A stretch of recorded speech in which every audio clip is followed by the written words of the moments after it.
The Thunder of Silence by Joel S. Goldsmith. Introduction. Revelation always comes as somewhat of a shock, not only to the person who receives the revelation, but also to those with whom it is shared. It is the nature of revelation to be shocking and startling, because when it hits up against our cherished beliefs, we become conscious of the degree to which our minds have been conditioned by the opinions and theories current in human thinking, and suddenly realize the extent of our unenlightenment. It is not long ago that the majority of people lived a wholly materialistic life, believing that the only real things of life were the material ones, and the only real power a physical power. Into that world was introduced the idea that there is a world of mind and mind power, and this so permeated consciousness that the focus of attention was shifted from the material to the mental. Had it not been for revelation, I too would have lived out my life in this world of mind, never realizing that the world of mind power is as illusory as that of material power. But one day, a message came to me that mind is not power, that thought is not power. This shocked me, steeped as I had been in the teaching that right thinking could solve all my problems. There were many unfoldments following that one, and now after several years of becoming accustomed to these startling revelations and of giving the message time to permeate consciousness, it is being given to the public in this book, where you will read something which may sound so familiar to you that your immediate response may be, "Everybody knows this."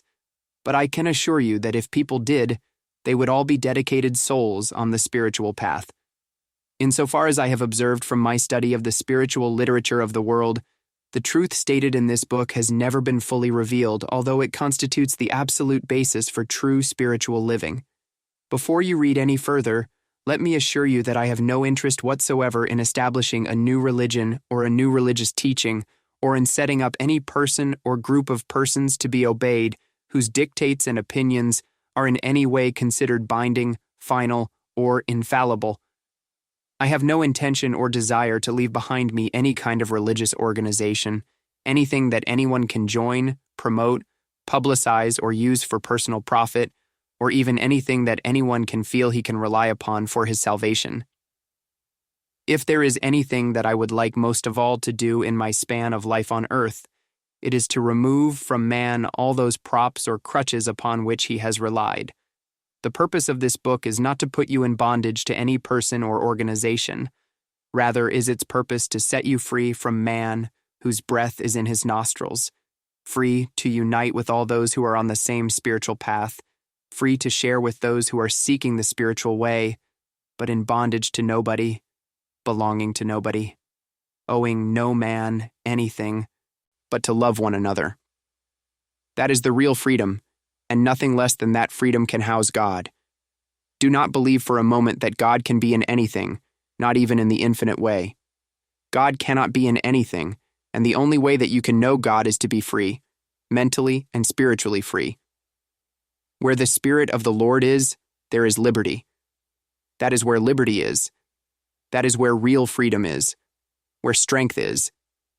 The only strength there is in union with God, and that is an infinity of strength. Union of the human variety changes with the changing and unstable world.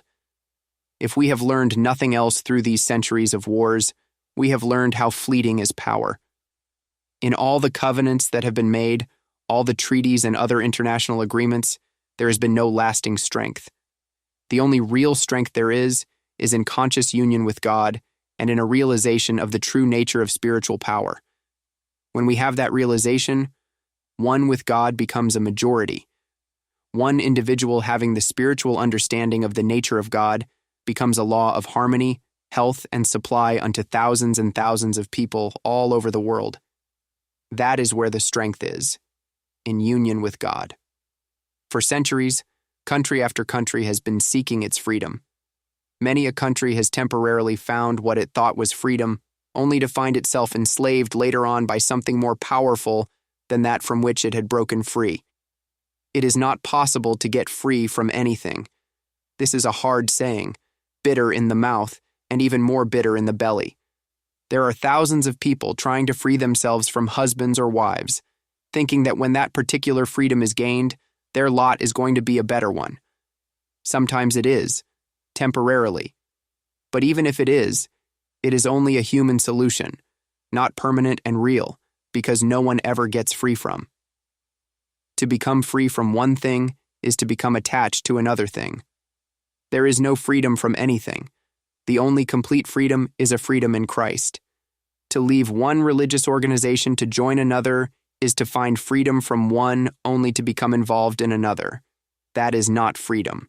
Nor can a person find spiritual freedom by leaving one country for another, even though he may improve his material lot, as has been demonstrated by the millions of immigrants to the North American continent who have improved their physical well-being. The mere change of locale, however, does not necessarily mean peace, happiness, safety, or security, because not one of these can be found in flags, countries, or continents.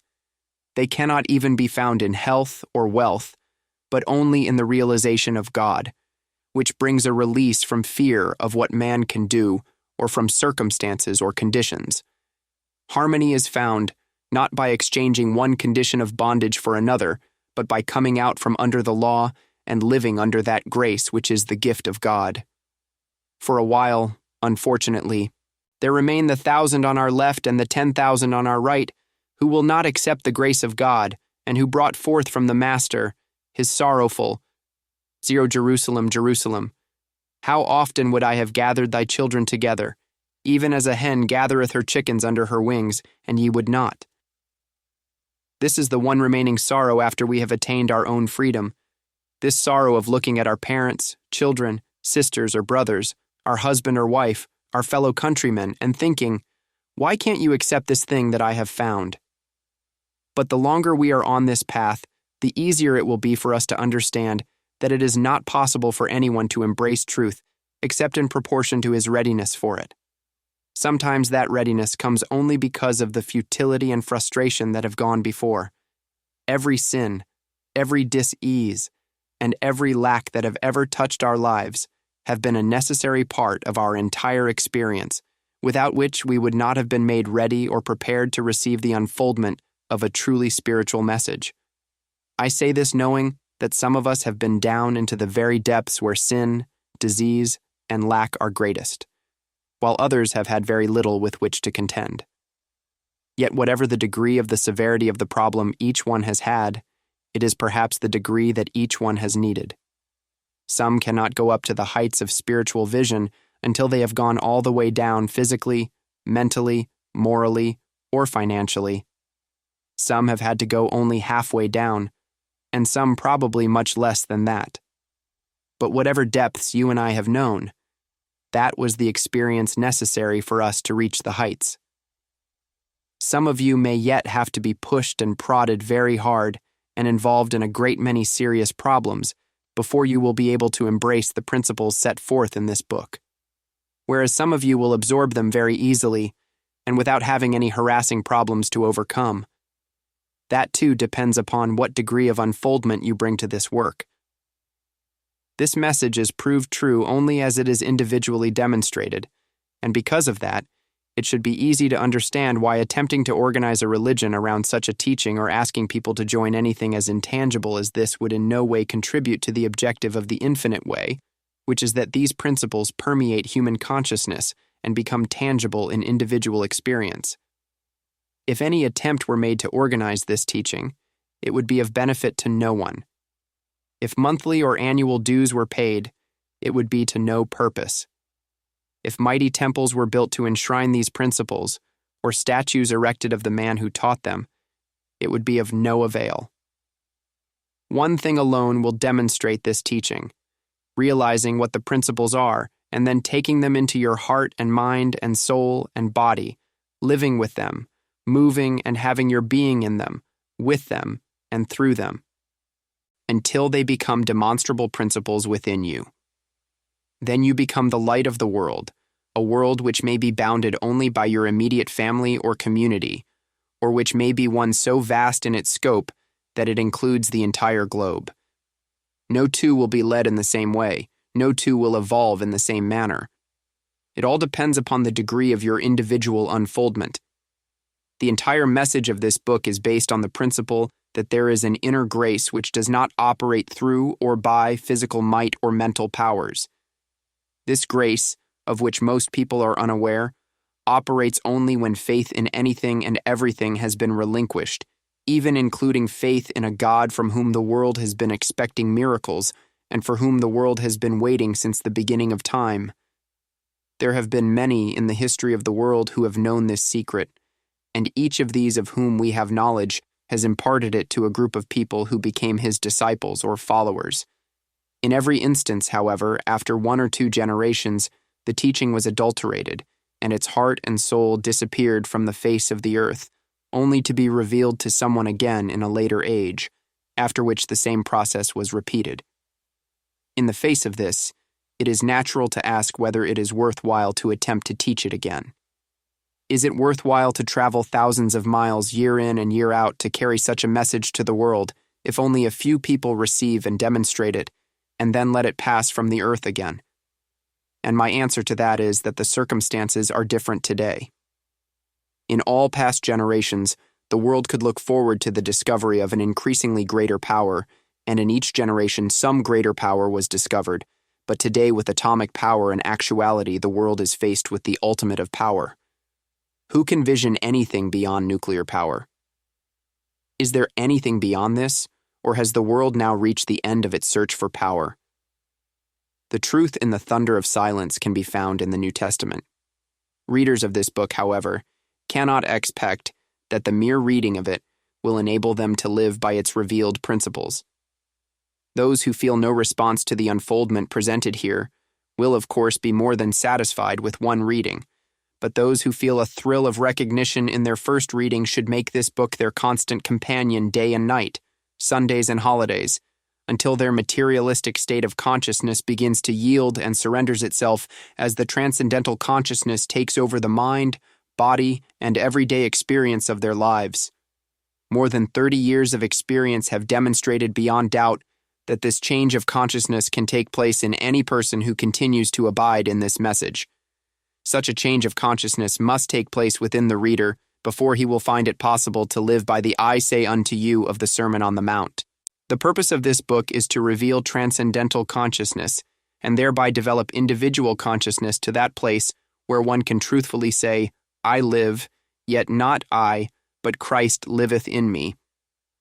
This purpose can be achieved only by dwelling, living, moving, and having one's being, and by continuously abiding in the Word.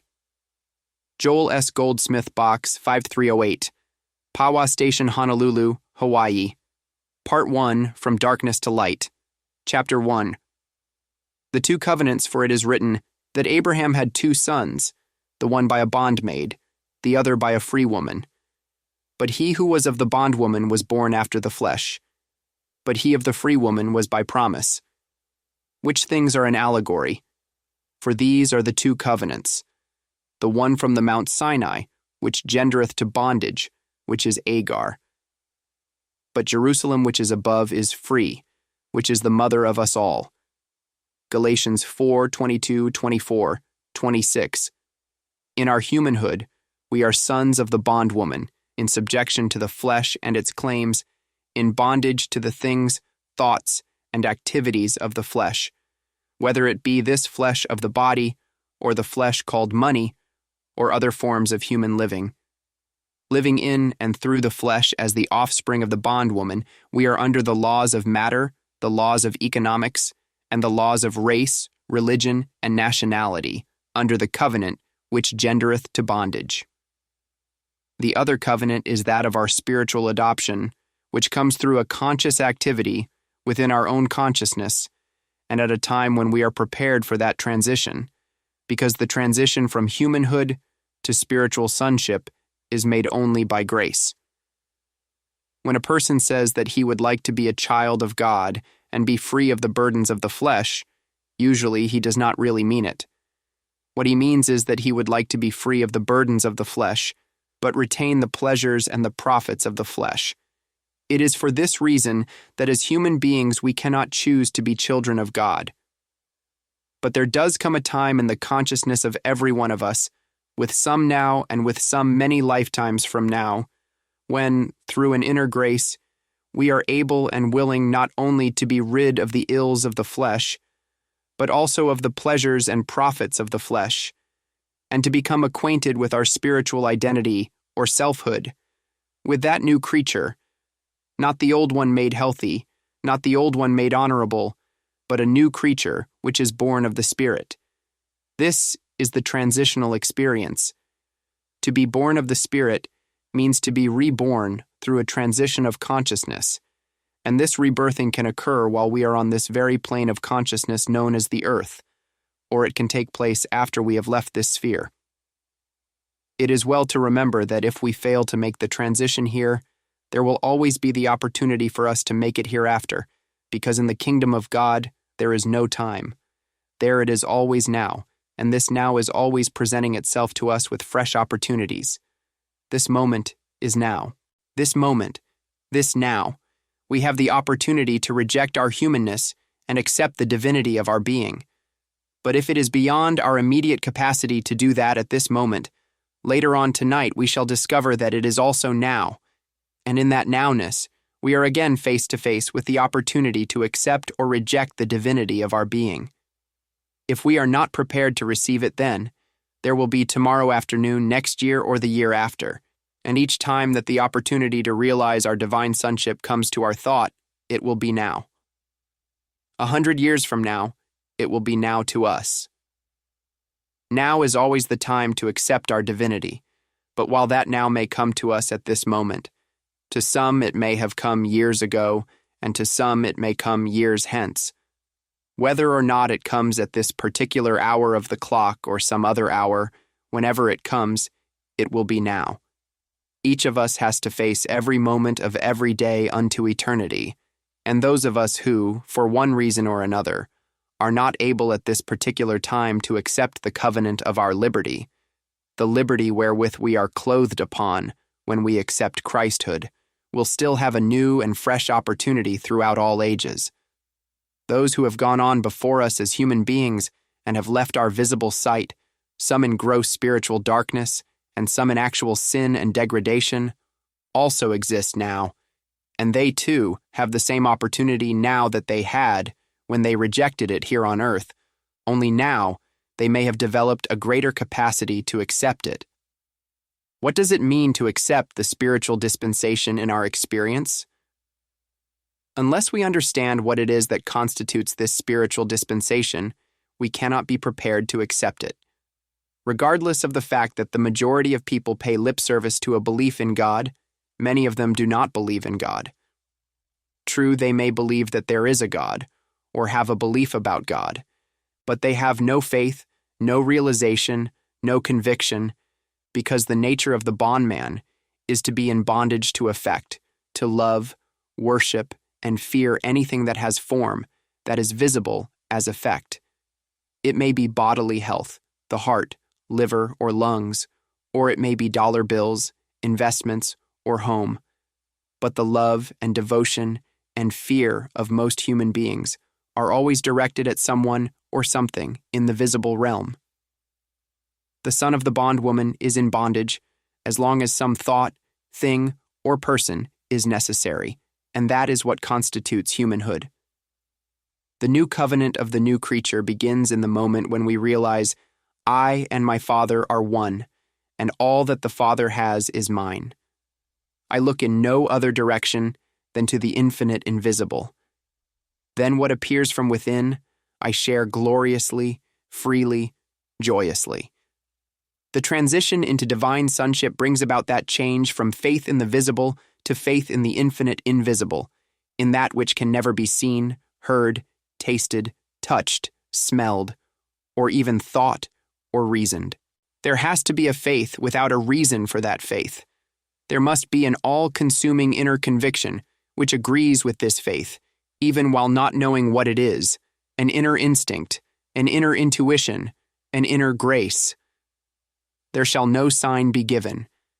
The signs follow them that believe. When the faith comes, the signs follow. If we are given any sign, anything or any thought to which we can cling, then that thing or that thought is that upon which our faith rests instead of upon the invisible, which is God. It is possible to think and think on truth, and up to a certain point that is normal, natural, and right. But then there must come a time when thought stops. A blank comes, almost a vacuum, and then into that vacuum rush the very presence and power of God.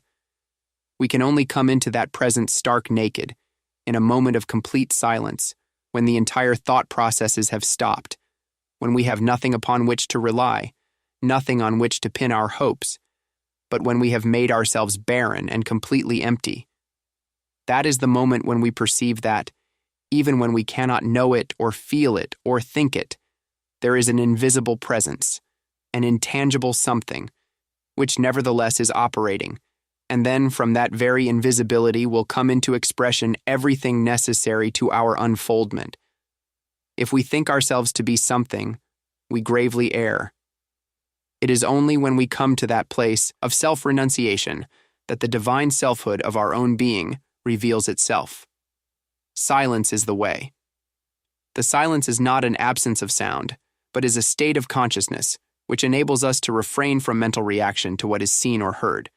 For example, we may see and recognize a shadow on the wall, an ugly appearance, and yet have no reaction of fear, knowing it to be a shadow. When consciousness has attained the awareness of one power, one law, one substance, one cause, oneness, we do not respond with fear, doubt, or horror to anything seen or heard, and then it is that consciousness has gone beyond power and attained the silence, the healing consciousness. Chapter 2. Karmic Law. All the suffering the world is experiencing today is because of a sense of separation from God, because it has not accepted a God who is closer than breathing, nearer than hands and feet, a God who is not only able but willing and desirous that we bear fruit richly. In paganistic times, probably out of a sense of gratitude, people worshipped whatever it was that seemed to bless them, and began to endow those things with the powers of deity. As men rose higher in consciousness, there appeared the teaching of one God, but apparently men were not prepared for a realization of God as God really is, and so we find a very strange kind of a God in Hebrew Scripture. Just as we know that the sun, moon, and stars are not God, so do we know now that the Jehovah God of wrath and vengeance is not God. The God of the Old Testament is not God. It is karmic law. It is the law that says that as ye sow, so shall ye reap. It is the law that says that if we do good, good will come to us, but, on the other hand, if we do evil, evil will come upon us. As a man thinketh in his heart, so is he. That is not God. That is karmic law, which came to be known as God. It never was God, as John realized when he revealed that the law was given by Moses, but grace and truth came by Jesus Christ. There is a great difference between the grace and truth of Christ Jesus and the law of Moses. There is a world of difference between karmic law and God, and while it is necessary for everyone to know and understand karmic law, it is also vitally necessary that one go beyond this age-old law into the realm of grace. We shall never accomplish this by violating karmic law, but only by understanding its meaning and place in our life. The 10 Commandments, with which we are all familiar, constitute part of that law. For example, there is the command, "Honor thy father and thy mother." Would anyone call that a very spiritual teaching? Anyone who has been touched by the Spirit of God, even in the slightest degree, would be unable to do other than to honor his father and mother and to love his neighbor as himself. Is there anyone who would even dream of having the presumption to tell Christ Jesus, John of Patmos, Buddha, or Lao Tse to honor his mother and father, or to love his neighbor as himself? Would anyone who has been touched by the Spirit of God have to be told not to be bigoted, biased, or prejudiced against races and religions? Such laws are for human beings who have not even reached the state of being very high human beings, but are in such a low state of consciousness that they still need to be reminded that they must not envy their neighbor's property, his wife, or his farm. True, There is a time in our lives during our earliest stages of humanhood when we need the law, when we need to be told how to act toward one another. But if we remain in that state, we will not advance very rapidly toward our spiritual freedom. Everyone on earth must someday inhabit heaven. Everyone on earth must someday rise above being a sick and sinning mortal and accept the inheritance of his divine sonship, but no one will be able to do this by living under the law, nor will he do it by learning to be a good human being. It cannot be accomplished merely by some human form of worship, nor by becoming honest or moral. Those are only first steps. Only by losing our carnal desires, our mortal, selfish human desires, do we prove that we are making advances toward a higher state of humanhood. Ultimately, there comes a day when we actually attain a realization of the Spirit of God that dwells in us, when we come face to face with it, when it touches us on the shoulder, on the head, or in the heart, when in some way or other it announces its presence. From then on, we are no longer simply good men or women. From then on, we are no longer under the law of punishment or of reward. From that time to the end of our days on earth and throughout eternity, we are under grace. Then it is that we begin to catch the first glimpse of this great truth that all we have been doing throughout our many struggling days is living under karmic law, violating it, or coming into agreement with it, believing that if we are good today, the good things of the world will flow to us, but that we can cheat ourselves of them tomorrow by being bad. We are told that if we sin, God will punish us, but that was the Old Testament version of God, and no such teaching appears in the New Testament sayings of Jesus Christ. On the contrary, it is made clear that God has more pleasure in one sinner who comes to the realization of God than in 99 people who just walk the earth as good people. Should it not cause us to stop to think that all the 99 good people do not please God as much as the one sinner? The God of most people on earth is a God that punishes evil and rewards good, and there is no such God. We do not have to fear God, and we do not have to attempt to influence God or sacrifice to God. God is the same to the saint and to the sinner. God is good. God is love. God is the eternal, immortal, spiritual, creative principle of the universe. Its maintaining and sustaining principle. But can anyone believe that God is that today, and then because we happen to make a mistake tomorrow, God becomes something else? It is little wonder that the Hebrew world reacted violently when it heard Jesus Christ preach that God has no pleasure in animal sacrifices or even in monetary sacrifices. The people of those days believed that God had to be pleased, God had to be assuaged and placated. They believed that God could in some way be influenced by a person's conduct. It is much the same today when some devout worshippers light a candle to God, tithe, thinking to bribe God, or observe fast or feast days, all subconsciously done with the idea that such conduct can influence God to act favorably in their behalf. God never rewards virtue. God never punishes sin. True, sin is punished by the sin. In other words, the person who makes the wrong electrical connection will be burned, but he cannot blame the electricity for this. The electricity did not punish him. He brought about his own punishment by his incorrect act. The person who goes into the water becomes frightened, flounders around, and finally almost drowns cannot blame the water, but rather his ignorance of how to behave in the water. No one can violate law and not be punished for such violation, but no one should blame God for the ensuing punishment. The fault lies not in God, but in individual conduct and an individual misperception of the nature of the law. Once we understand that there is a karmic law and that human beings are subject to that law, our first task will be to bring ourselves into harmony with it. In other words, if there is a punishment for stealing, we must first learn to stop stealing. If there is a punishment for lying, we must train ourselves not to lie, even if at the moment some good seems to be derived from indulging in falsehood. True, we might lie or cheat in our business and thereby gain some temporary profit, but if we understand that any lying, deceiving, or cheating that we do will ultimately wreck us, we shall more than likely begin to train ourselves not to indulge in unscrupulous methods or actions in our personal, social, and business life. The first attempt, then, when we understand that there is a karmic law, is to free ourselves from the evils that will bring evil consequences upon us. It is undoubtedly better to live in such a state of consciousness than to live in a lower one, but we should nevertheless realize that this stage of life is actually the Hebraic stage, as lived under the thou shalt nots of Moses. Thou shalt not do this, and then thou wilt not bring upon thy head a punishment. Thou shalt not covet thy neighbor's house, and then thou wilt not bring trouble upon thyself. Thou shalt not steal, thou shalt not commit murder, thou shalt honor thy father and thy mother, which means that thou shalt not forget them or ignore them or treat them unkindly. There is no arguing the fact that when we become obedient to the 10 Commandments, we bring ourselves into harmony with karmic law and benefit by it. But we must not forget that we are still under the law, because another violation tomorrow can bring trouble. And as long as we live only by the 10 Commandments, we are still living humanly and by human laws. This is the God the greater part of the Bible reveals.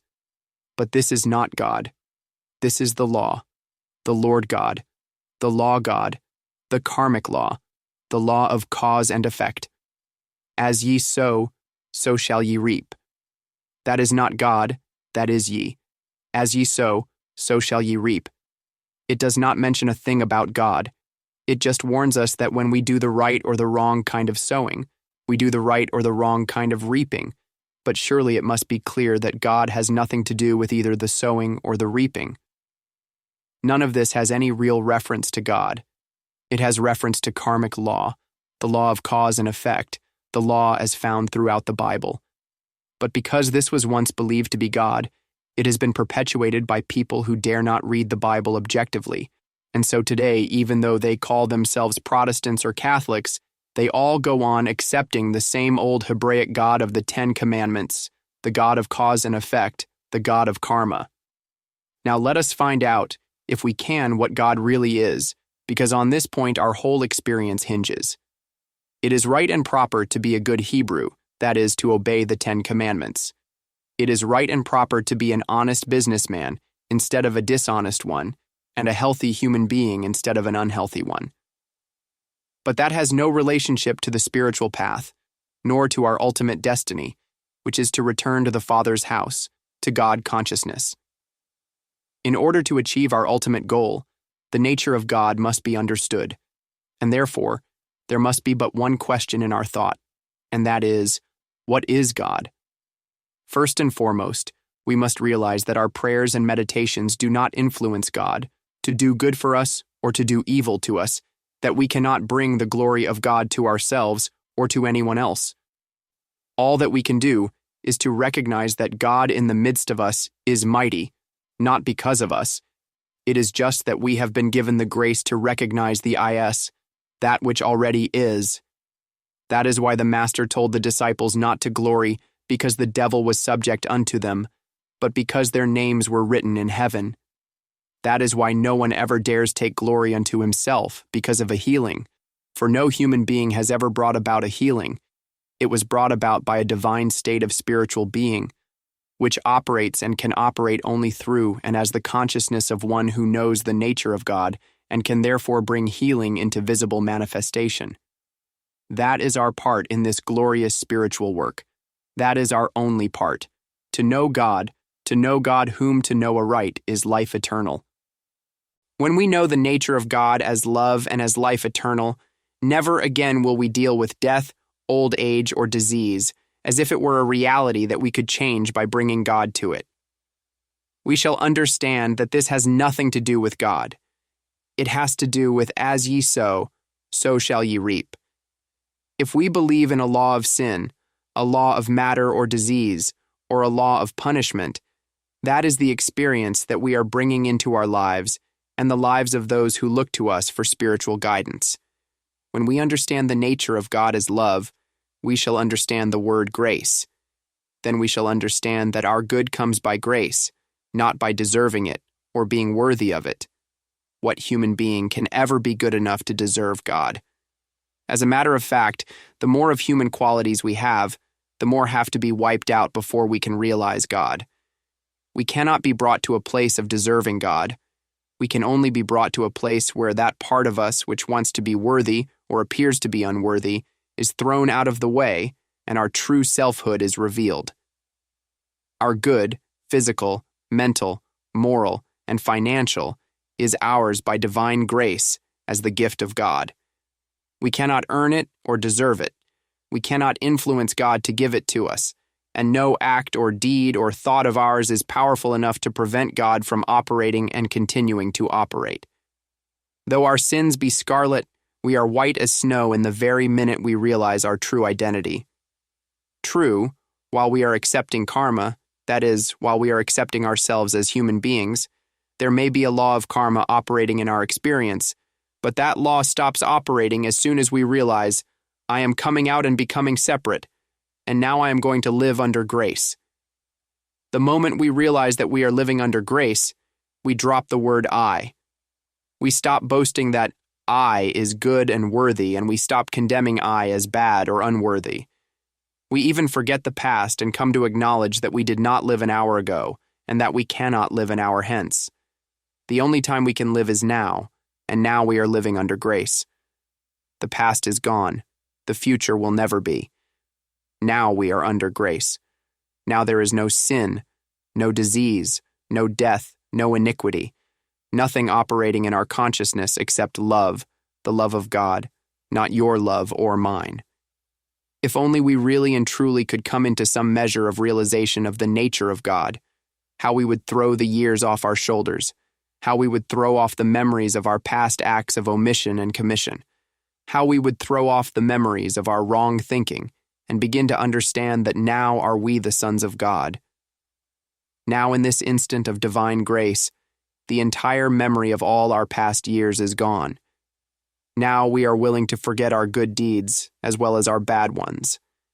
We are willing to forget the masquerade, the part we have been playing in this particular production, and drop it along with our costume and all that belongs to it.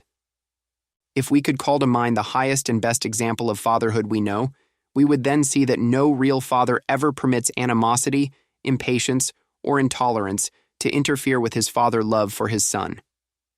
In such understanding, all this nonsense about a punishing God, a God of vengeance, would disappear. God is too pure to behold iniquity.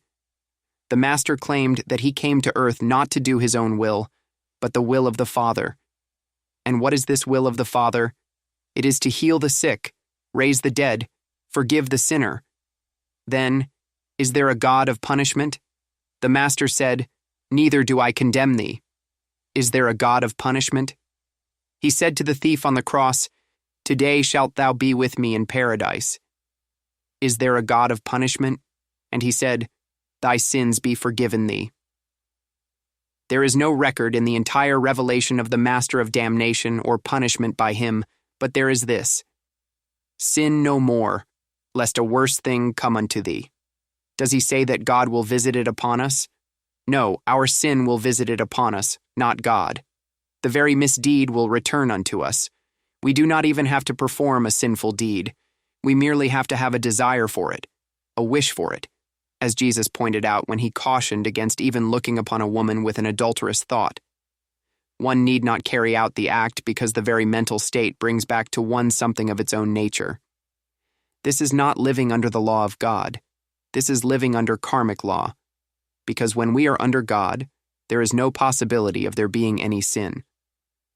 Current paganistic beliefs that God is going out before us to punish our enemies were brought over from ancient days.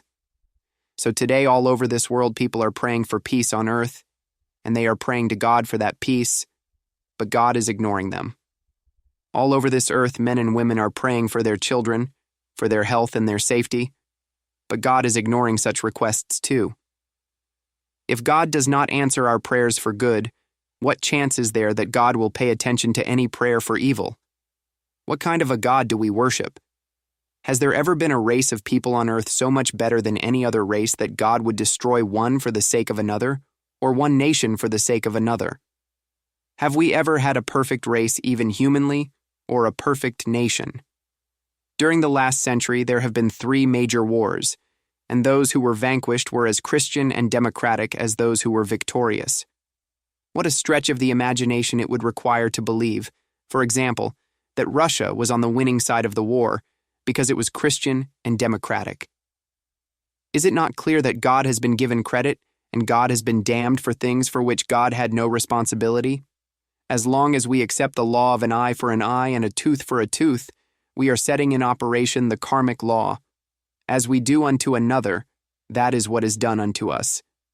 In our criminal courts, this ancient law is carried out by sentencing to death a man who has committed murder. Yet, on the other hand, when a government sends the men and women of its nation out to commit murder on a mass scale, it dares to hope that they will not be murdered in return. But that is because it knows nothing about karmic law and the inevitability of karmic law. There is no escaping the penalty for the violation of the 10 Commandments. There is a punishment for every violation, but it is not a punishment from God. It is a punishment that comes to us as a result of the act or thought that we have set in motion. In other words, we are creating our tomorrows by our todays. Everything that we do today determines something that is going to happen in our life tomorrow or tomorrow's tomorrow. Very often we wonder why certain disasters come into our experience, thinking that we do not deserve them, but that is not true. We do deserve them, if not personally, then because of our being a part of the race or national consciousness. As citizens of a country, we are responsible for the acts of our government. And when we sanction acts that violate the 10 Commandments, we have set in motion the karmic law and its inevitable results which return to us.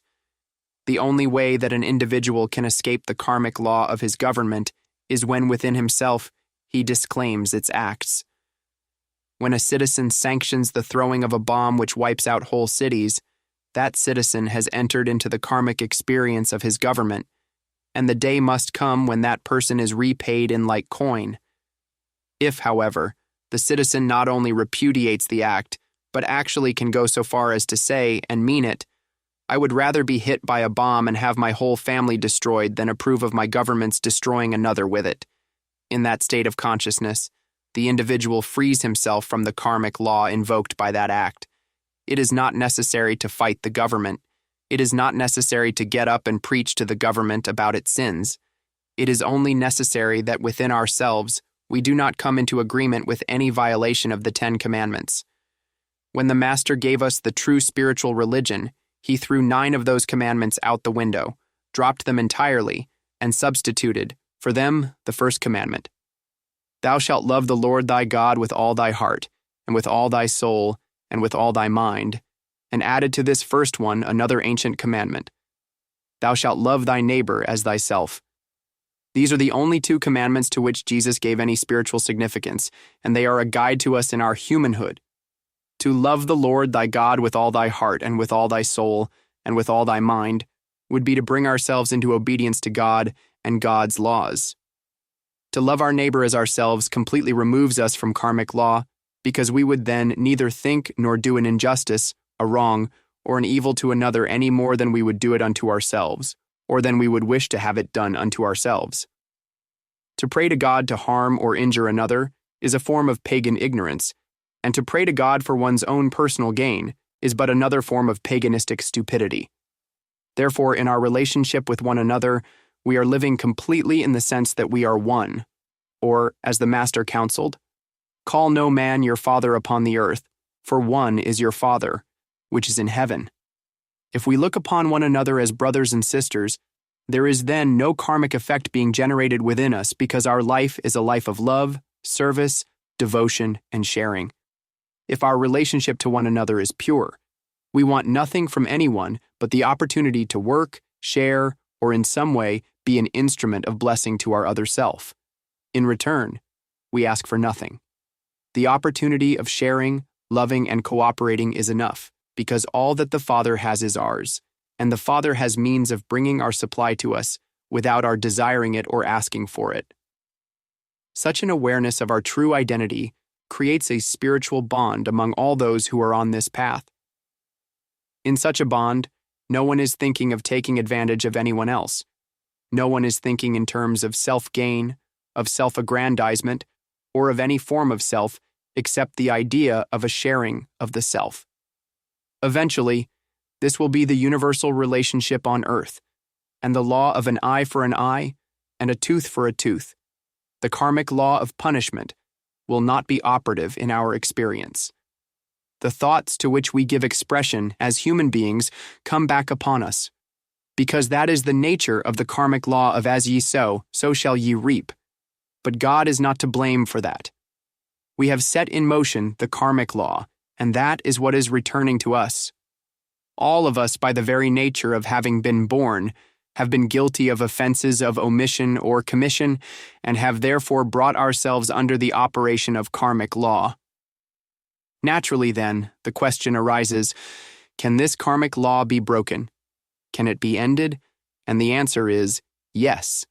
We can stop the operation of karmic law at any moment in our life when we recognize that we have set this law in motion by our own thoughts and deeds, or by the acceptance of racial or religious or national consciousness, and then begin renouncing it.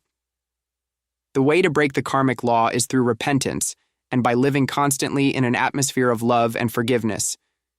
Then we are no longer human or mortal, because we no longer harbor thoughts and deeds of mortality. From then on, the only karma that comes into our experience is racial or national, and this too we must disavow in our own consciousness. If there were a war tomorrow, and if we should be called to service, we must answer that call. We render while unto Caesar the things which are Caesar's. We must fulfill our obligations as citizens, because if we do not do our part, we are only removing ourselves from that temporary trouble by compelling someone else to serve in our place and putting someone else in the position where we should be. This is far worse than ourselves accepting the call to service, because at least in answering that call, we can disavow the act and pray as earnestly for the enemy as for ourselves.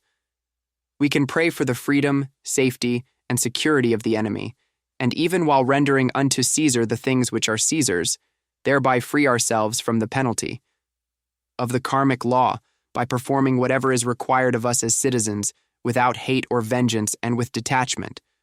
Only one thing can free us from the law of as ye sow, so shall ye reap, to stop sowing. The only way to stop sowing is to recognize our spiritual identity, because then we need not reach out, scheming, plotting, planning, grasping, or even desiring that which another has. But we can be beholders and watch what wonderful ways the Father has of providing for us without depriving another. In the infinite way, we recognize that there is a law, but we also recognize that there is something called grace. Let me illustrate it in this way. If we have not been taught in modern metaphysics, we are subject to material laws because there are laws of matter to plague us on this human plane, laws of climate, infection, heredity, environment, time, and space. Every human being in the world is under the law of time. In fact, all we have to do is to look at a calendar long enough, and we begin to feel weary, weak, and depleted.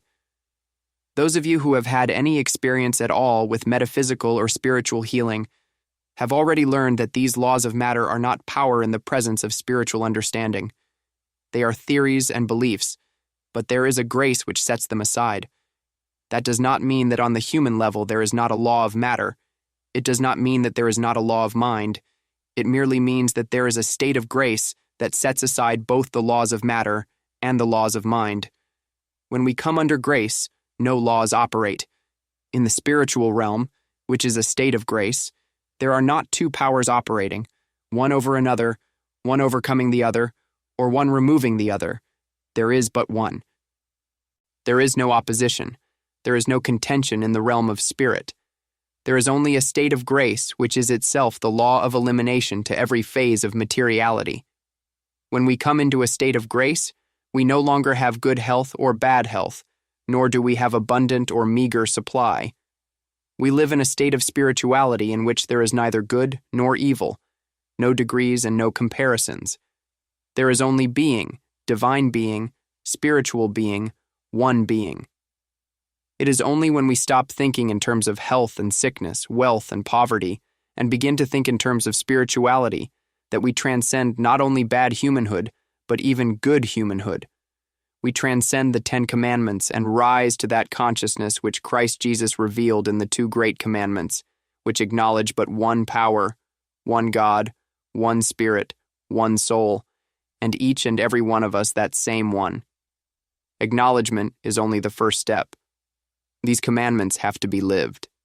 They have to be accepted in consciousness so that actually we learn how to forgive our enemies. We learn how not to criticize, judge, or condemn the person who has made a mistake, not to condone it, but in proportion as he seeks to rise above it to give that helping hand by perceiving the nature of God as the very soul of every person. Any good human being can piously overlook the faults of others and even forgive them their sins. Any good human being can do that, but it takes spiritual vision to be able to say, I cannot see anyone. The face of God is all that shines. The soul of God looks out through all eyes. Such a realization does not heal sick or sinning people. It makes them die more quickly so that their spiritual selfhood can be revealed. The sooner mankind dies to his humanhood, the sooner will his soul come forward and be revealed. A well-known and wise man once asked me why I spent so much time doing healing work. For example, he wondered what good it would do for a very elderly woman to be healed, because in a year or two she would pass on anyway, and in the meantime, what would she do with even a little good health? What is she going to do with her healing? Knit more booties for her grandchildren? While I understand that viewpoint, it is not my point of view. I have no interest in whether grandmothers knit booties for their grandchildren. I am interested only that the soul of every person here on earth be revealed, the soul that will remain here eternally. I am not interested in preaching to sinful people in an effort to make them good, nor even in giving sick people treatment so that they will become well. I recognize the place of all this in the ascending scale, but that is not the ultimate of our destiny. That is not the goal toward which we are working. The time has come now, not to think in terms of being healthy or wealthy. The time has come to think in terms of being spiritual.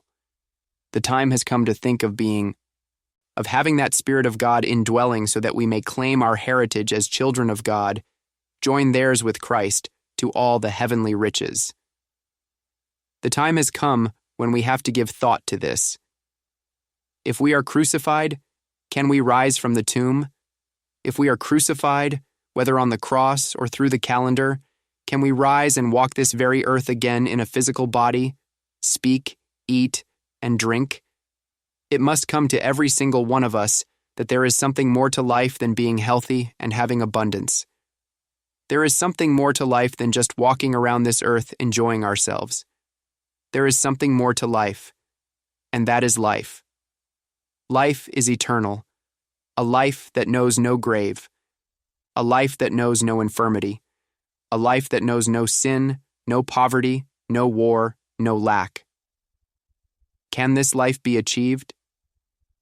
Everyone who attains a tiny grain of spiritual vision can help in the attainment of this life by healing the physical, mental, moral, and financial ills of his neighbor. We can help one another to a greater sense of abundance, and we can reveal spiritual truth and impart it, thereby helping our neighbor along the way. But that is as far as we can go. After that, each one has to die within his own consciousness to the old man, so that the new man can be born. Each one has to do that for himself by recognizing that it can be done, and that there are those who have been on earth who have never died, and if we can rise high enough in consciousness, we can tabernacle with them. There are those who hold communion right now with Christ Jesus, with Moses, Abraham, Lao Tse, Buddha, and John. Why not? We can commune with friends who are sitting beside us. Ah, but you say, my friends are alive. And so are these other great souls. No man ever dies after he has had spiritual illumination. A single bit of realization that there is more to life than matter, more to life than meets the eye, even that is enough illumination to prevent one from ever dying. It takes only a grain of God consciousness. That does not necessarily mean that we will all walk the earth forever. That is not part of the plan. It was not meant that our children remain children forever. They have to become youths, adults, and finally attain maturity. There are different states and stages of consciousness, and no one of us remains in the same state forever. If every person reaching years of maturity would only realize that he has outgrown one stage of his life, but to fit him for another, these middle and upper years of our life would be the most fruitful, the most joyous, the happiest, and the most prosperous of all. There is within each one of us the Son of God. The Christ is not a man who walked the earth 2,000 years ago. That man was Jesus, but the Christ is the Spirit of God in man. It was that Spirit which was the transcendental consciousness of Jesus, and it is that transcendental consciousness which is the Son of God in us. Its function is to heal disease, to feed, clothe, and house us, to be a protection, safety, and security unto us, even as it was in Galilee. In order to avail ourselves of it, we must give up the God of reward and the God of punishment, and accept a God of love in whom is no darkness, no human qualities, no traits of mortality. When we know God in this way, and when we no longer fear God or his wrath or punishment, and understand that God is love and God is life eternal, we shall know that we are not under any threat of disease, death, or old age, because there is no provision in God for such things. The function of the Master, that is the Christ within us, is to nullify age, sinful thoughts and desires, disease, lack, limitation, and ultimately the last enemy, death itself.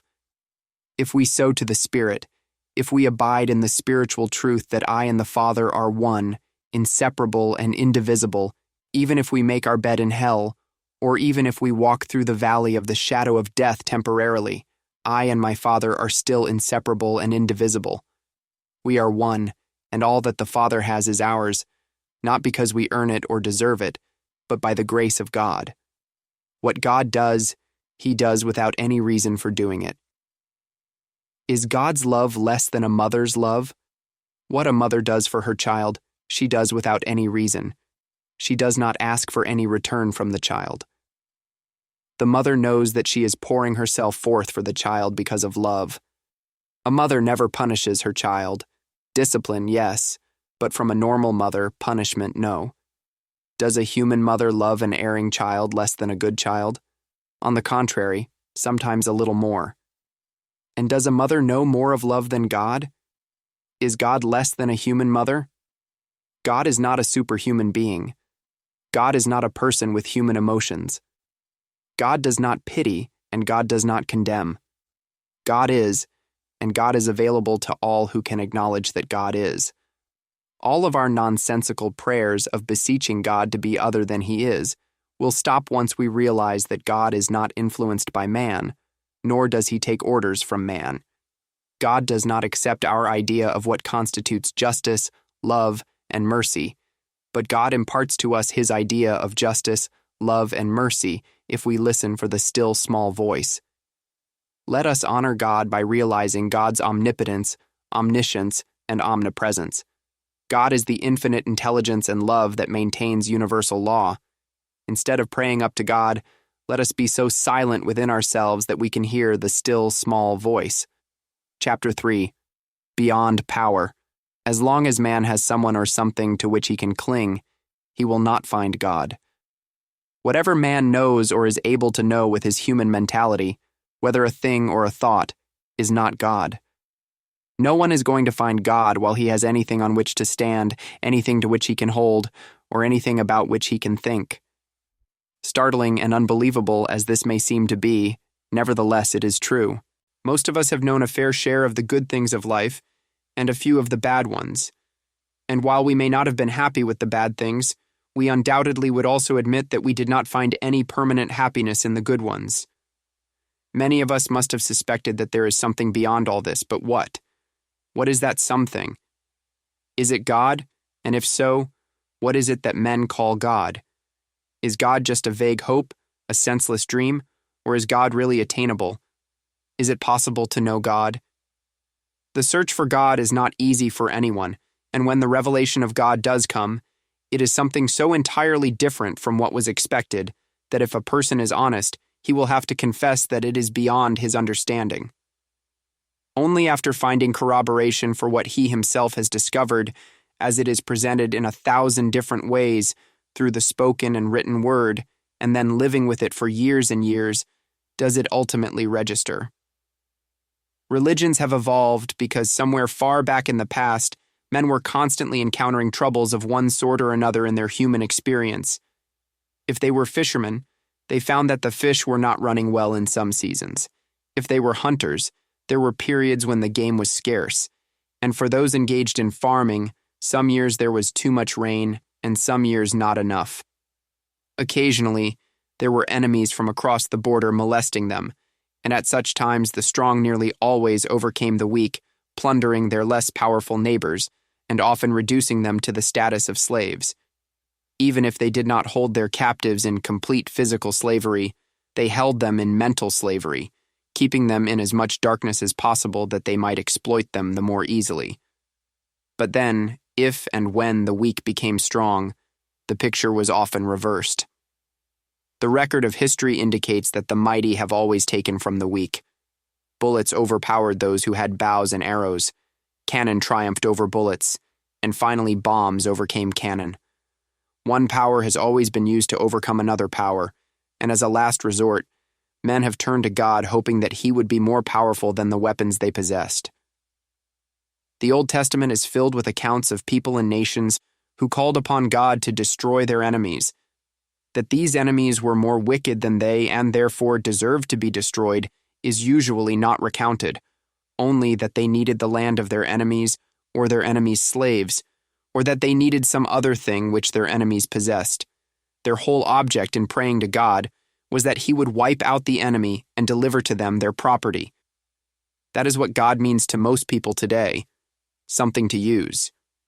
Only now, instead of being concerned merely with their human enemies, people have assigned to God the additional responsibility of removing their diseases and sins. Always man seeks a greater power with which to overcome those powers that disturb or annoy him. Today, the world has witnessed the discovery of tremendous powers which are greater than any ever expected of or attributed to God, because material powers have been discovered which can almost instantaneously wipe out the enemy if only the aggressor can get there first. The world has even discovered mental powers, but no one has yet discovered, either in the physical realm, the mental or the spiritual, a power that can destroy or overcome the sins, diseases, and poverty of the world. This modern mechanistic world is still seeking exactly what it sought before the days of Abraham, Isaac, and Jacob. It is still praying to God for the same things for which our pagan ancestors prayed. Man has not yet learned the great lesson that the overcoming of any and every difficulty is not through using any kind of power. And if in all the thousands of years the world has not learned the folly of seeking powers with which to overcome error, it may be wise to let it pursue its vacillating course while we walk the highway, the infinite way, demonstrating that there are no powers to be overcome because life is to be lived not by might nor by power, but by my spirit. When the great wizard of General Electric, Charles P. Steinmetz, said 40 years ago that the next great discovery in the world would be spiritual power, he was prophetic. It must be understood, however, that this spiritual power to which he referred is not power in the commonly accepted meaning of the term. Spiritual power is the lack of power. It is no power in the sense that it is nothing that the world can conceive of as power, because it is neither physical nor mental. It is not a power that can be manipulated by man, and that is why a term such as using truth is archaic. Truth cannot be used. God cannot be used. Imagine man's using God. The very thought is shocking. When spiritual power is finally understood, it will be revealed to be no power. And what is the meaning of such a statement? No power means a state of consciousness in which there are not two forces combating one another. There are not two powers, one to be used to destroy the other. In other words, there is not a spiritual power that can be used by anyone to destroy his enemies. There is no spiritual power that can be used in place of the nuclear power upon which the world is now relying. Some of us may think that inasmuch as the power we are seeking and hoping to use is spiritual, that makes its use legitimate. But what we really are doing is expecting spiritual power to do exactly what we have relied upon bombs to do. Let us not be deluded into believing that it is possible to find some undiscovered power to do what the already discovered powers are failing to do. We are not going to find a spiritual power to destroy or overcome anything. Instead, we are going to overcome the belief that there is good or evil in any effect or in any form.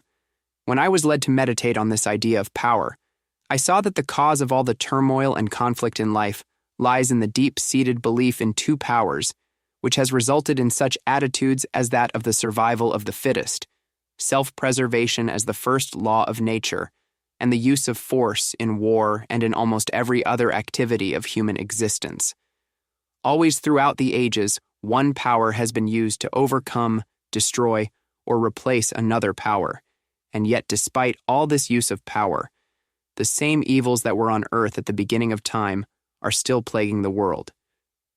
The passing of years has not in any sense eliminated or destroyed the power of evil. It was in meditation, while pondering this, that the question came to my mind, does this mean that what man is searching for is a greater power to do something to these other powers?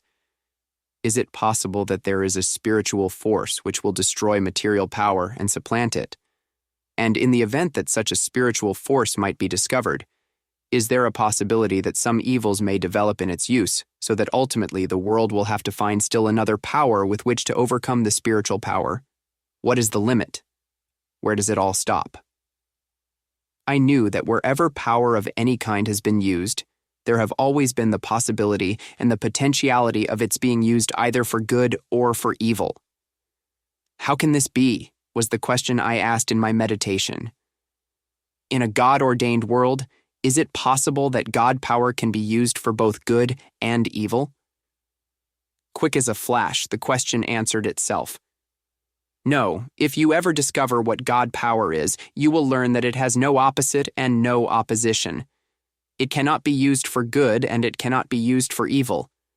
It can only remain the creative, maintaining, and sustaining power of good, a power which cannot be used. God power cannot be used. It can use us, but it cannot be used by us. That is the power the world awaits, a power which will prove to be no power, a power that no one can use, but that only God itself can express, activate, and motivate. It became very clear to me that as long as there is a belief in two powers, there will be some people who will use power for good and other people who will use it for evil. But inasmuch as inertia prevents most members of the human family from taking a positive stand for good, the evil will usually predominate. When power rested primarily on material force, there were both good and bad material forces operating. Then came the era when mental power was in the preponderance, and for a short while it was a good era, during which time mental power was used for healing and regeneration. But it was not long before it was discovered that mental power could be used for evil purposes as well as for good. Today, the world, as always, is a world of both material and mental forces. The challenge is to go beyond the use of any force or power to a state of no power. In the spiritual literature of the world, the varying concepts of God are indicated by the use of such words as Father, Mother, Soul, Spirit, Principle, Love, and Life. Therefore, in this book, the author has used the pronouns he and it, or himself, and itself, interchangeably in referring to God. For every bit of good power in the physical or mental realm that can be brought to bear in any situation, somebody in this world is going to discover how to use a corresponding amount of evil power. The ultimate solution to this battle of opposing forces is the ability to rise to God power, which is not good power but a creative, maintaining, and sustaining power. To rise to a dimension of life in which there is no power, that is, no power that can be used. In a God-created universe, the secret of life is no power. When we come to the place of no power can operate against us, in us, or through us. That puts us in a very humble position, where much as we may dislike doing it, we have to acknowledge as Jesus did, I can of mine own self do nothing. That is the goal of this message, to come to a place where we do not pay lip service to the statement, I can of mine own self do nothing, but where we demonstrate that it is actually true, and let whatever it is that is the power of God, the no power, assert itself and do the work. There is a second part of this principle which is of equal importance and a natural corollary of the first part. I have stated that men have always sought for a power to overcome other powers, but they have also sought for something more than that. They have sought for a God who would give them things: food, clothing, housing. Because the Master knew that, he cautioned his followers, "Take no thought for your life, what ye shall eat, or what ye shall drink, nor yet for your body, what ye shall put on." He knew that long before his day men had been seeking a God to give them food, clothing, housing, companionship, supply, good crops, good hunting, and good fishing. And even though his command was that they stop seeking after things, 2,000 years later the world still goes to church to pray for the very things that the New Testament admonishes it not to pray for. Men are still seeking a God to give them things, and failing just as they failed to find a God who would be an insuperable power to destroy their enemies. When we give up seeking the power of God, we shall find the no power which brings harmony into our lives. When we give up seeking things of God, we shall receive the greatest gift, God itself. We shall receive God in consciousness, in our inner sanctuary or temple, in that secret place of the Most High, which is found in no other place than within ourselves. The great lesson to be learned is that the goal is God realization, and that not for any purpose. To those who are thinking, should I not have health? Or should I not have abundant supply? My answer is, I suppose so. I suppose so because the grace of God supplies us abundantly with everything of which we have need, even in what appears to be this human scene. But we do not have any power to get these things from God. When we have the actual conscious realization of God, pain, lack, and limitation fade away. Unfortunately, there will still be people who are sick or poor. The poor are always with us, the poor in health, the poor in purse, and the poor in morals. With these, we share out of our abundance to the best of our ability. More than that, we cannot do. We can never give them all they need or want. That is an impossibility, because there is no end to what man, whose breath is in his nostrils, needs or wants.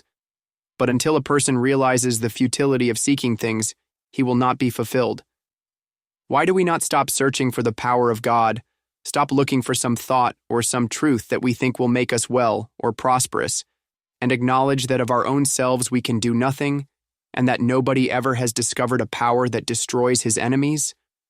Let us rest in the realization that all the evil of this world constitutes but the arm of flesh, and let it pass from our experience. Let it pass, not by pushing or forcing it out, but by letting it pass. Nothing is accomplished by struggling physically or mentally, because struggling only increases what seems to be an evil power in our experience. It is you and I who falsely entertain a sense of the power of sin, false appetite, disease, lack, or limitation, a sense of power which the thing itself, whatever it is, does not have. And that is why no power discovered in the physical, mental, or spiritual realm has ever been sufficient to remove any unwanted condition. Every time that the thought comes to us, I need this, I need that, I would like this, I would like that, I should have this, I should have that. Our answer must be, man shall not live by bread alone, by effect, by creation, but by Spirit, the Creator. That must be a continuous realization until we have overcome our desire for anybody or anything that is in the external realm. We have to lose all desire for the visible in the realization that we live not by that which is visible, but by that which is invisible. And then we shall find that the infinite invisible will produce in our experience the persons, things, circumstances, and conditions necessary to our daily life. In the same way, every time we are tempted to think of some power, some negative, evil, erroneous power that apparently is dominating our life, rendering it futile and fruitless, and which we want destroyed, let us smile at it as we realize, no, I have no need of any power with which to overcome this discord.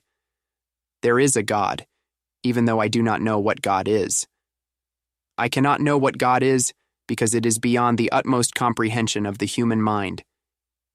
If I could think something that I believe to be God or truth, I would ultimately find that that is not it. And so it would go on unto eternity until we come to the realization that if we can think it, it is not that. How could anyone possibly believe that a thought of God in his mind could be God? That would surely be localizing and finitizing him. The great Solomon realized fully that even the magnificent temple he had built could not house God. Nothing is great enough to house God.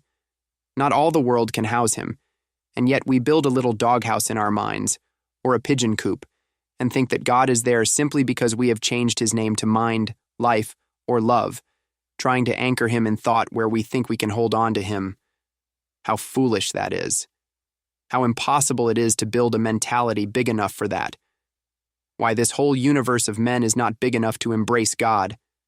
Let us be satisfied to know that God is, and that there is evidence of that in the life all around us, in the law of like begetting like, in the abundance of love that there is in a world as loveless as this world sometimes seems to be, in the immeasurable beauty of a world where so much beauty is being destroyed continuously. What God is, we do not know, but there are many, many ways in which to observe and witness the isness of God, not by knowing God, but by seeing the effects of God. We do not know how God functions, but in the infinite way we have discovered that God operates in silence when thought is stilled, and when the human sense of self is so humble that it really and truly believes that I can of mine own self do nothing, and then has the patience to wait for God's glory to be revealed. It is only those who are ready to give up all their concepts of God, to stop dreaming, thinking, and outlining, who in that complete surrender can let God reveal itself. God, I know not what you are, or even how to pray to you. I know not how to go in or how to come out. I know not what to pray for.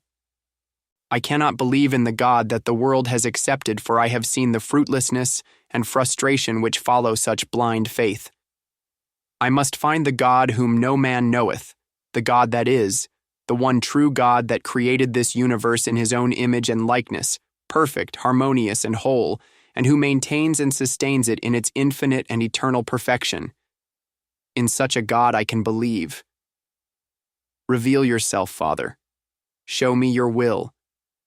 Never again will I dishonor you by trying to tell you what I need and then attempt to coerce you into delivering it.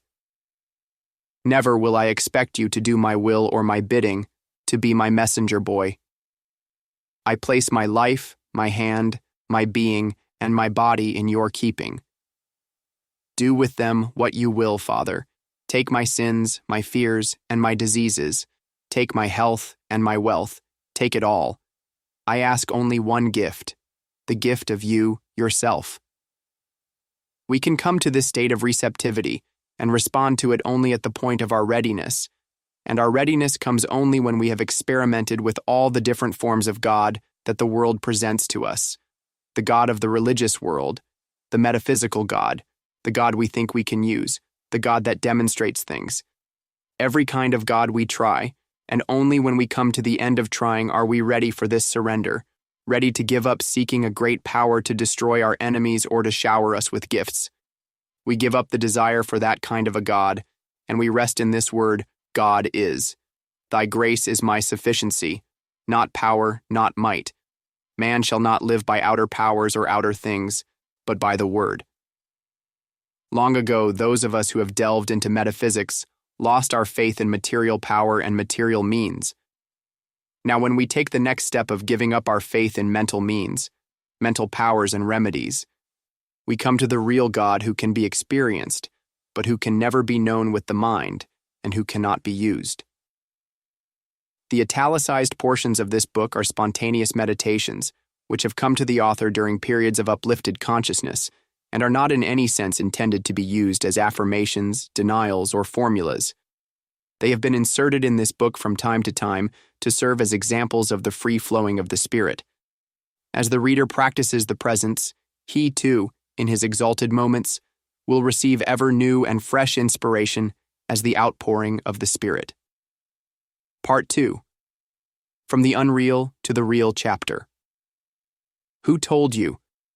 The world can never rise above the idea of using one power over another and into the realm of no power until the mystery of Genesis is solved. In this first book of the Bible are found two completely contradictory and conflicting records of creation. The first chapter is obviously the work of a mystic who had achieved complete union with God and who saw that this entire universe is consciousness appearing as form, whereas subsequent chapters contain an account of the creation of mind. The first record of creation is a revelation of the activity of consciousness in all its purity and eternality.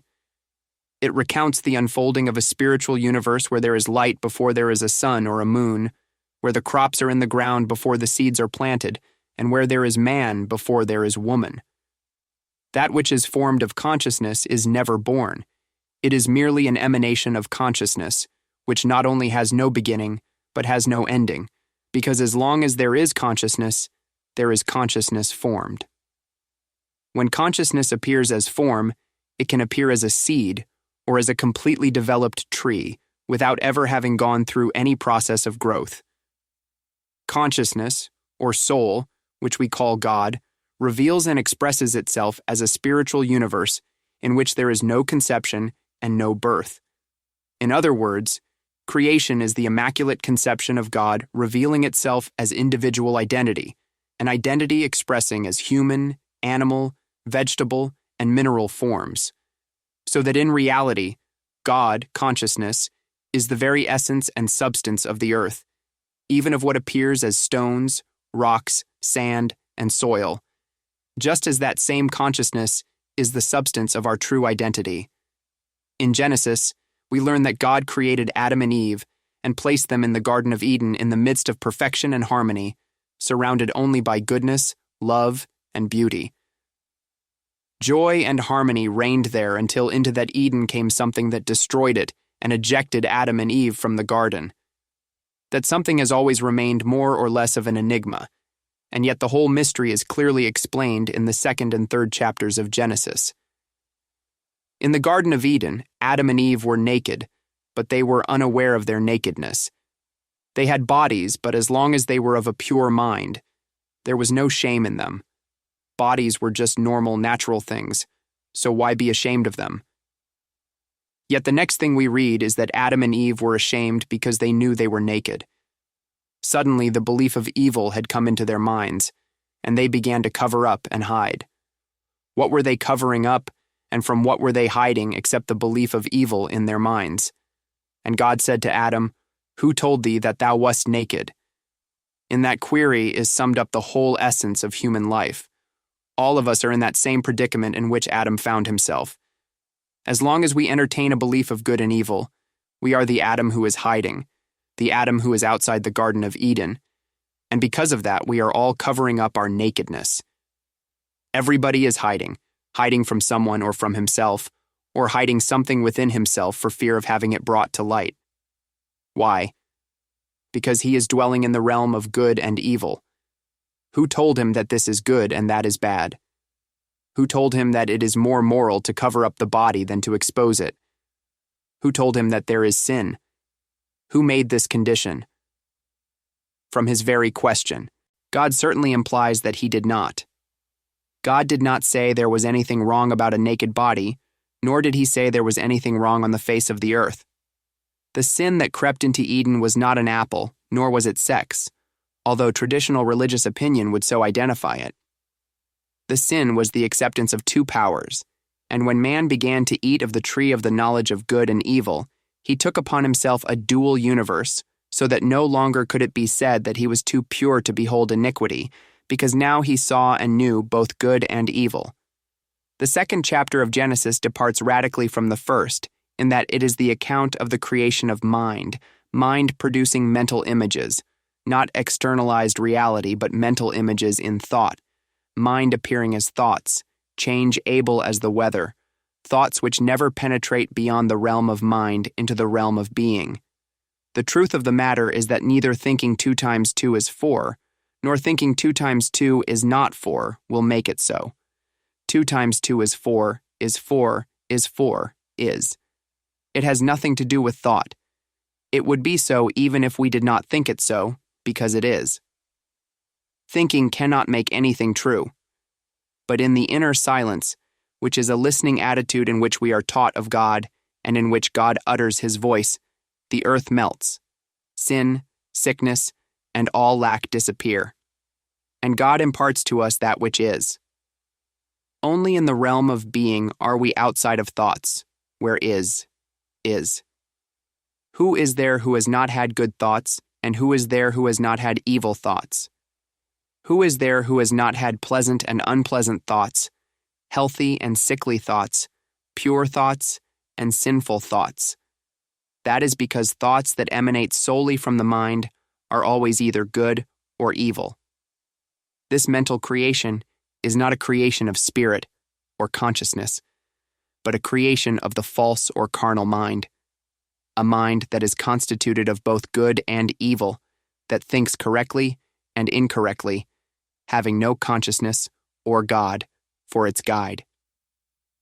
The entire sense world, made up of that which we see, hear, taste, touch, and smell, has no existence whatsoever except as a creation of this carnal mind, which by its very nature and from its very inception is finite, unreal, and unstable, with nothing to support it except thoughts which shift from good to evil and from evil back to good.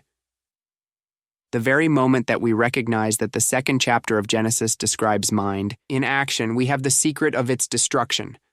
Rise above mind, above thought. God's thoughts are not our thoughts.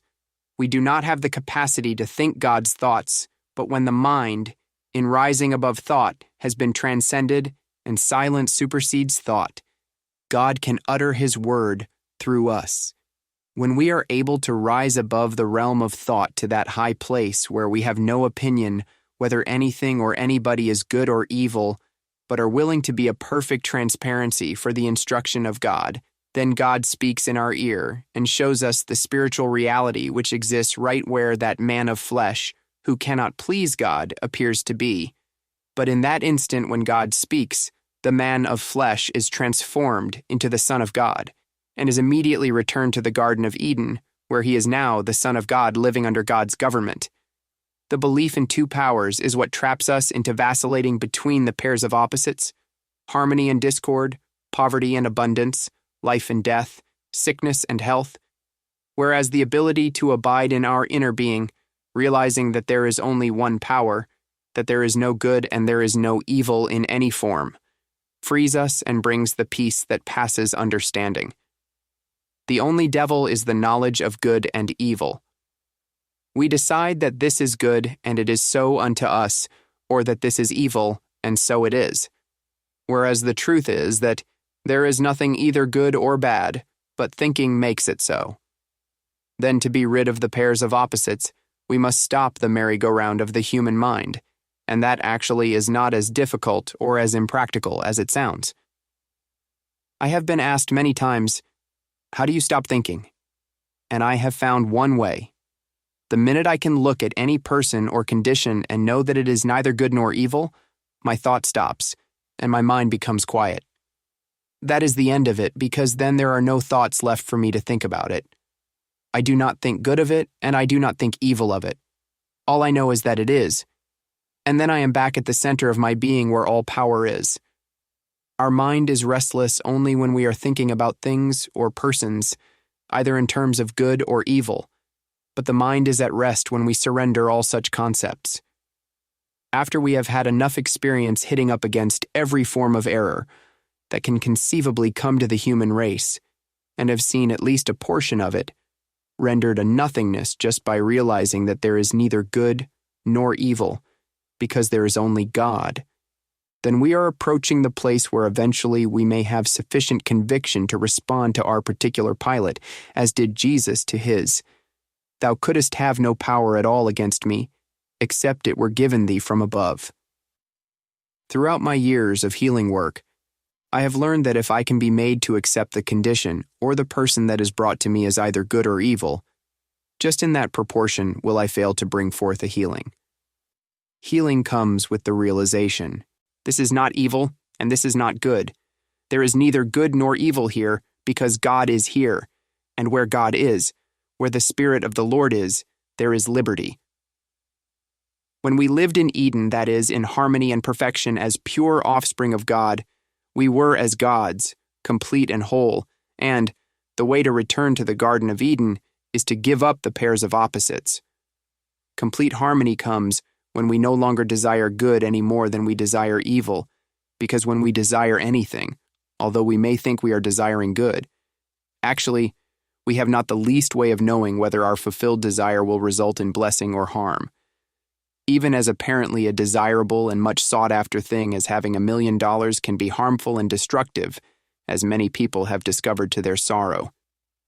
Traditional metaphysical teaching would agree that we must rise above evil, but it still looks longingly toward good, hoping to see the evil translated into good. And that is where it makes the mistake which results in the inability to attain the final harmony.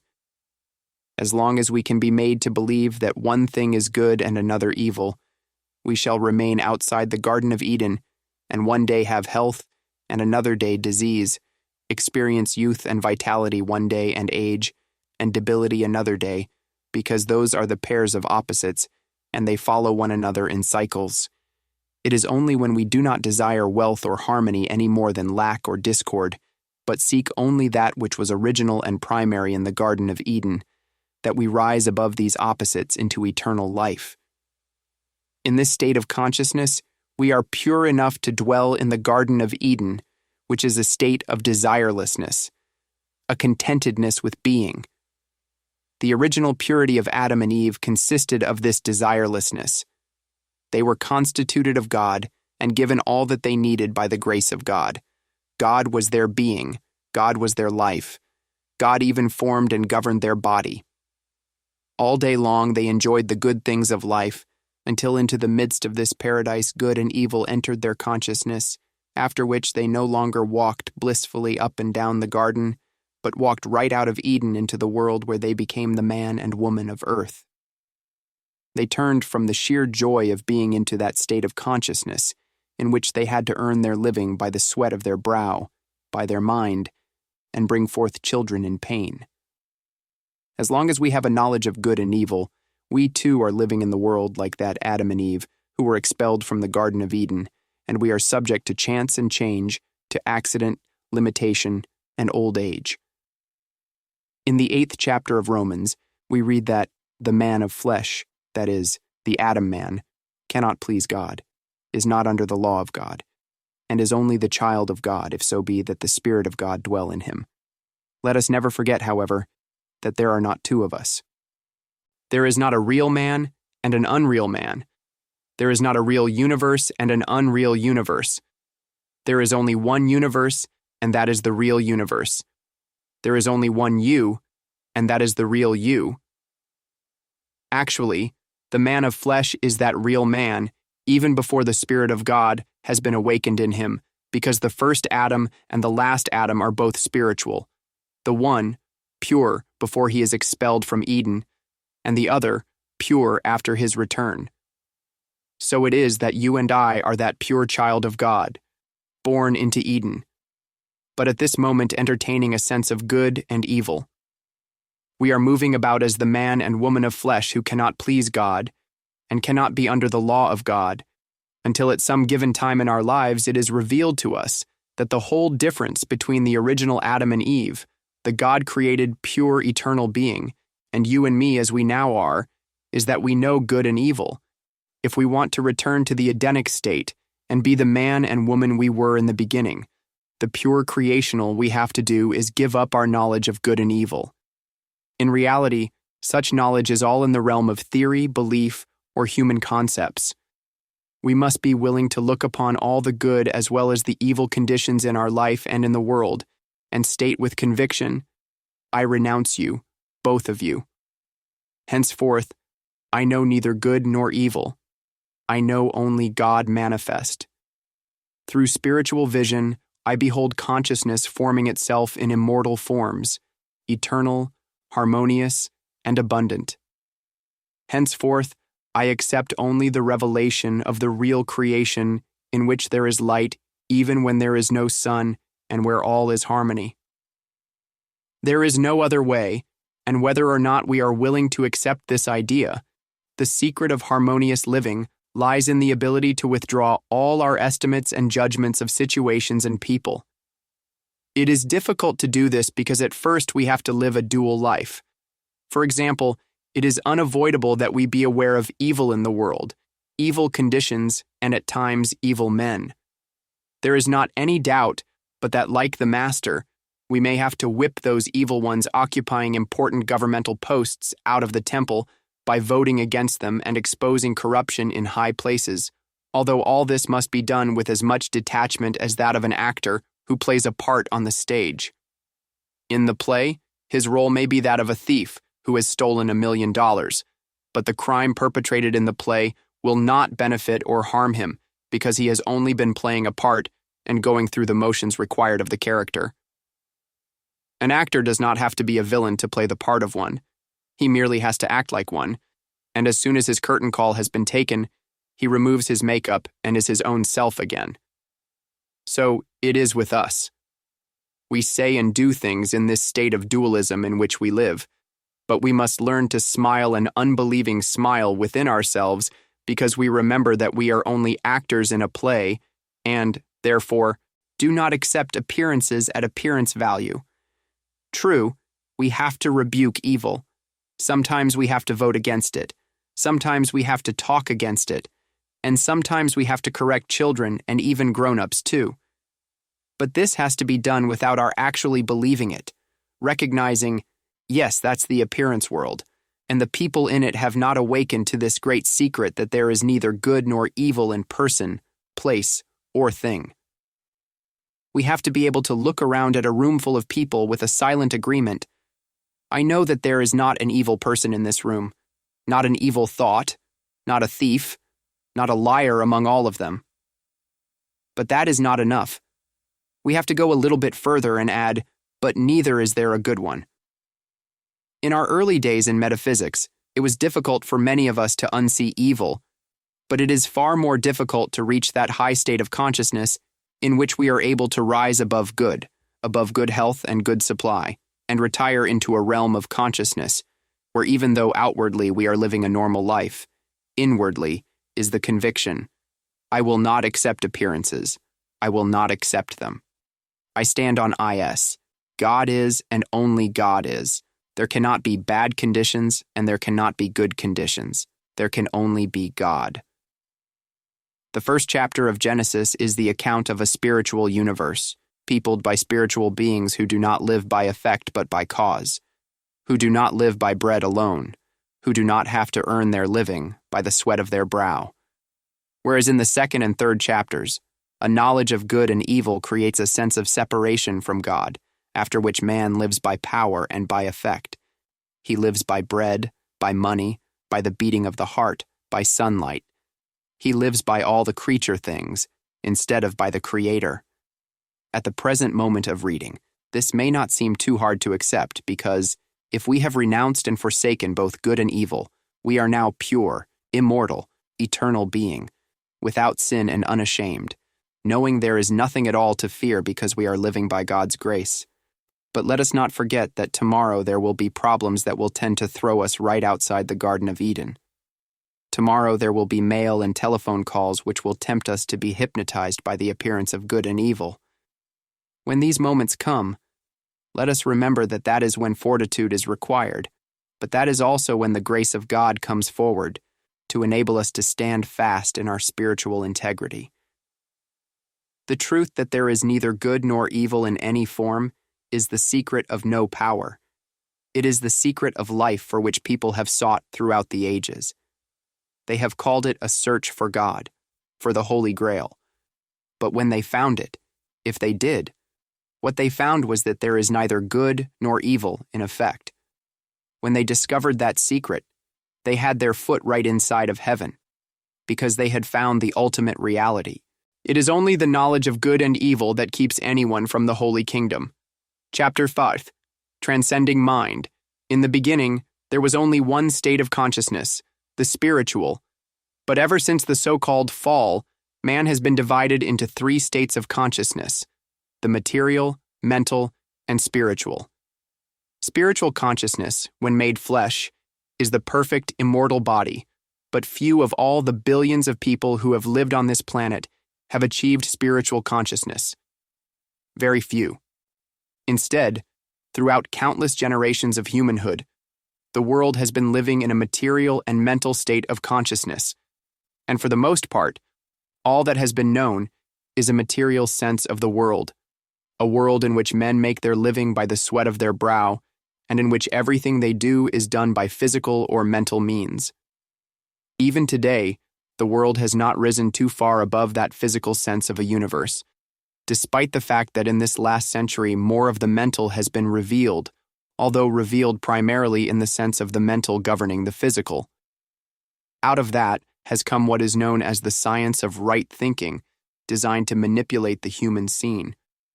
For example, if a person does not have a home, all he has to do is to catch hold of the right thought and the home appears, or if he does not have a satisfactory companion, just a little right thinking, and the old companion vanishes, and a new one appears.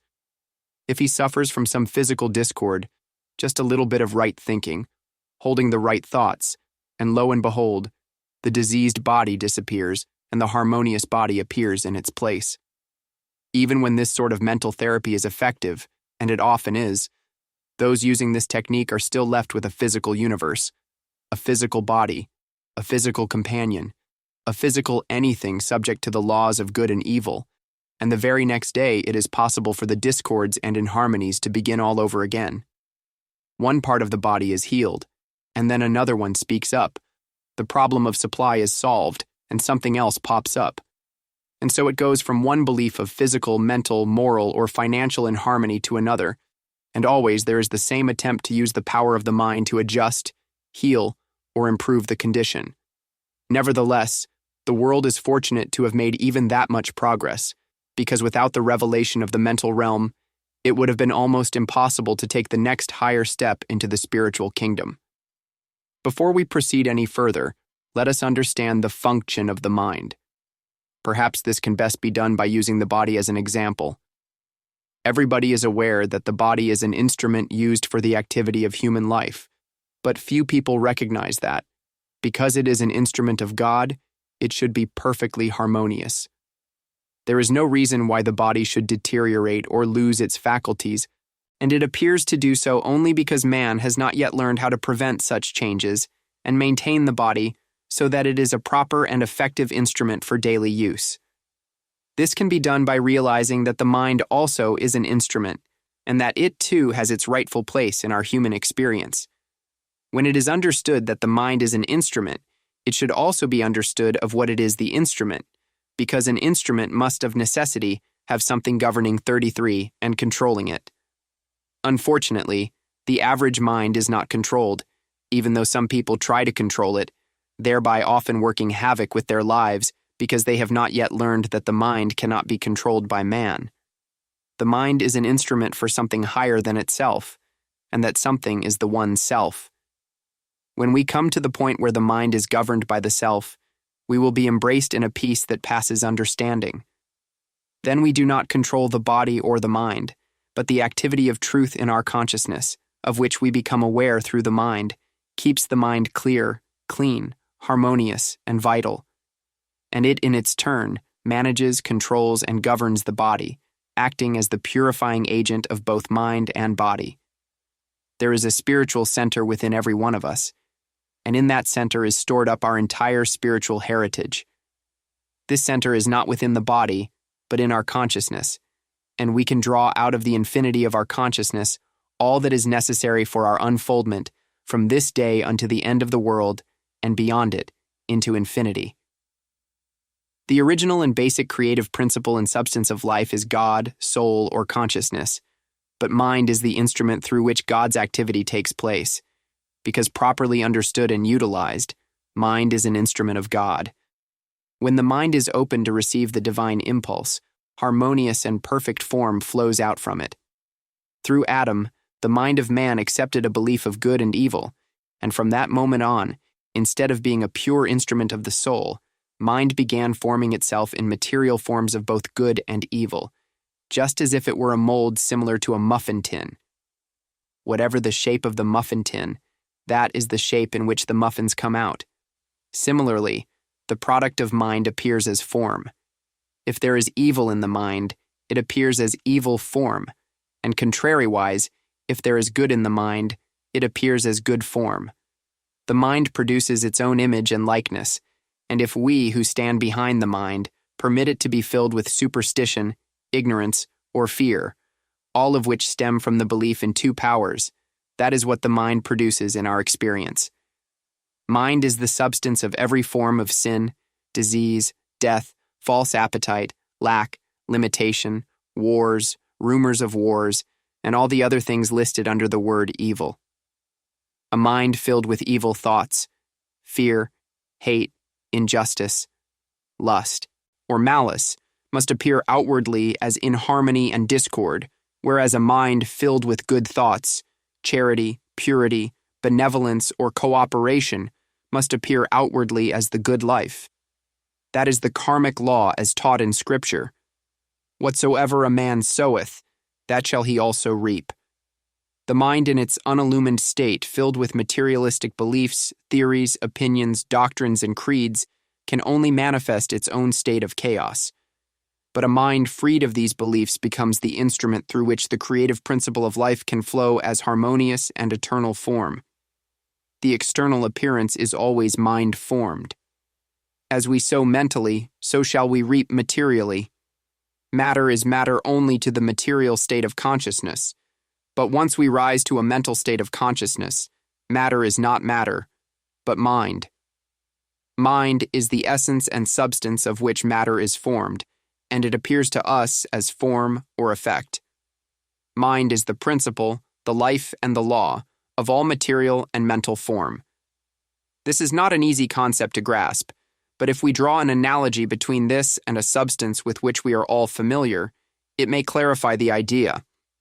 The combination of 2 parts hydrogen and 1 part oxygen is called water, but water can be changed into steam or into ice, and whether this particular substance appears as water, steam, or ice, it is just a different form of one essence, 2 parts hydrogen and 1 part oxygen. In this same manner, mind is the basic substance, but matter is the name given to mind when it takes form. Mind appears as many forms. Flesh is one of them, blood is another, bone another, and hair yet another. But every one of these is mind made visible, mind appearing as specific form. Mind in one form is flesh, and in another it is bone, gristle, blood, hair, or skin. But always the substance or essence is mind. Mind functions as thought, mind appears as thing, and on this level, mind is the essence of creation as described in the 2nd and 3rd chapters of Genesis. Therefore, if matter is mind, a process of mind can change the product, matter. Mind, your mind and my mind, imbued with spiritual truth, becomes the instrument through which God appears, in and through which God manifests, and God appearing becomes the body of our outer world. Therefore, never do we live in a material world with material surroundings, because God itself, truth in your consciousness and my consciousness, is the very substance and essence of our world.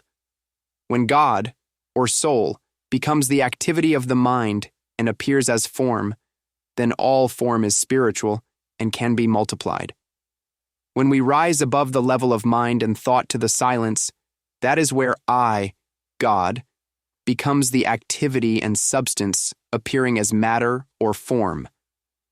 For example, in every miracle in the 4 Gospels, it was the mind of Jesus Christ which appeared outwardly as health and harmony, and as an infinity of loaves and fishes. Loaves and fishes are not matter. Health and wealth are not matter. They are mind-formed.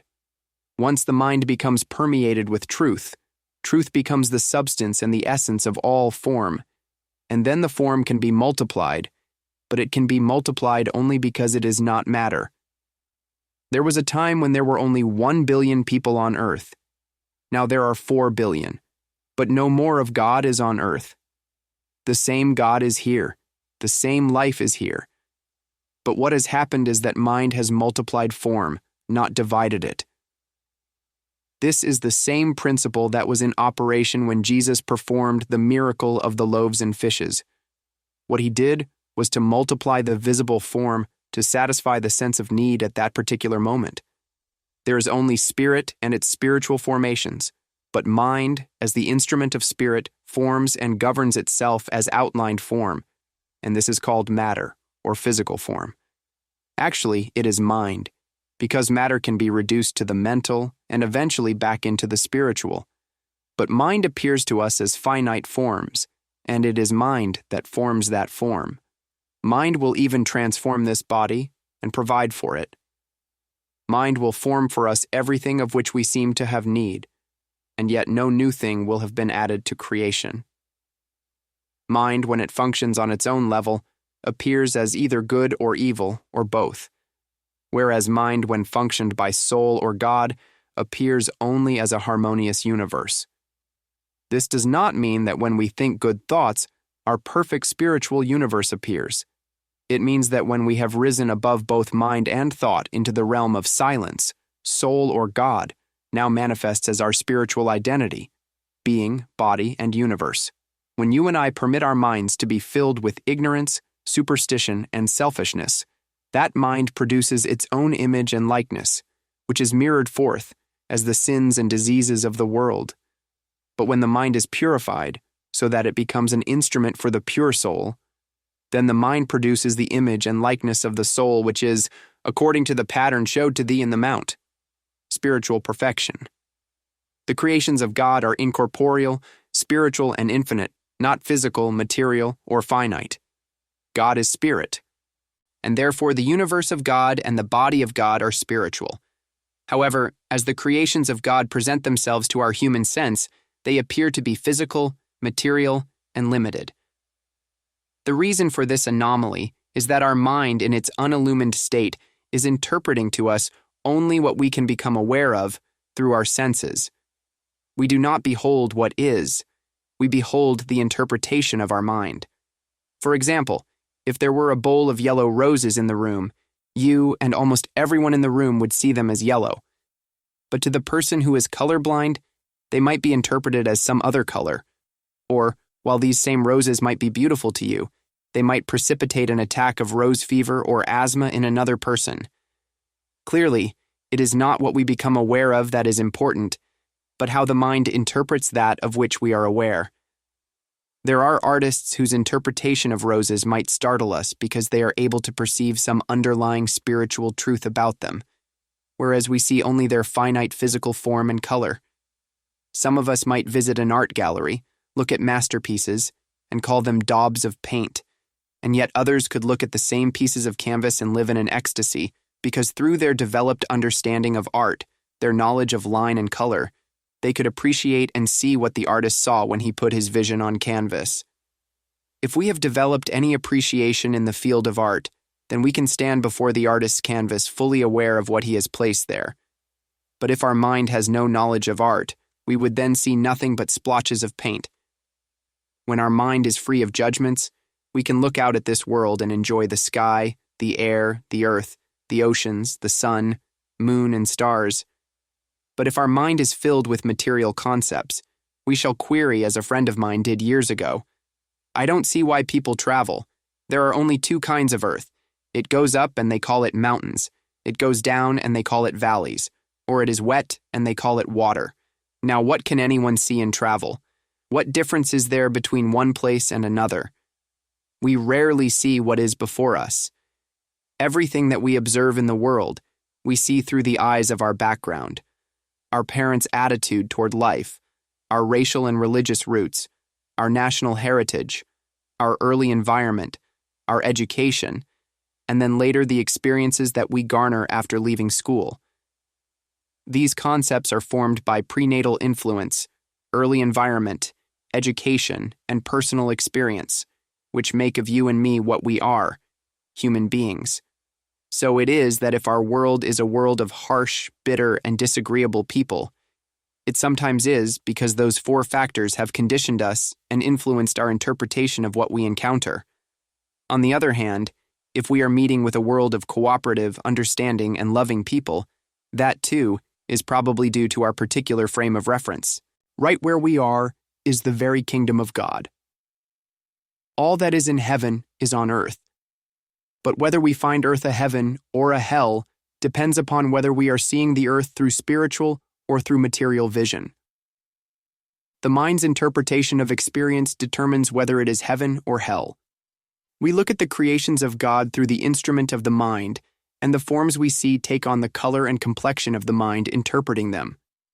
When a person comes to us and says, "I have a diseased body," or "I have a sick mind," or "I have an empty pocketbook," he is beholding creation through limited, finite material sense. But if we can ignore what the person is seeing, feeling, and experiencing, and realize that our mind is but an interpreter, and if we can become sufficiently still so that the true picture can register, then out of the silence we may hear, "Thou art my child, my beloved child, in whom I am well pleased," or "This very place is the kingdom of God," or "All that I have is thine." In other words, there comes an assurance from within that the seen, as mortal sense interprets it, is incorrect, and in the silence, what is actually there is revealed to us. A person struggling with a problem is judging by appearances, and his mind is interpreting his world in the light of prenatal conditioning, environment, education, and later, personal experiences. Whereas, when the mind interprets the scene through the pure activity of soul, all judgment is set aside while we wait in the silence. "Father, I have no judgment. I await your judgment." And in such humility, spiritual vision illumines the scene. In the human scene, the mind is creative. It can create good and it can create evil, and does. In the spiritual scene, however, the mind is not a creative faculty, but an avenue of awareness. For example, if we had a blank canvas in front of us, and if instead of racking our brains as to what to put on it, we learned how to be still and waited, taking the attitude, "Here is a canvas. Father, you paint the picture," we would find ideas flowing freely, and into our consciousness would come the directions which our mind and hands would execute. In such a state of receptivity, inventions, discoveries, plans on the trestle board, or whatever idea is necessary, would unfold, and the ability would be given us to carry these ideas into execution. That is because the real seat of intelligence is soul or spirit, and divine intelligence functions through its instrument, the mind. The whole secret lies in making the transition from a thinking, plotting, planning, scheming mind to a mind at rest in a state of awareness through which divine ideas can flow. Ever since that illusory experience known as the fall of man, however, mind has been used as a creative faculty, and that is what is at the root of our troubles and problems today. Therefore, when called upon to help our family, friends, or others, or even when in need of help ourselves, instead of trying to change the person or condition, or instead of condemning ourselves or others, we should realize that this is just another form of mind presenting itself to us. The healing agency lies in our realization that mind is not a power. Mind is an avenue of awareness. We can watch how miraculously this works whenever we are tempted with any form of error, whatever it may be, if we do not fight it, but quietly realize God is the great and only creative principle of life, the source of all being. God alone. Thou shalt have no other gods before me, no other power, no other creator but one. God alone is, and this that is troubling me cannot be of God, so it must be of mind. It is mind presenting a picture to me of a lack of some kind. Those who live in the Spirit have flashes of the real or spiritual creation and are able to discern the real man made in God's image and likeness, and to see that nothing has ever interfered with the harmony of the development and unfoldment of spiritual man. On the human level, however, mind governs our body and all creation, and it governs it for both good and evil. It gives us health one day and sickness another day. It gives us wealth one day and lack the next day because the mind, being of the earth, earthy, is made up of the two qualities of good and evil, and therefore it manifests and expresses itself as these extremes. Until we rise above mind, We cannot rise above the pairs of opposites. When we transcend mind and touch the realm of spirit, we live in a different consciousness. No longer do we resort to the use of affirmations or denials, physical or mental remedies. Now we contact that spiritual center where we find peace, and then we find that we have transcended the activity of mind, both as to good and evil, and are living what the world calls a normal life, but which in reality is a spiritual life, a life that to a great extent is untouched by the activity of the unillumined mind. Correctly understood, mind is an instrument of God, created by God. Therefore, mind itself is an effect, just as the product of mind is an effect. It is not a cause, it is an effect. God, soul, spirit alone is cause, and both mind and body are effects. If we dwell with spiritual truth in our consciousness, none of the evils of this world will come nigh our dwelling place, because the truth entertained in consciousness takes over and begins to live our lives. Living in an atmosphere of spiritual wisdom and feeding consciousness with truth, there comes a moment when that truth takes over the mind, and then no longer is it necessary to fill the mind with truth. From then on, the flow is the other way. It is not we who are thinking truth, remembering, declaring, or meditating on truth. It is truth using our mind for its expression, always using us, always flowing through us. Chapter 6. Unconditioned Mind. The basic secret of mind is that there is only one mind, and that mind is the mind of individual being, your mind and my mind. The implications of this profound statement have never been fully understood. The world at large does not know this, although it has been known to metaphysicians of all schools. When it has come to actual practice, however, an entity separate and apart from the one mind called mortal mind, or the human mind, has always been introduced and accepted as a power. Actually, there is only one mind, and this mind is unconditioned. It has no qualities of good or of evil. It is a state of being, not good and not bad. In reality, there cannot be intelligent mind and ignorant mind. There cannot be healthy mind and diseased mind, for mind is unconditioned. Furthermore, mind forming itself as body is unconditioned, and therefore, body is neither well nor sick, tall nor short, thin nor fat. Body is as unconditioned as the mind, which is the essence of its form. Mind and body, being unconditioned, are a state of absolute being and perfection until the belief of good and evil is accepted into thought. Human experience is in reality the perfect mind, your mind and my mind, which manifests as perfect being and body, but which as human experience is influenced by the knowledge of good and evil. This belief in two powers is the essence of what is called the carnal mind.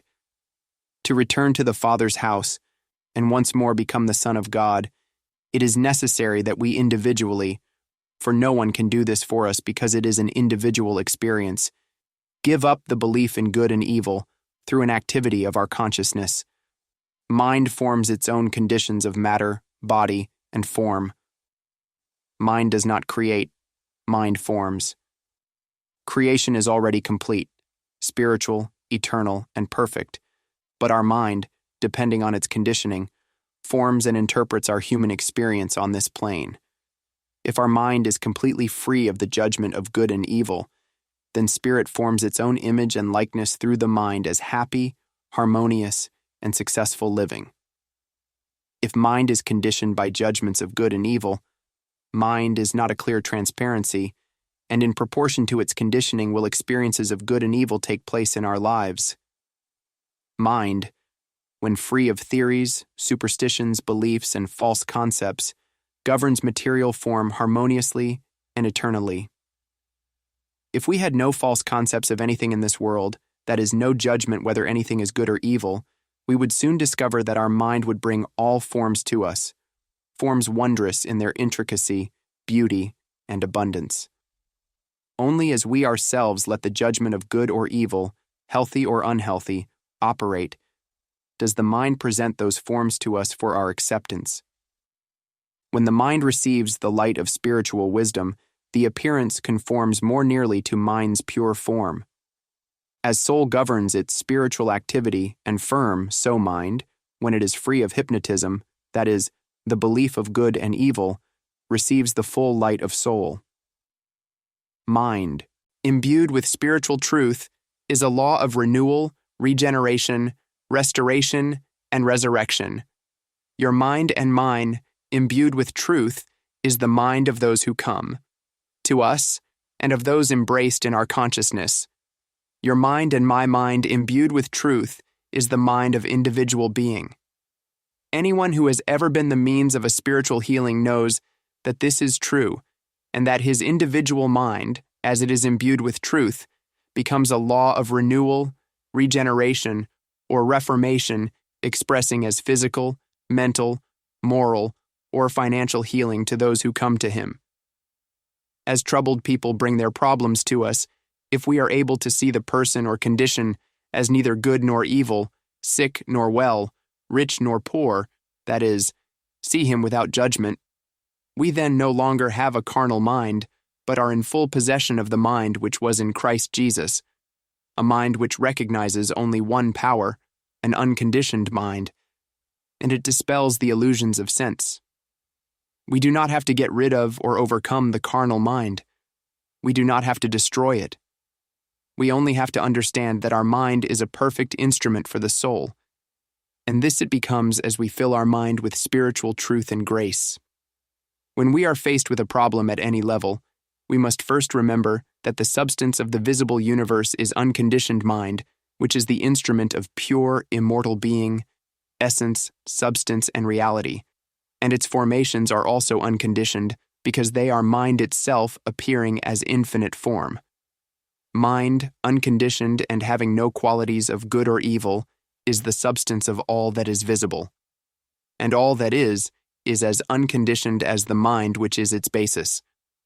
If this were not true, it would be impossible for our state of consciousness to produce changes in what is called the material universe.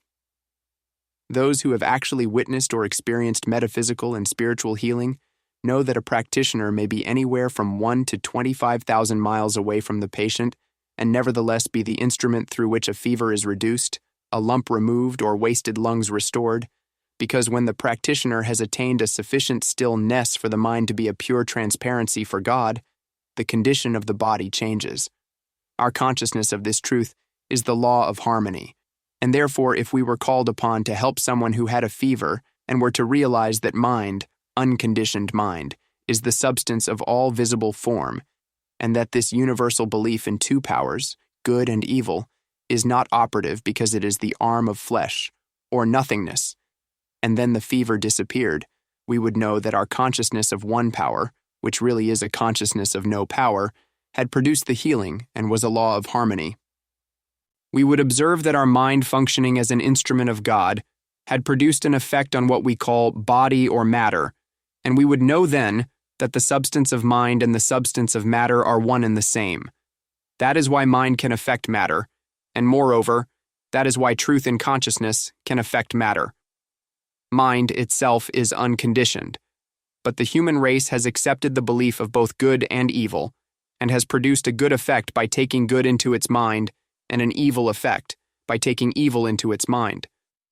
Mind, unconditioned, infinite, eternal mind, is the substance of being, body, business, politics, government, industry, finance, art, and literature. This mind and its formations are neither good nor bad. They are unconditioned, eternal being, and that which we behold as an erroneous condition or circumstance is not of mind or its formations, but is the universal belief in good and evil, which is termed devil or carnal mind. Actually, there is no such thing as carnal mind, because there is but one mind and it is unconditioned. It is not mortal, it is not human, it cannot be named, described, or analyzed. That which we call carnal mind is merely a belief in two powers, and when you recognize that, you can stop fighting error or trying to overcome it, rise above it, or remove it. Never try to protect yourself from mortal mind or carnal mind. The nature of any protective work must be your realization that there are not two powers, and all you ever have to protect yourself from is that belief in two powers. As you begin to perceive that mind is unconditioned, your thoughts never turn to the subject of good or evil. You are just living each circumstance of life as it comes along. This does not mean withdrawing from the world. It means being in the world, but not of it. Living each experience without trying to cling to it if it seems good, or without trying to get rid of it if it seems evil. It is a life of non-attachment to things. It is only when we are trying to cling to something or to somebody, or trying to get rid of someone or some condition that we are attached. The moment that you think of mind in terms of your mind and my mind, separate and apart from the one unconditioned mind, you have missed the point. But once you begin to understand that there is only one mind, you will never do anything unless it is in keeping with God's law. It will never be your will or my will. It will be God's will. In the surrender of personal will, this unconditioned mind can operate in us and through us. As long as we condition mind with beliefs of good and evil, we will bring forth good and evil in proportion to our faith or belief. As a man becomes convinced in his heart, so is it unto him. It is all a matter of conditioning, and you can condition yourself for good or for evil. But when you leave the realm of conditioning, you are in the realm of that mind which was also in Christ Jesus. In all the healings that Jesus brought forth in his ministry, it was the Father's will that was being performed through him, and he knew that it was not his mind, but the Father's mind. It was the unconditioned mind. Therefore, he could say to a blind man, "Open your eyes." He could say to the crippled man, "What did hinder you?" In other words, there was no conditioned condition in his consciousness. There was only unconditioned mind, which is neither healthy nor sick, neither rich nor poor. This is truth, but you can make it truth in your experience only by applying it to every appearance that faces you, on the street, at home, in school, in the factory, or in the market, always keeping before you the truth that unconditioned mind is formed as unconditioned effect. Spiritual wisdom must be made tangible. It must bear fruit in our earthly experience, but this it cannot do if we do not become consciously aware of it. All the undiscovered inventions, sciences, and arts of the future exist in the mind, but they can come through into expression only in the degree that an individual opens his consciousness to them. So with esoteric truth, which remains something hidden until it takes form in consciousness, and then it produces an effect in the outer world. As you know the truth, this truth will free you from all carnal mind conditions, which mean all situations or circumstances conditioned by good or evil. Every bit of truth realized will help to set you free from some phase of good or evil, until you attain the fullness of the spiritual light in which spirit through the instrument of the unconditioned mind expresses itself as your being, body, business, home, and relationships. But before this can happen, there must be a preparation in which we abide in the Word and let the Word abide in us, in which we consciously dwell in the Word. After the experience of illumination, however, life is lived without effort and without taking thought. Life is unconditioned. There is no such thing as a new life or an old life, nor is there a diseased or a healthy life. Do not try to condition life. Do not try to make it good or evil. Do not try to have it up or down, longer or shorter, for there is no such thing. If we do not accept the belief of good and evil, our life is unconditioned, pure spiritual being. The tempter, the belief of good and evil, stands before us, as it did before Adam and Eve, only now we understand that life and mind are unconditioned, and we turn on the tempter as did Jesus. Get thee behind me, Satan. I accept no conditioning of my life. My mind, life, soul, and body are unconditioned, unfettered, and free, knowing neither good nor evil, knowing only God being, pure spirit, pure soul, pure life. Chapter 7. A rose is a rose is a rose. No one can free himself from the belief in two powers and make the return to Eden until he is willing to relinquish his human judgments and look out upon the world with an unconditioned mind. The practice of seeing neither good nor evil can begin at this very moment with any object which comes within range of your vision, or with any person with whom you may be confronted. In most cases, however, it is simpler to begin the practice with some object or person with whom you are not emotionally involved. The practice might begin with a bouquet of flowers, which may have been sent to you as a gift. If you have no preconceived idea of them, you do not know whether they are going to give you joy in their beauty or an attack of hay fever. Contemplate them, look at them, and if you see them as having power for either good or evil, you will be thinking thoughts about them for a long time to come. Change all that and acknowledge that these flowers, in and of themselves, have no power whatsoever, that they are not good flowers and they are not bad flowers. At this point, you may be willing to admit that they are not evil, but you may still wonder why they are not good. The answer is that they are not good in the sense that good is embodied in them. The good is in the consciousness of the individual who provided the flowers because that good is love. Love is good. Love is invisible and spiritual. Love is the substance that sent these flowers to you, perhaps from a great distance. Love is the invisible thing of which these flowers are the visible expression. If you were to call these flowers good, and then in 3 or 4 days they faded and were gone, you would have lost your good, but inasmuch as their only value beyond a momentary sense of pleasure lies in the lasting remembrance of the giver, of the love that prompted them, of the devotion, the friendship, and gratitude, it makes no real difference what happens to them. When the flowers themselves have faded and are long since gone and forgotten, still the good, the love, and the appreciation of which they were the expression, will remain, creating on the invisible plane an immortal and eternal bond between the giver and the recipient. For this reason, there should never be grief over the loss of anything to which you have attached value, regardless of how much money it may have cost. The value of the object lies in that which is invisible and which prompted its coming into your experience. The real good is always invisible. It can never be seen, heard, touched, tasted, or smelled. And because it is invisible, it is intangible to human sense. These flowers, then, in front of you are just flowers. Beautiful, yes. Nice to look at, yes. Colorful, yes. Fragrant, yes. But who says they are? Who says they are colorful or fragrant? Ask yourself, are they beautiful?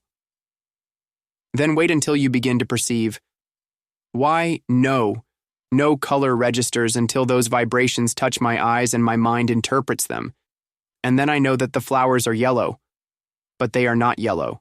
They are not beautiful. They are not fragrant until my mind translates these vibrations into beauty, color, and perfume.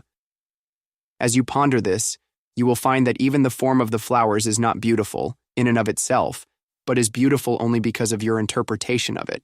And as you sit there contemplating them, convinced that these flowers are neither beautiful nor ugly, suddenly into that vacuum which you have created will come the awareness of what it is you are looking at, and then you will find that it is much more than a bowl of roses, and you will be led to this conclusion.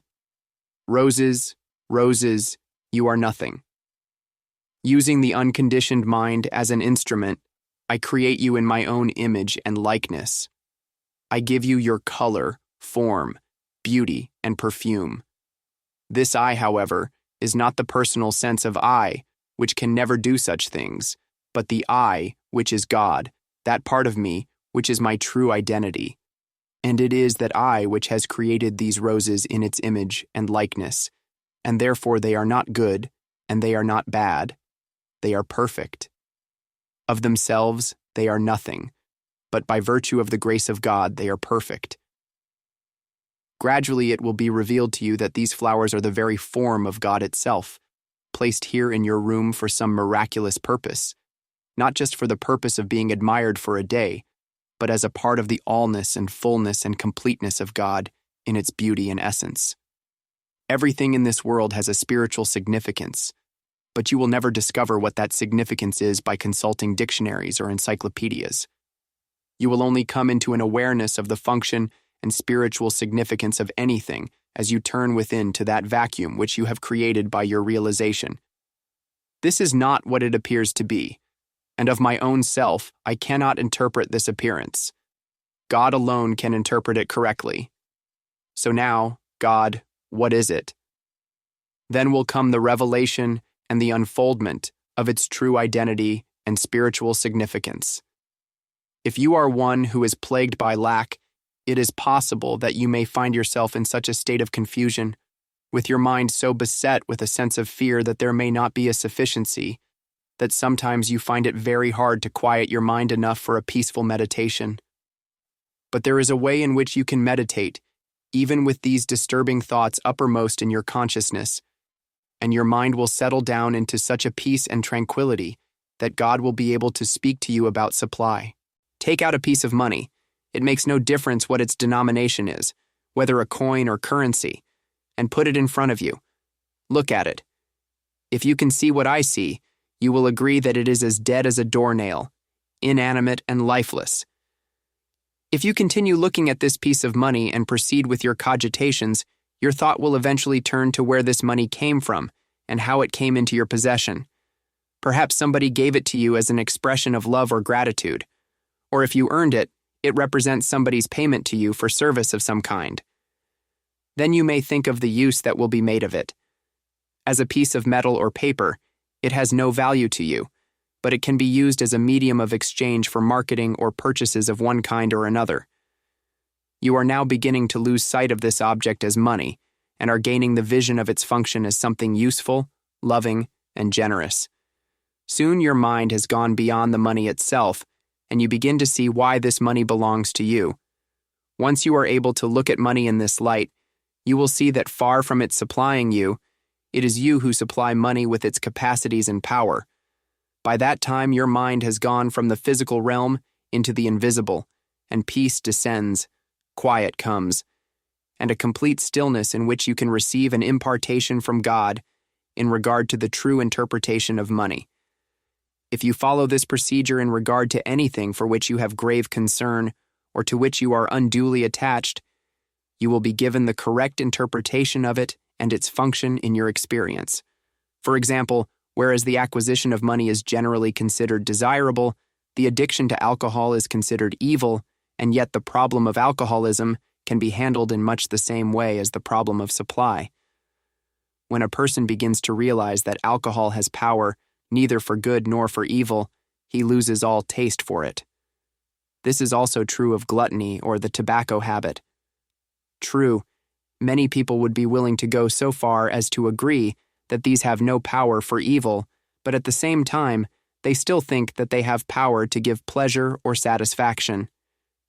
As long as a person gives them any power, however, for good or for evil, they hold him in their grasp. Many alcoholics have been healed through the understanding that there is no power for evil in alcohol, but I have had greater success in dealing with this particular problem by knowing that there is no power for good in alcohol.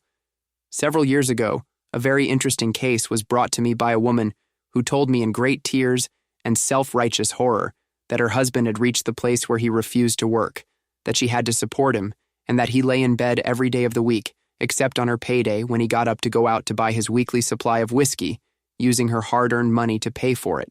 The entire situation was just a little bit too much for her to take any longer. But she had become interested in spiritual healing and wanted to know what I could do about it spiritually. It was pure inspiration that led me to say, "Do you know something? It comes to me that your husband is not an alcoholic at all. You are the alcoholic." "I don't know what you mean." "Well, you seem to be more afraid of alcohol than your husband is." She looked at me uncomprehendingly and said, "Well, perhaps I am. Every day I see what it is doing. My husband doesn't think it is terrible. He likes it." There's a difference of opinion there. You really believe that alcohol is bad, don't you? I certainly do. And yet the whole basis of our work is that there is neither good nor evil. Now what are we going to do with that? I can put it to you this way. Suppose your husband wanted to use your money to buy ginger ale, would you object? No, I'd gladly go to work, and he could have all the ginger ale he wanted. So, ginger ale is good, but alcohol is evil. That is the appearance again. And there we are back with Adam and Eve. Now let's see who is at fault in this. Your husband or you. Your husband thinks that alcohol is good and you think it's evil, so you're deadlocked, I guess. and that is where you are going to stay for a while unless you can begin to see what I see.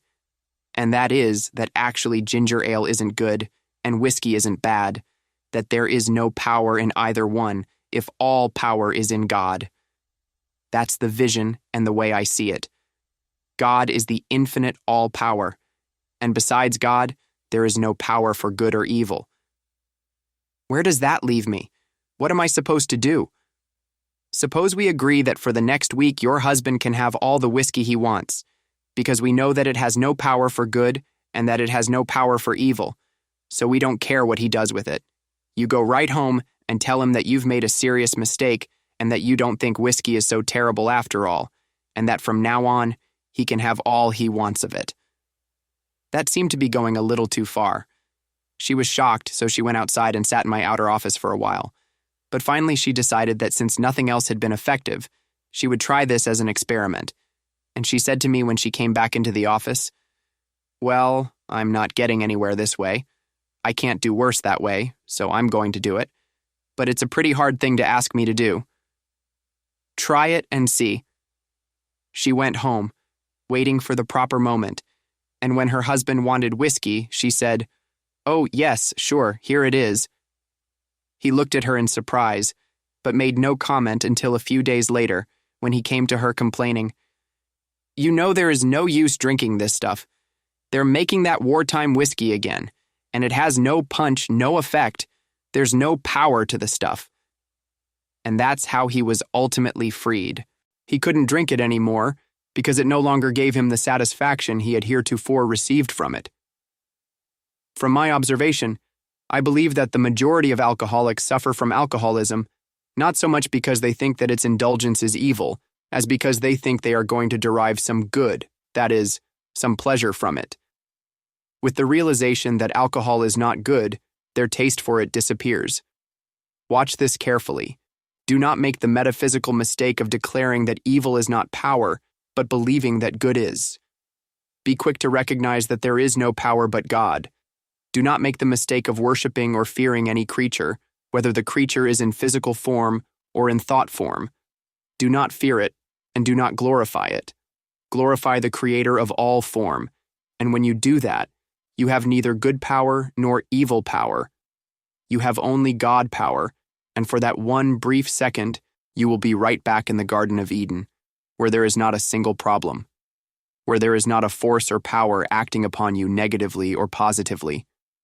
You are just suspended in an atmosphere of peace. You could throw every worry aside and never again know a sleepless night if you could put this book down in the conviction that there is nothing good or evil in and of itself. In that state of consciousness, there would be nothing to worry you or keep you awake, nor would there be anything to rejoice over. It is true that in following this way of life, you do forfeit some of the thrills and excitement of human life. This does not mean, however, that you do not continue to enjoy flowers and music and all the beautiful things of this world. The only difference is that you do not become overly elated about them. You will be more than compensated for this lack of excitement in the lack of concern you will experience, because you have now come to perceive that there are no qualities of good or evil as such in any person or thing, and that unless you invest him or it with these qualities, no such qualities are present. Whatever the appearance, it is merely a form of some sort. Nothing but a blank in front of you until you decide in your own mind that this thing is beautiful or ugly, that this person is good or bad, or that your dog is faithful to you, but your neighbor's dog is a pest. Because your mind and mine have become imbued with the ignorance characteristic of human beliefs, stored full of superstition, environmental and educational conditioning, and medical and psychological knowledge, we do not view people or things as they are. We view them as they appear to be, judging from appearances, and thereby suffer the consequences of such judgment. The way to free our mind of ignorance, superstition, and fear is to go back to Eden, where there is no knowledge of good and evil, and lose concern whether we are naked or clothed, that is, concern whether we are rich or poor at the moment, whether we have human failings or virtues, whether we are happy or unhappy. Let us begin where we are at this particular moment and let our spiritual unfoldment begin with the understanding that since God is the principle of this universe, it is perfect. A star is a star. A rose is a rose. A dog is a dog is a dog. And a moon is a moon is a moon is a moon. But let us not call them good, and let us not call them bad. Let us call them by their names, star, rose, dog, moon. And we shall find that God will reveal their nature to us, and the correct place and function they are to occupy and perform in our experience. Everything in the universe emanates from God, but man has sought out many inventions. Man has twisted and turned the spiritual realities of God's creation to destructive purposes, until even the glories of the atom have become the horrors of the atom bomb. Man has done that, not God. God has given us the principles which enable us to fly through the air, but man has utilized these principles for instruments of devastation. And as long as the mind is distorted with ideas of good and evil, the blessings of these God-given ideas will become the tombs for millions of men. When there is no trace of good or evil intent in our mind, however, that unconditioned mind becomes an instrument through which these principles pour out in their purity, harmony, and perfection. In proportion as we keep our mind free of judgments, it functions without concepts, so that when the principles of life come into expression, they come through as they did through Einstein, as pure law. Similarly, when the Spirit comes through the minds of understanding practitioners who sit in the silence with no judgment, not hying to get rid of a disease, not trying to overcome a sin, and not trying to destroy a fear, but just sitting there in a vacuum of God's grace, the truth comes through in its purity, and the patient says, "I feel better," or "I have had a healing." What creates and perpetuates humanhood is the pairs of opposites, the belief that flowers are good, but that weeds are evil, the belief that robins are good, but the bugs on the rose bushes are evil. If, however, we neither gloss over some evil appearance as good, which is merely an old metaphysical cliché, nor judge it bad, but recognize that all that exists is pure soul, infinitely expressing itself, eventually even the bugs on the rose bushes find their rightful place where they cannot perform any destructive function. Even the so-called evil people of the world begin to serve a good purpose. They do, or they are removed from positions where they can work their purposes. We are approaching a period in the world in which evil will find no room for expression in people, thoughts, and things. It will be crowded right off the earth, because the earth will be so full of the knowledge of this principle of one power that evil will have no channel through which to function. It will be lopped off as fast as it shows its head by this invisible spiritual power that permeates consciousness. Chapter 8. Henceforth. Know we no man after the flesh.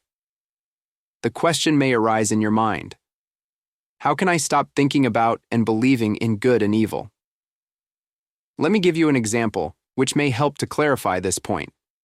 Look at your hand and ask yourself, is it a good hand or is it a bad hand? And if you carry out into practice what you have learned thus far, you will have to admit that your hand is neither good nor bad. It is just a hand, a piece of flesh and a bundle of bones. It has no power to act in or of itself. It cannot pet and it cannot punch. It cannot give and it cannot withhold. But you can move it. You can use it as an instrument for giving or withholding. You can do such things, but the hand cannot. The hand is but an instrument for your use. It can be used for various purposes. It can give generously and benevolently or steal unashamedly, but this hand cannot of itself do anything. There has to be something to move the hand.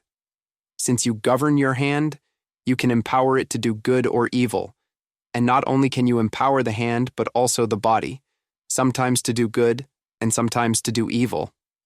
However, when you have transcended mind and thought, it is then that both mind and body are governed and controlled by the I that is God, and this produces a mind, body, and daily experience which are neither good nor evil, but spiritual. The secret again is in the attainment of the unconditioned mind, through which the soul functions as life and experience.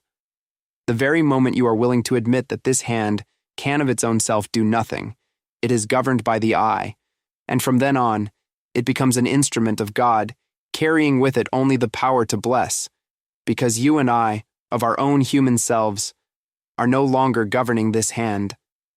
Now I am, and I is God. Turn now from consideration of your hand and take your whole body into your mind and realize this same truth. You do not have a good or a bad body, a young or an old body. Your body is merely so much flesh and bones. In and of itself, it has no intelligence. It knows nothing about either disease or health. It knows nothing about time, nothing about calendars. Unfortunately, the human eye does, and because of that, the body changes. The body knows nothing about seasons of the year, whether it is winter or summer, good weather or bad. But again, unfortunately, we do. And because of that, the body reflects whatever we accept in our mind. It is the mind which becomes the avenue through which the body takes on the beliefs of the world. It is the mind, then, which determines whether the body is good or bad, young or old, well or sick. But when there is neither a good body nor a bad one, a young one nor an old one, from that moment on, I, which is the presence and power of God, takes over and begins to manifest its conditions on the body. When we begin to realize that our body is the temple of the living God, we place our body at God's disposal to use as He chooses, and then our body becomes an instrument for God, for the I at the center of our being. But we have to be willing to make some sort of a beginning, and that is done by knowing that there is no good or evil in body, that body as such has no qualities of its own. It merely expresses that which is imposed upon it. This reversal or change of attitude toward body and the conditions imposed upon it is begun by consciously realizing, there is no good or evil in my body. There is no age or youth in it. There is no strength or weakness in it. My body is just an instrument for the I, the God within me, which is the creative and maintaining principle of my being. Think for a few moments on the vital problems that are disturbing you, your own, your children's, or your grandchildren's. As you think about them, ask yourself, are these conditions good or evil? Who said so? Who decreed that they are good or evil? Then ask yourself, did God create evil? I think you know better than to answer that in the affirmative. If God created eternality and immortality, if there is nothing in Him that defileth or maketh a lie, certainly He did not create evil. But if God did not create evil, who did?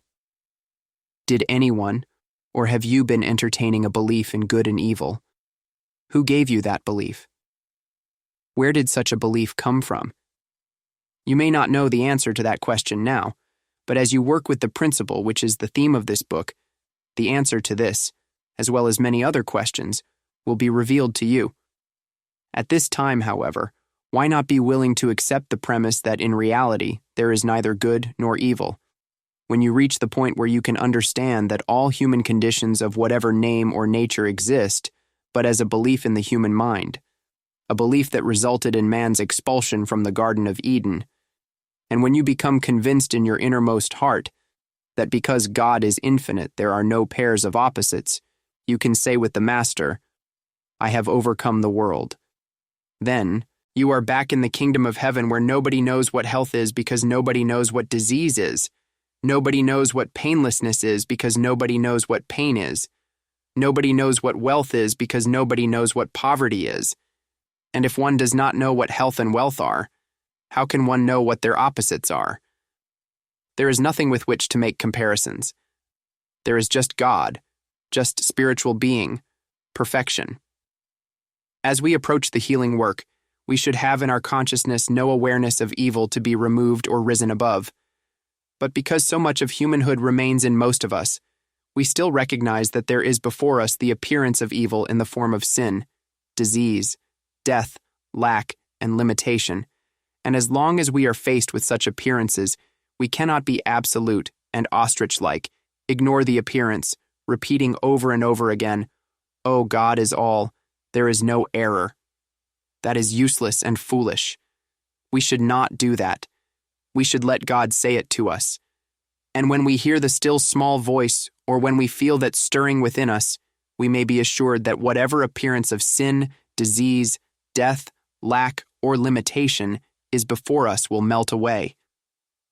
But do not think that you humanly can ever be so wise as to bring this about. Because you know the words, and can say orally or silently, "There is neither good nor evil," do not believe that their repetition will work miracles in your life, because it will not. You have to live with this truth until you can demonstrate it. You have to prove it over and over again within yourself. Moreover, never forget that if you are tempted to tell this to any man, before it becomes so evident that the world sees it in you, you will lose what you have received, and, what is more, you may lose even the possibility of demonstrating it in this incarnation, because no one can trifle with the word of God, no one can boast with it and play with it, and think that he can retain it. You can only prove this principle in the degree that you hug it tightly within yourself, keep it sacred, and keep it secret, but use it.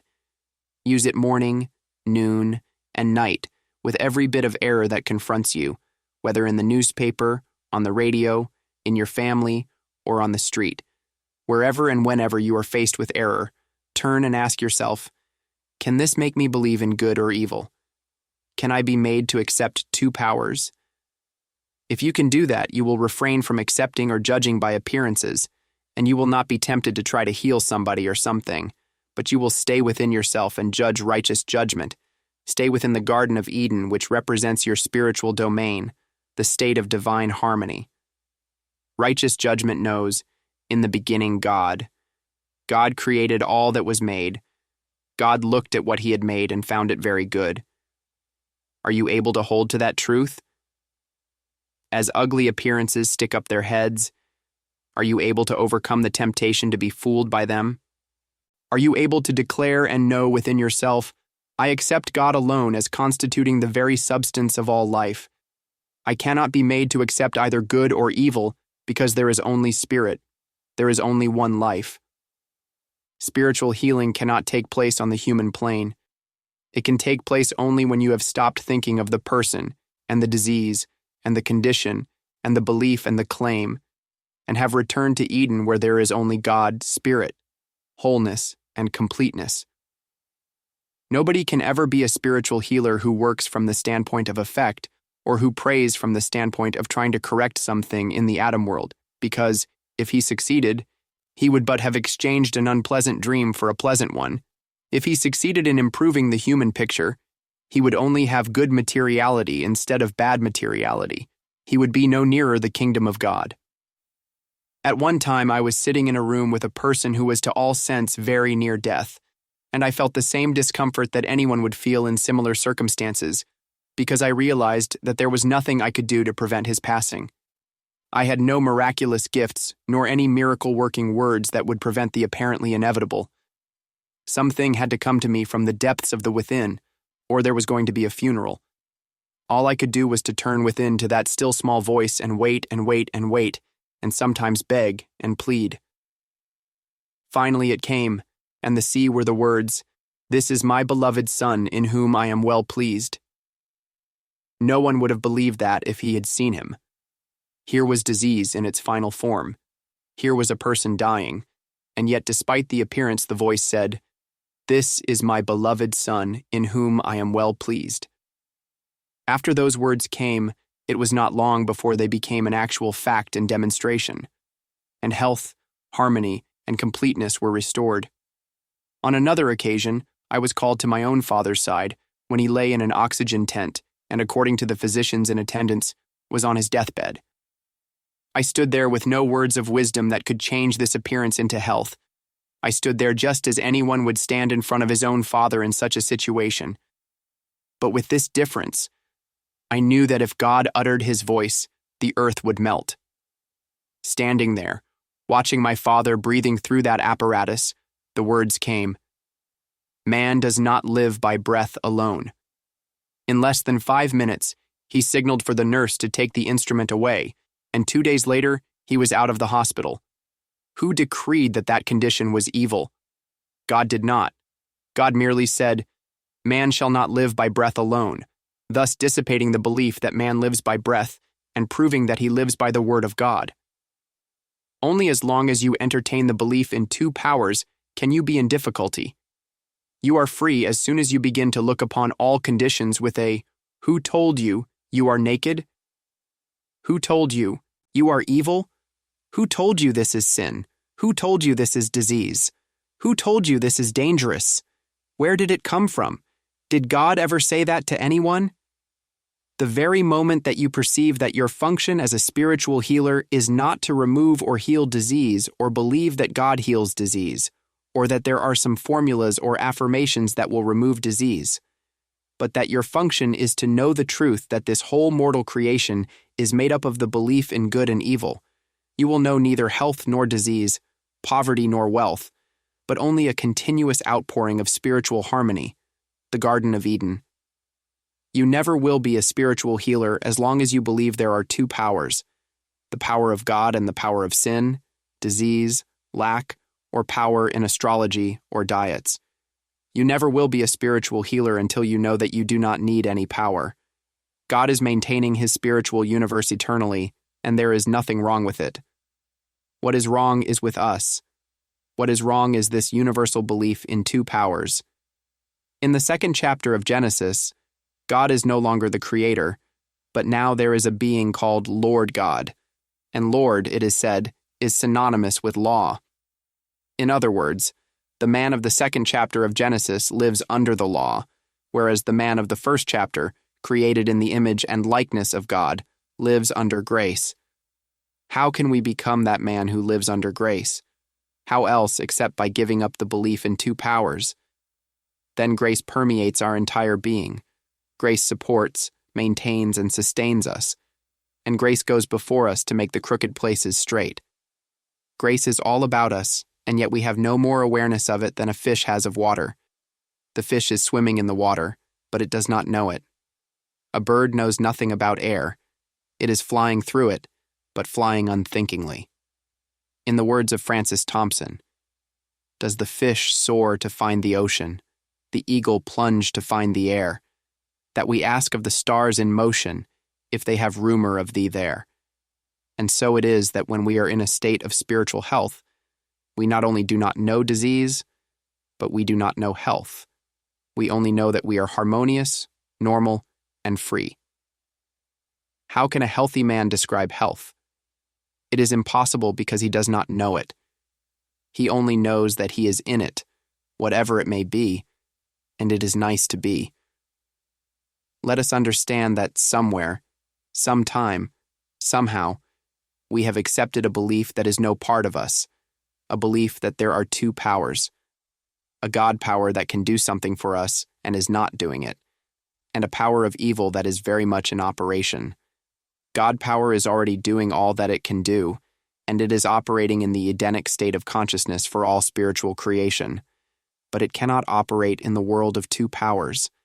That is the reason that as good, moral, and benevolent as we or our neighbors may be, we and they come under sin, death, accident, and wars. But over and over again the question is asked, how can such things be if there is a God? And the answer is a startling one. There is a God, but there is no God in the human scene. There is no God in the second chapter of Genesis. There is only a Lord God, which is the law of cause and effect, karmic law. When we rise above the law of cause and effect, we are no longer under the law, but under grace, or in other words, we are living in the first chapter of Genesis, where no such thing as human good or human ill exists.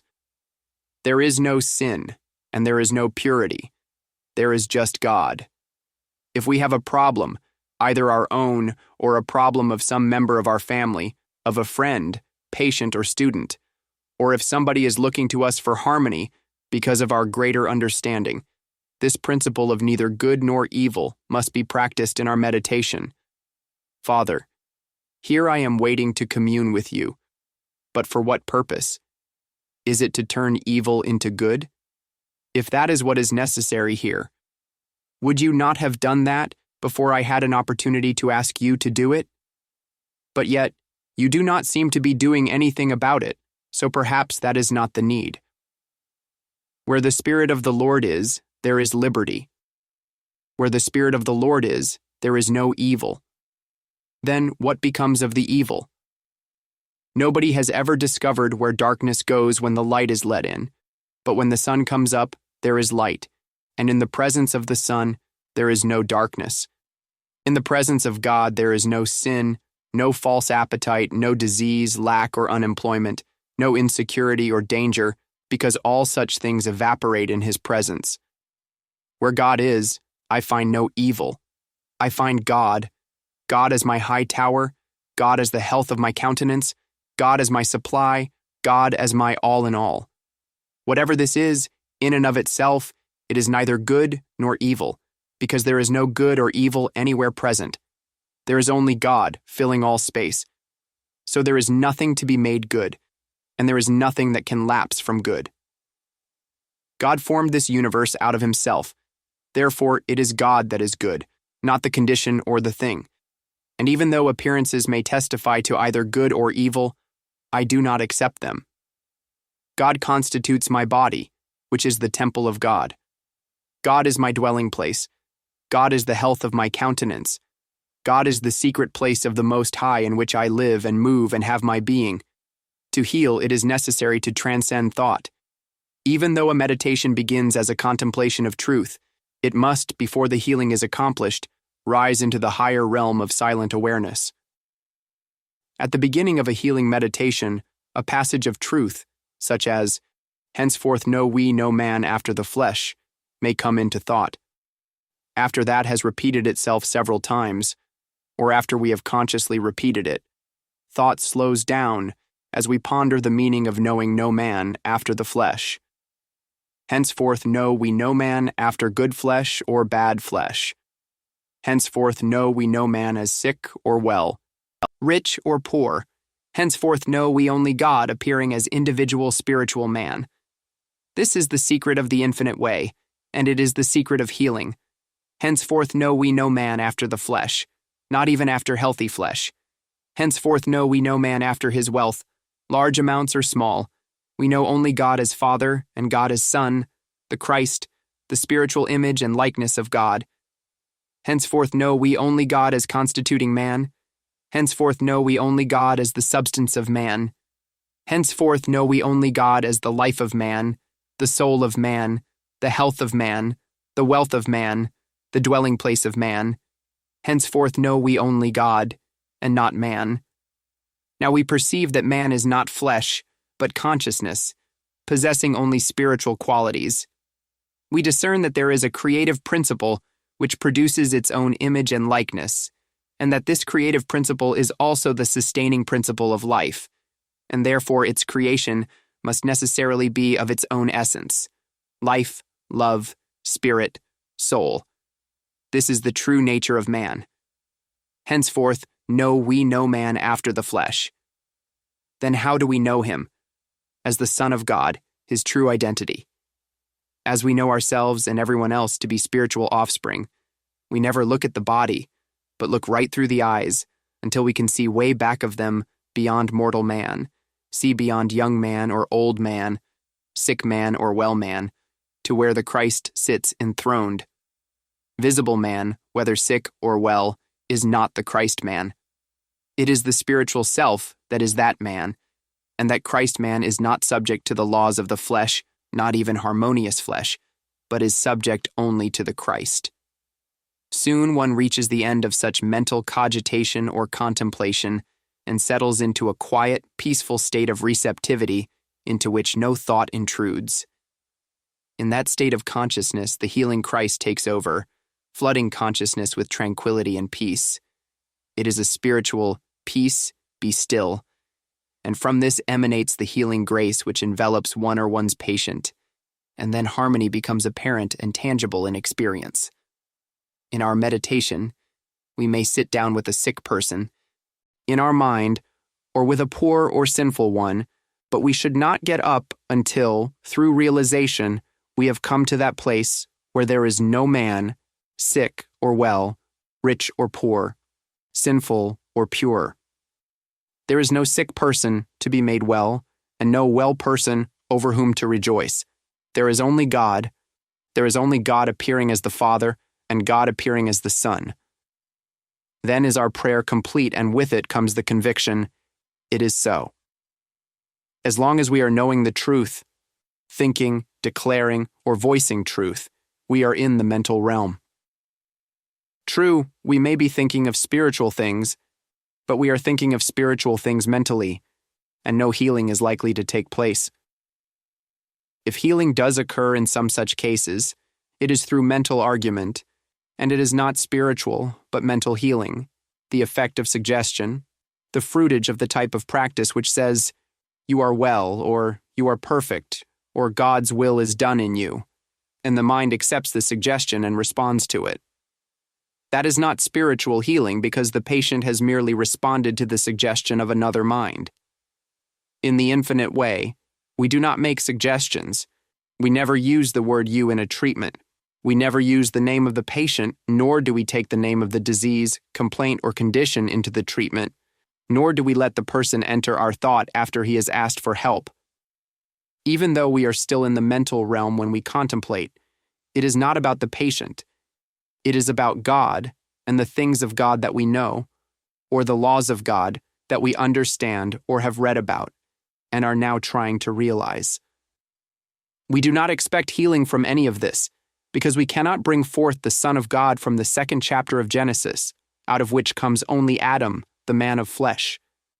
The only way that this man of flesh can be restored to Eden and to his normal spiritual harmony is not by thinking thoughts about him, but by entering into a state of silence which recognizes neither good nor evil. When we have no desires, we have no desire for good any more than we have a desire for evil, and then we are pure enough to be in the Garden of Eden, which is desireless. It is not a state of desiring good, but a contentedness with being. Chapter 9. This is a spiritual universe.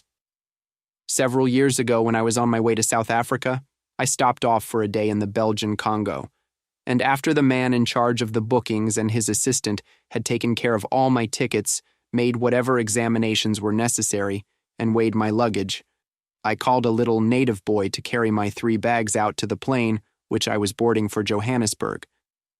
This was such a small air station that I could see the boy as he walked out of the gate onto the field with one large piece of baggage in each hand and a small piece under his arm. A few minutes later, he returned without any baggage, and I said to him questioningly, "Okay?" To which he replied, "Okay." When I arrived in Johannesburg the next morning, there was only the one tiny little piece of baggage waiting for me, and the other 2 large pieces were missing.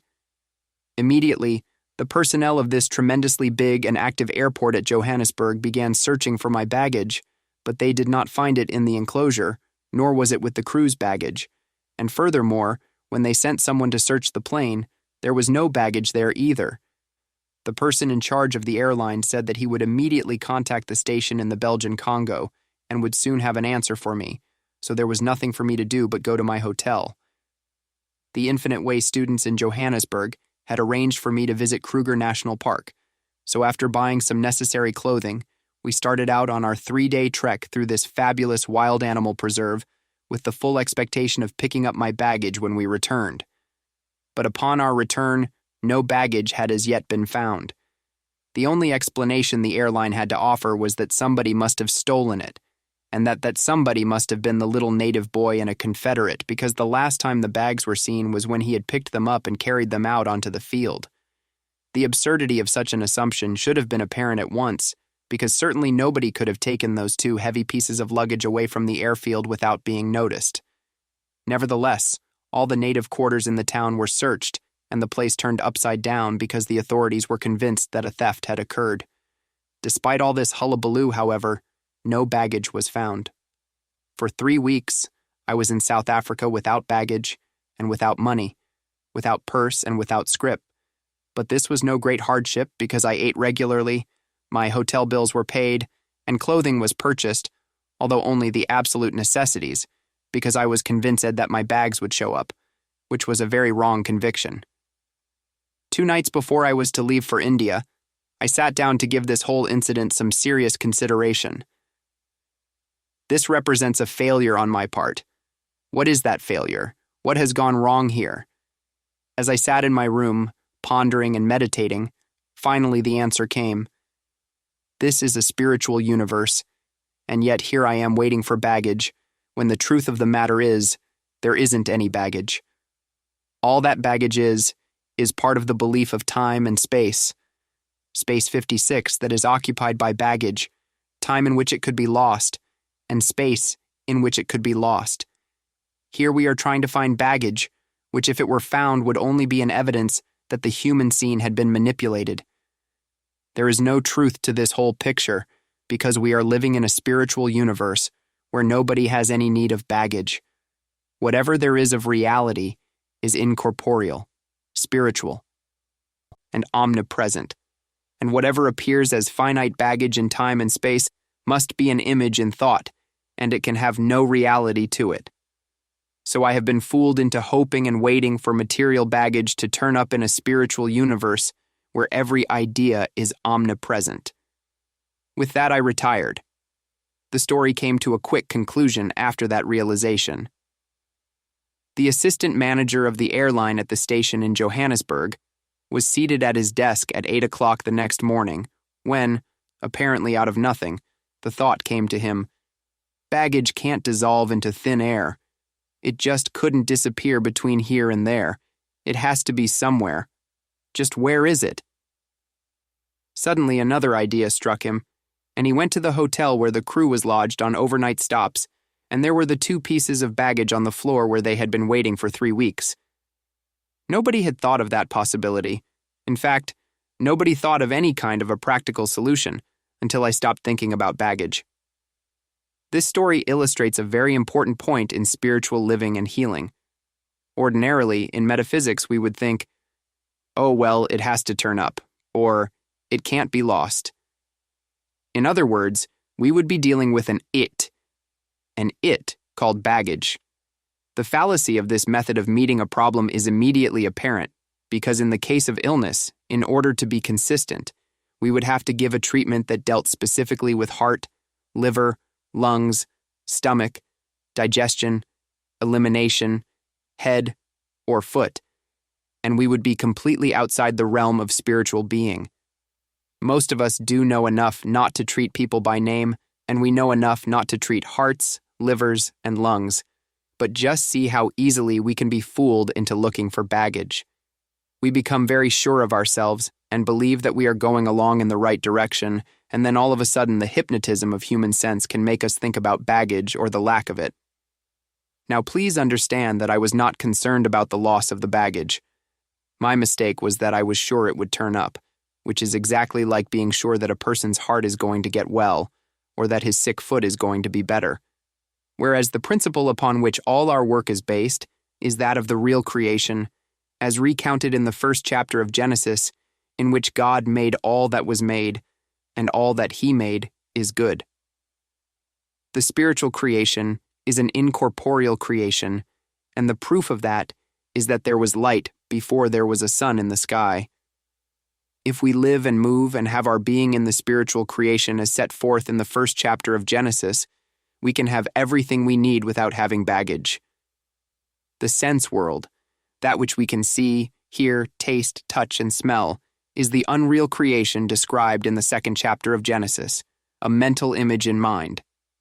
If we remember that, we shall not try to manipulate the human scene or handle the mental image which exists only as a shadow within our thought, and then we shall be witnesses to the quick dissolution of these mental images. Do not mistake or misunderstand what I am saying. I know that when we are traveling, baggage seems real and necessary. I also know that most of the time our concept of body seems real, because one thing or another brings it into our awareness, and because of that, there is the temptation to think of it as real. We do not deny the body. It is real, but what we see as body is not body. It is a mental image within our own thought, a universal mental concept individualized within us. There is no such thing as a material body. There is only a material concept of body. There is no such thing as a material universe. There are only material concepts of the one spiritual universe. As long as we accept a material concept of universe, we are under the laws of matter, but we are free as soon as we begin to understand that we live and move and have our being in the first chapter of Genesis, where man is made in the image and likeness of God, or spirit, and that the soul of God is the soul of man, the life of God is the life of man, the mind of God is the mind of man, the body of God is the body of man. Know ye not that your body is the temple of the Holy Ghost? Not the body as it is seen in the mirror, but as it actually is.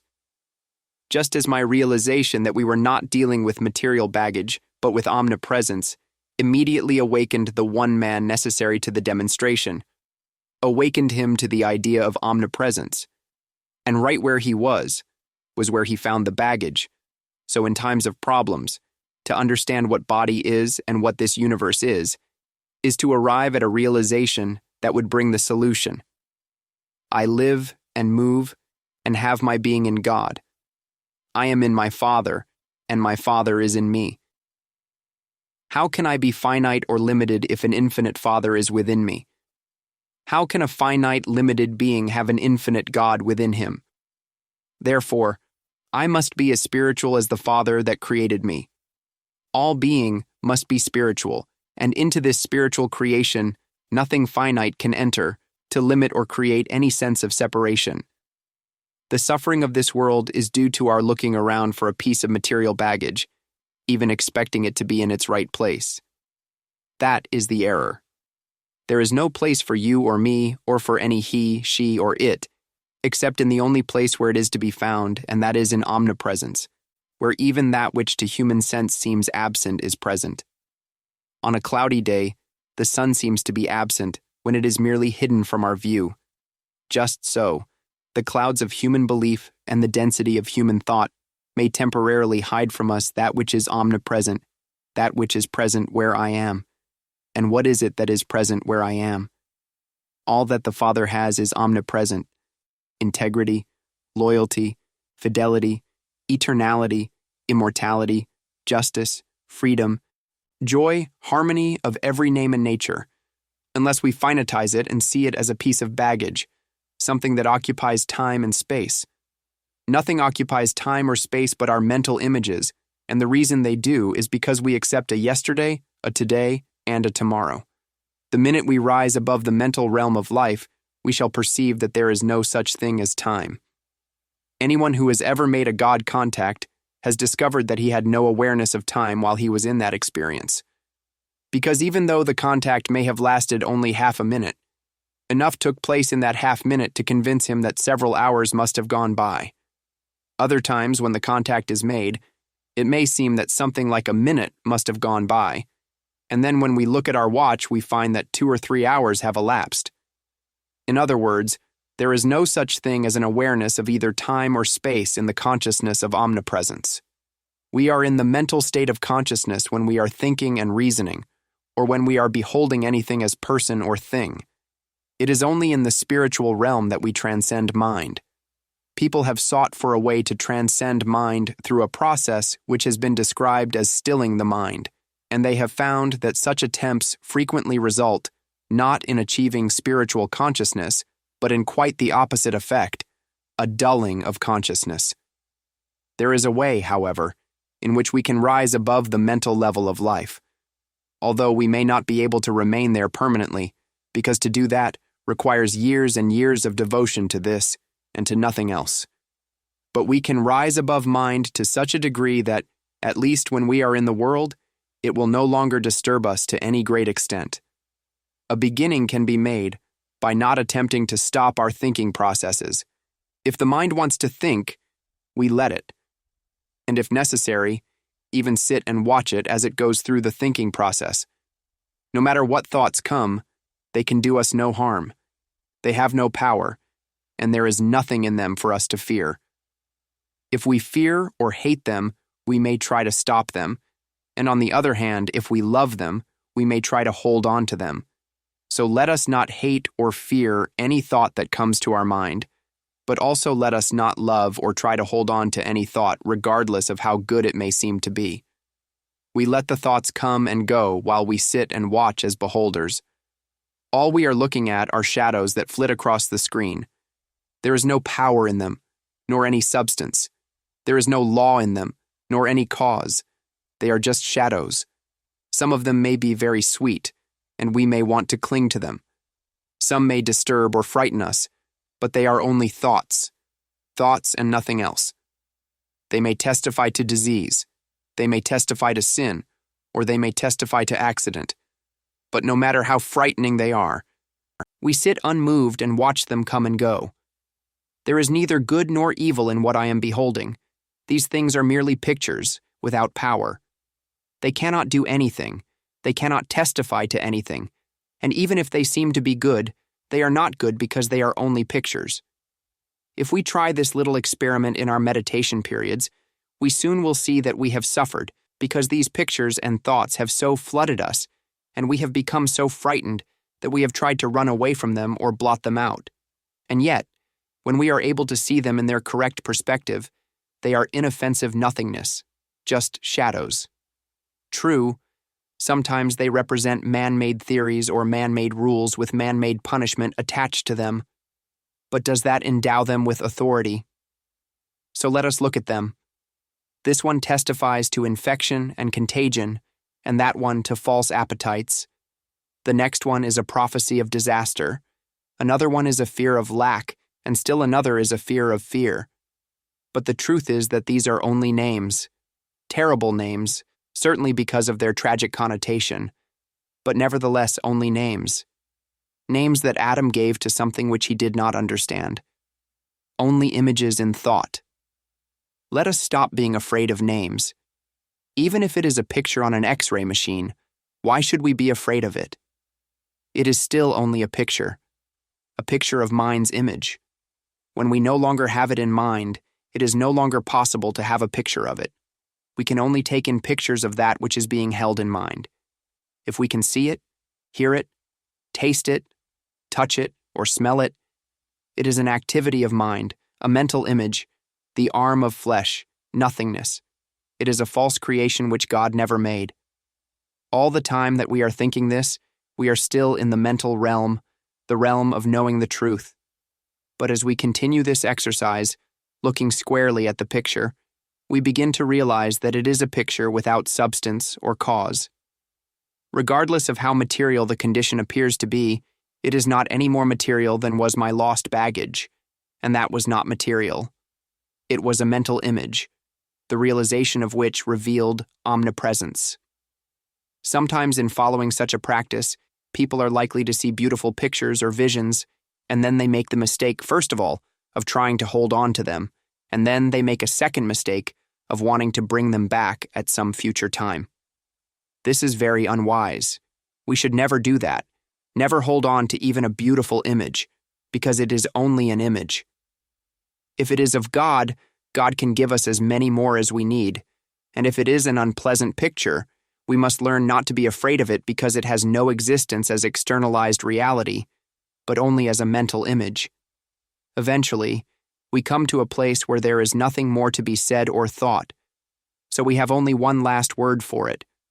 Regardless of what you seem to be or claim to be, there are no properties of good or evil inherent in you.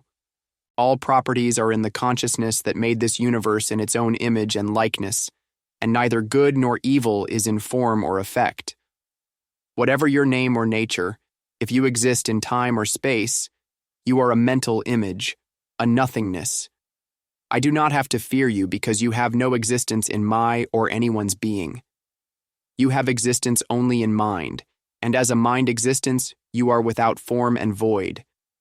You have no more good or evil in you than the picture on the moving picture screen. You are just a substanceless shadow. When we achieve complete quietness and peace, the mind is no longer functioning, and we have transcended mind and risen into the atmosphere of spirit, in which we are receptive and responsive to whatever God imparts.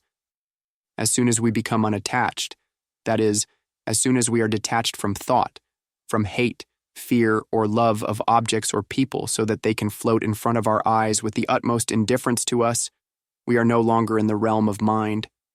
We are then reaching, touching, or being touched by our own soul, which is God. And we are in an atmosphere where, when God speaks, we can hear him. When God utters his voice, the earth melts, and all problems dissolve. Part 3. From Law to Grace.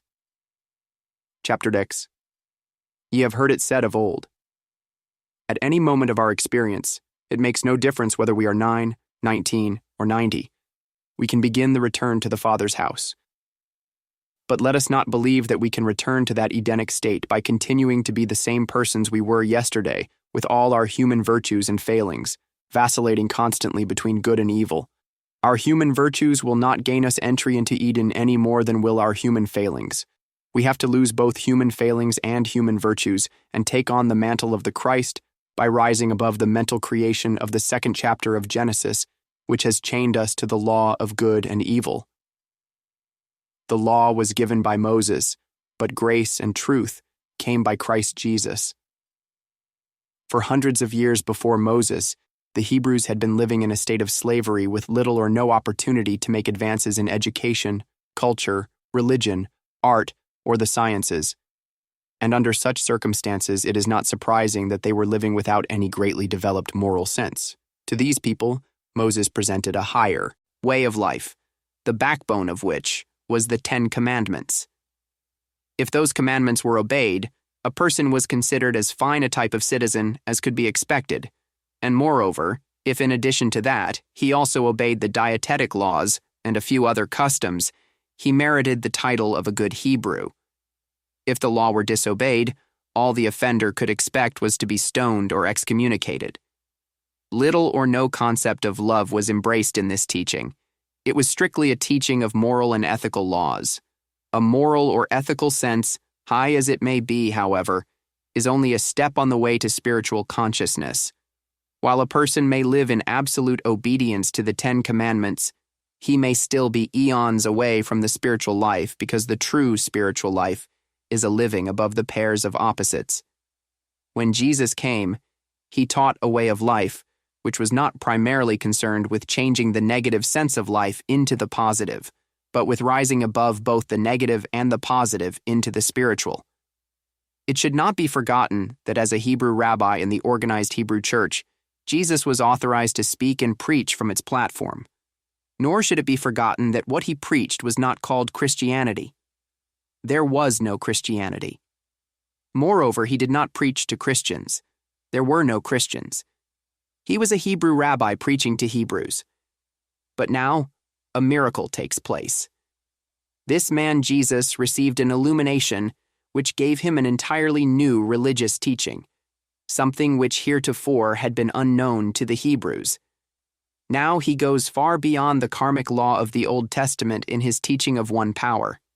As he taught this revelation to the men and women of his day, it made them free of all ritual and dogma, so free that the church would not tolerate the man or his teaching.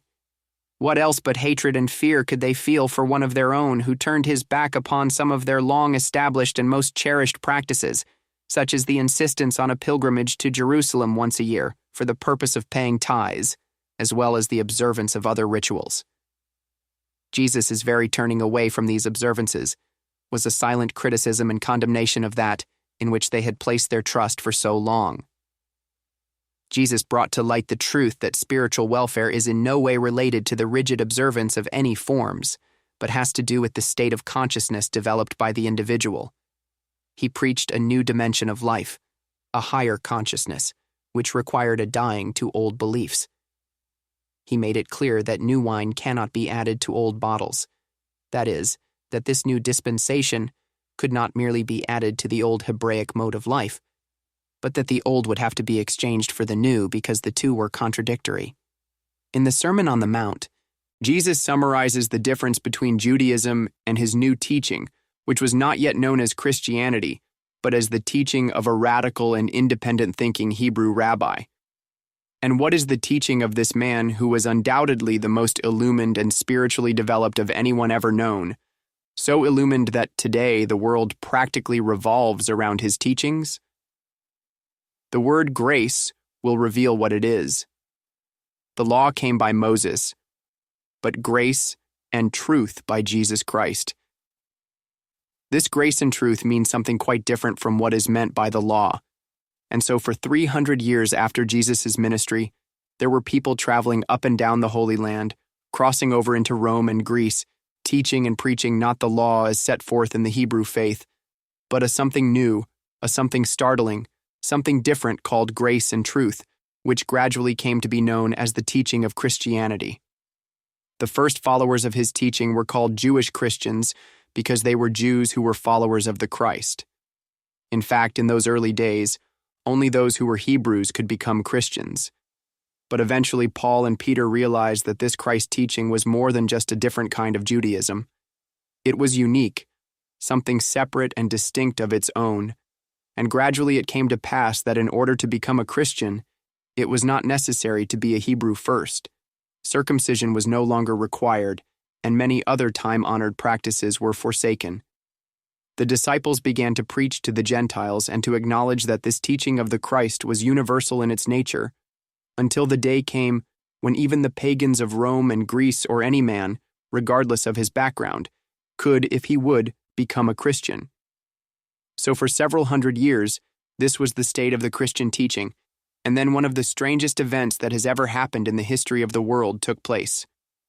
A church was organized that adopted all the rites and rituals of the Egyptians and other pagans of the day, that accepted bodily and literally Judaism as taught in the Old Testament, discarded all the Christian teaching except the name of its revelator, and then called itself the Christian Church. But what happened to this Christ teaching when it became thus organized? Did this church practice Jesus' teaching of resist not evil, or did it still cling to the ye have heard it said of old teaching of an eye for an eye and a tooth for a tooth? The practice of true Christianity lifts the Adamic man who would wreak vengeance on his enemy from the karmic law state of consciousness to the consciousness of grace and truth, which reveals a God of love instead of a God of rewards and punishments. The God Jesus revealed was of an entirely different nature from that of the Old Testament, and in that part of the Sermon on the Mount which deals with karmic law, Jesus taught that sin is punished by the sin itself, but no reference is made to a God who punishes. It is clearly explained that as we do unto others, it will be done unto us, not by God, but according to the karmic law of as ye sow, so shall ye reap, under which all human beings live. Our deeds of love are reflected back to us in love, and our evil deeds are brought back to us in evil effects by the very act itself. By our own state of consciousness, we set in motion both the good and the evil. With what measure ye mete, it shall be measured to you again, not by God, but by the law. When we hate, we are invoking the law, and when we love, we are invoking the law. When we give or share, we are invoking the law, just as we are when we hold on to things. On every hand, nature testifies to the truth of this law. For example, unless the fruit on the tree is plucked or in some way removed from the tree will stop bearing. We do not blame God for that. God is not punishing the tree. It is a law of nature that the tree must yield up its fruit in order that it may bring forth more fruit. So unless we yield up, surrender, or release good, we become barren because the law is, whatsoever a man soweth, that shall he also reap. This law of sowing and reaping is applicable to individuals as well as to nations. There is no way to avoid the penalty of wrongdoing, not that there is any God who is going to do anything about it, but because there is a karmic law that each person sets in operation by his actions. All this the Master revealed in that part of his teaching in the Sermon on the Mount, in which he said, "Ye have heard that it hath been said." But the Master never taught that God punishes. No, not even the thief on the cross, not the woman taken in adultery, not the man born blind. Always it was, "Go and sin no more." What evil we are experiencing, we are bringing upon ourselves. It is not God inflicting it on us. When Christianity became organized, it adopted the Old Testament teaching of a punishing God, perhaps in the vain hope that it might frighten people into being good. But as a matter of fact, that very teaching, far from being a deterrent to evil-doing, is probably responsible for many of the sins committed in the world today. Evildoers soon discover that there is no God who does anything to them, and the evidence they see about them does not convince them that God will punish either their evils of omission or commission.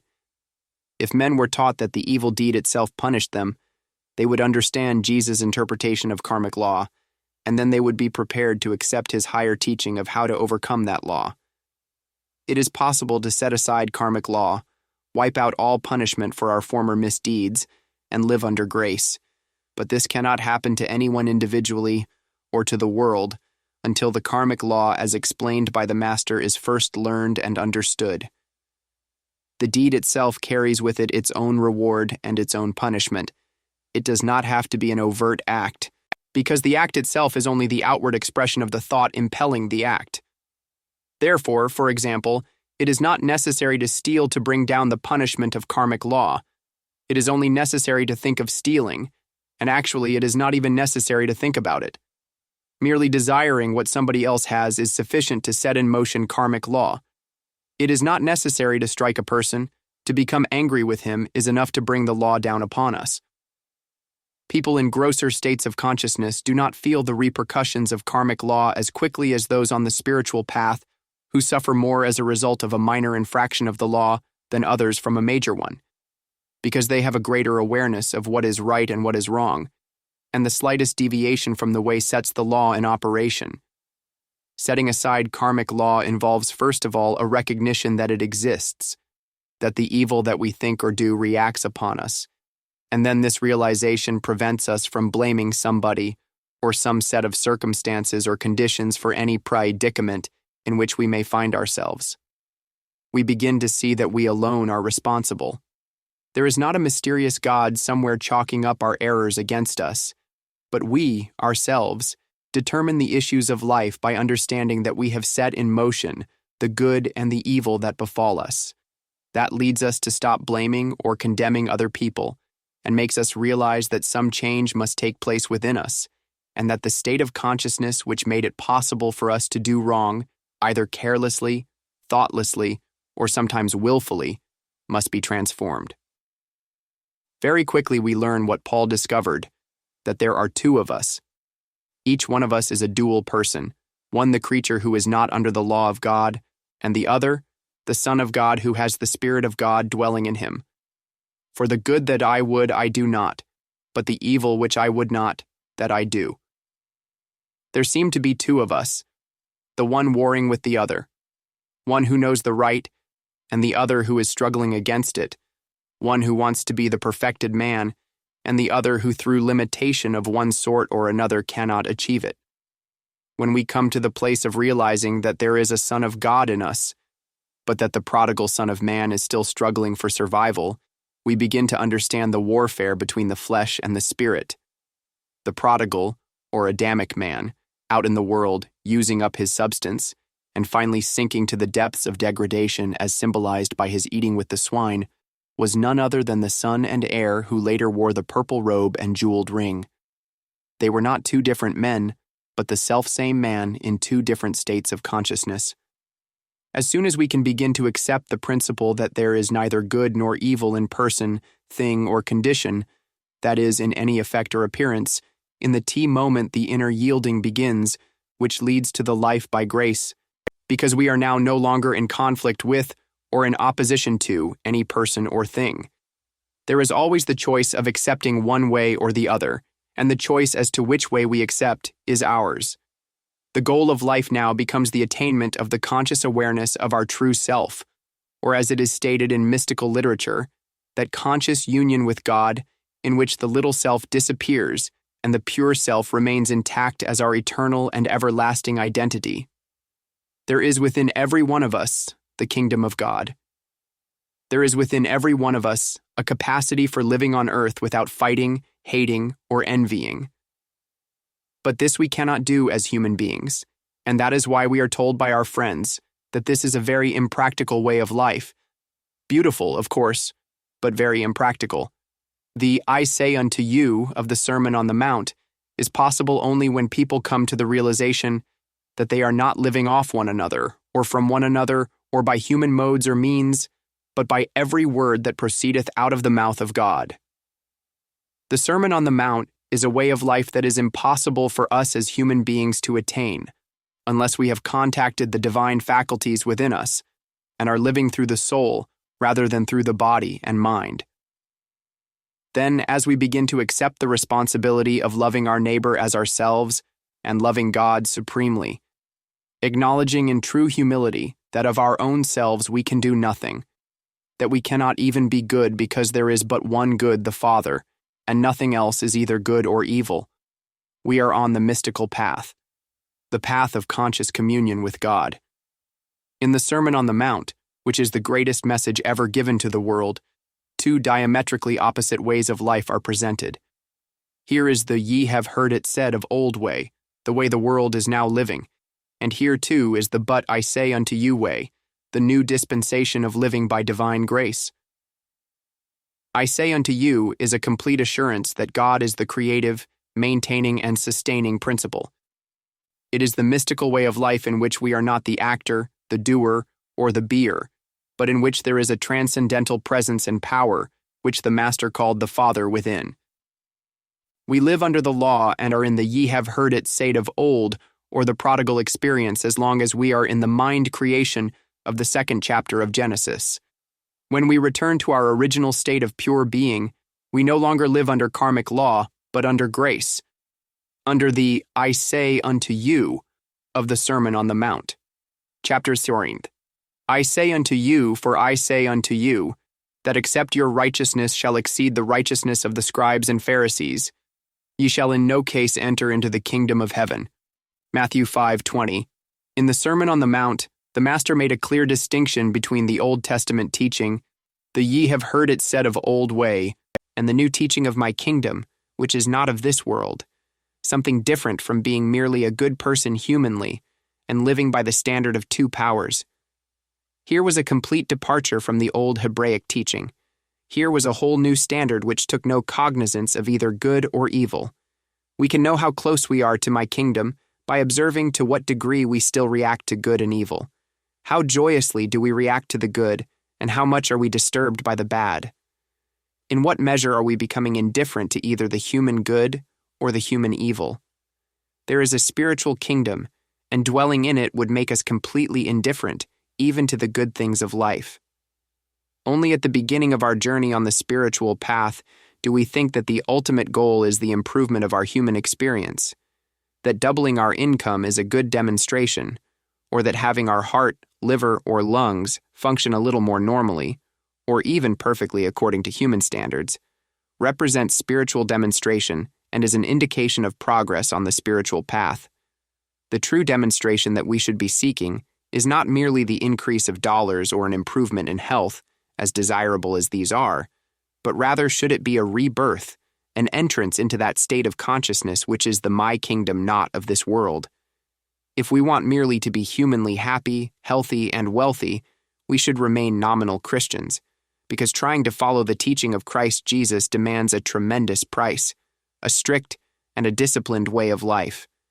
True, there are inner joys untold, and inner peace beyond the imagination, but for a long time, there will be a soul-stirring struggle with that little devil called self, a struggle with the personal sense of I, me, and mine.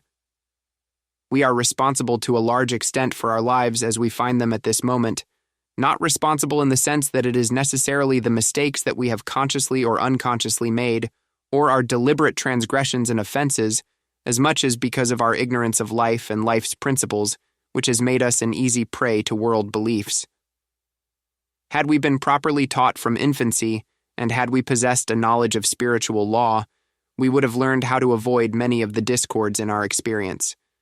Certainly the bulk of our trouble has been due to our ignorance of life, and even some of our good fortune may have come through what the world considers luck or fortuitous circumstances. From our earliest years, the desirability of being a go-getter, having a strong personality, being dynamic, knowing what we want and going after it, and the importance of getting, achieving, and accomplishing have been impressed upon us, whereas those very qualities may be responsible for some of our problems because through these acquisitive traits of character, we have undoubtedly violated spiritual law. Not only the bread that we have cast upon the waters has been gathered unto ourselves, but very often, depending upon the extent of our cleverness and oftentimes unscrupulousness, We have maneuvered so as to capture some that belongs to others, and in doing this, that violation of spiritual law was bound to react upon us. Similarly, whenever we have pushed or elbowed someone aside mentally or physically, or reached out for that which is rightfully someone else's, in that degree have we also violated spiritual law. Even that for which we have legally and legitimately struggled was sometimes the very thing that destroyed us because, inasmuch as we are infinite and, according to the teaching of the Master, have within us all that the Father has, any attempt to add to that infinity is in itself a violation of the law of God. To be spiritually attuned and live in accordance with the laws of God, we must begin with the realization that all that the Father has is embodied within us. The bread of life and the wine of inspiration, the whole kingdom of God is established within us. Then, instead of starting out in life with the idea of gaining, getting, or achieving, we would reverse that, and our attitude would be one of serving, giving, bestowing, sharing, and cooperating. We would be living out from our withinness in the confidence and assurance that our joy is in sharing and cooperating. In such a state of consciousness, our good on the human plane would be the reflex action of our giving and sharing. Every time we believe that there is something or somebody to be gained or won, some name, some fame, some fortune, we are at that very moment in violation of the spiritual principle of life, which is givingness. As the offspring of God, the Spirit of God made flesh, all that God is we are, and all that the Father has is ours. To believe otherwise would be to break that relationship of oneness in much the same way as the prodigal son did when, thinking and believing that what he had was his own, even though given to him originally by his father, he lived his riotous life, spent and wasted his substance. So it is with us, even if we begin by realizing that God is our wisdom, our supply, and God is our this, that, or the other thing, and then forget to continue acknowledging our source and instead claim it and use it as if it were our own of 10. What we do is to deplete and exhaust that supply because in claiming anything as our own, we thereby cut ourselves off from the source, and such separation results in limitation. In understanding God as the source, there is nothing that we are spending, not strength, years, wisdom, substance, or life force, because it was not ours to begin with. It is all pouring through us as we call upon it from an infinite source. To believe in a limited supply is very much like gauging the water supply of a community by the amount of water in the pipes at any particular moment, forgetting that there is a reservoir close by, and that reservoir is constantly being replenished from the never-failing source of the rain and snow. The conviction that it is our intelligence, our wisdom, our strength, our vitality, and our years that are being used stems from the ignorant belief that we of ourselves are something, and that the length of our life can be determined by using that generally accepted 60 years, and 10 as a measure. Had we been taught from the beginning the lesson that the Master has so plainly given us of our true relationship to God, that it is not our life that is being lived but God's life, it is not our strength that is being used, but His strength. It is not our understanding or supply that is infinite, but His, and that we are but the instruments through which God pours His life forth to glorify Himself, we would long ago have realized that it is our function to live, not as ailing, aging human beings, but as the image and likeness of God, drawing upon God for our daily wisdom, strength, and supply. It will be no credit to you or to me if we live to be 150, looking like 50 and in full possession of all our faculties, wits, intelligence, strength, and health. It will be God glorifying Himself by means of you and me, just as God glorifies Himself through the sun, the moon, and the stars. The heavens declare the glory of God, and the firmament showeth His handiwork. We do not praise and give credit to the stars for being beautiful, or to the sun for being bright and warm, or to the moon for giving light. If we give glory to anything, we should give glory to God that He has expressed Himself in such a manner. So whatever we show forth in the way of spiritual harmony, let us take no credit for it, but realize that through us, God is showing forth his handiwork. God is glorifying himself as our form, as our wisdom, and as our grace. The Sermon on the Mount points up sharply these two ways of life. The ye have heard it said by them from old time way, the getting, achieving, struggling for survival way, and the I say unto you way, the letting, giving, and resting in my peace way. Ye have heard that it was said by them of old time, thou shalt not kill. But I say unto you, that whosoever is angry with his brother without a cause shall be in danger of the judgment. Matthew 5:21. 22. To be obedient to the thou shalt not kill edict is to possess the righteousness of the ye have heard it said of old way. Such was the righteousness of the scribes and Pharisees who were obedient to the law.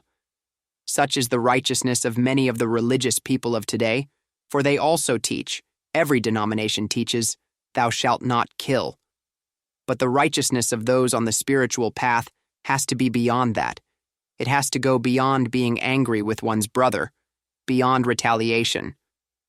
Ye have heard that it hath been said, an eye for an eye, and a tooth for a tooth. Matthew 5:38. If our sense of righteousness is of the brand that wants to be avenged for the wrongs that have been committed against us, again it can be likened to the righteousness of the scribes and Pharisees, that is, to some of the religionists of the world today. But listen to what I say unto you, I, the Christ, resist not evil. And if any man will sue thee at the law, and take away thy coat, let him have thy cloak also. Matthew 5:39, 40. This is one of those sayings of the Master which the people of Jesus' day called a hard saying, and one which today is considered impractical. If people are sued, they retaliate by a countersuit. If they are wronged, they go to great lengths, sometimes to any length, to establish their rights. Such is the righteousness of the scribes and Pharisees. But the Christ says unto us that we cannot resort to such means. If our property is taken away from us, or if an attempt is made to take it away, we have to accept such loss with good grace. If we are harmed, we must seek no redress. It is a hard saying, but nevertheless the Christ says that we must stand still. Ye have heard that it hath been said, thou shalt love thy neighbor, and hate thine enemy. But I say unto you, love your enemies. Matthew 5:43, 44. This I within our own being, not a man 2,000 years ago. This I says to us, love your enemies, bless them that curse you. If we are Christians in name alone, we may claim that we are living up to these hard sayings. But if we are practicing Christians, we cannot give only lip service to these teachings. We have to get up each day and do it. And when thou prayest, thou shalt not be as the hypocrites are, for they love to pray standing in the synagogues and in the corners of the streets, that they may be seen of men. Matthew 6:5. Jesus had a way of seeing through human nature, and in this statement he strips bare of pretense those people who gather in churches solely to be seen of men. And he had a word also for the people who resort to and depend on affirmations. But when ye pray, use not vain repetitions as the heathen do, for they think that they shall be heard for their much speaking. Matthew 6:7. The Master had an answer for everything. He knew that God is our soul, closer than breathing and nearer than hands and feet. He knew that there is nothing going on within us that the soul of us does not know. Therefore, while we may possibly hoodwink the man standing beside us, we certainly cannot fool the man standing within us. For if ye forgive men their trespasses, your heavenly Father will also forgive you. But if ye forgive not men their trespasses, neither will your Father forgive your trespasses. Matthew 6:14-15. To live humanly is to forgive in one instance and withhold forgiveness in another. It is to judge, condemn, and criticize, to live the human way in which we might feel justified in retorting, well, look what he did. He deserved it. Jesus, however, brought to light a spiritual way of life which takes no cognizance of what anyone thinks, does, or is. He merely said, forgive. Moreover, when ye fast, be not as the hypocrites of a sad countenance, for they disfigure their faces, that they may appear unto men to fast. Matthew 6:16. There again is the human desire not only to be good, but to want everybody to know about our goodness. But thou, when thou fastest, anoint thine head, and wash thy face, that thou appear not unto men to fast, but unto thy Father, which is in secret. Matthew 6:17, 18. Here is Jesus' reversal of the whole human picture, and if we follow his teaching, we do not advertise our good, nor do we seek credit for it. We simply live up to our highest sense of right. Lay not up for yourselves treasures upon earth, where moth and rust doth corrupt, and where thieves break through and steal, but lay up for yourselves treasures in heaven, where neither moth nor rust doth corrupt, and where thieves do not break through nor steal. For where your treasure is, there will your heart be also. Matthew 6:19-21. The human way of life is to lay up treasures, and of course the practical man reminds us of the importance of saving for the possibly dark days ahead. And there is no denying that if we have dissipated our assets or squandered our money, we may come upon the day when we wish we had been less prodigal. Our real treasure, however, is the spiritual wisdom we have garnered. No man can serve two masters, for either he will hate the one and love the other, or else he will hold to the one and despise the other. Ye cannot serve God and mammon. Matthew 6:24. We cannot live according to a human standard of life and at the same time reap the fruitage of the spiritual life. We cannot live according to an eye for an eye and a tooth for a tooth philosophy, nor depend upon treasures laid up where moth and rust corrupt.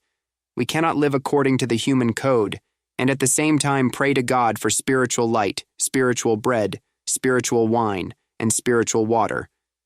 Take no thought for your life, what ye shall eat, or what ye shall drink, nor yet for your body, what ye shall put on. For after all these things do the Gentiles seek. Matthew 6:25-32. In the time of Jesus, the Gentiles were the pagans. They were the ones who lived after the flesh. They were the ones who did as so many of us do today. They took thought, much thought, about what they were to eat, drink, and wear.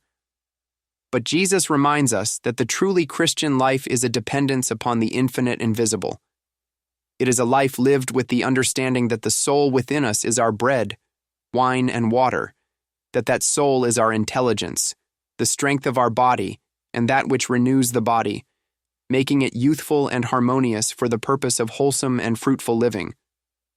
To live without taking thought is not sensible humanly, but as we find ourselves being fed from those inner waters of life eternal, our life is supported and maintained by the inner soul faculties.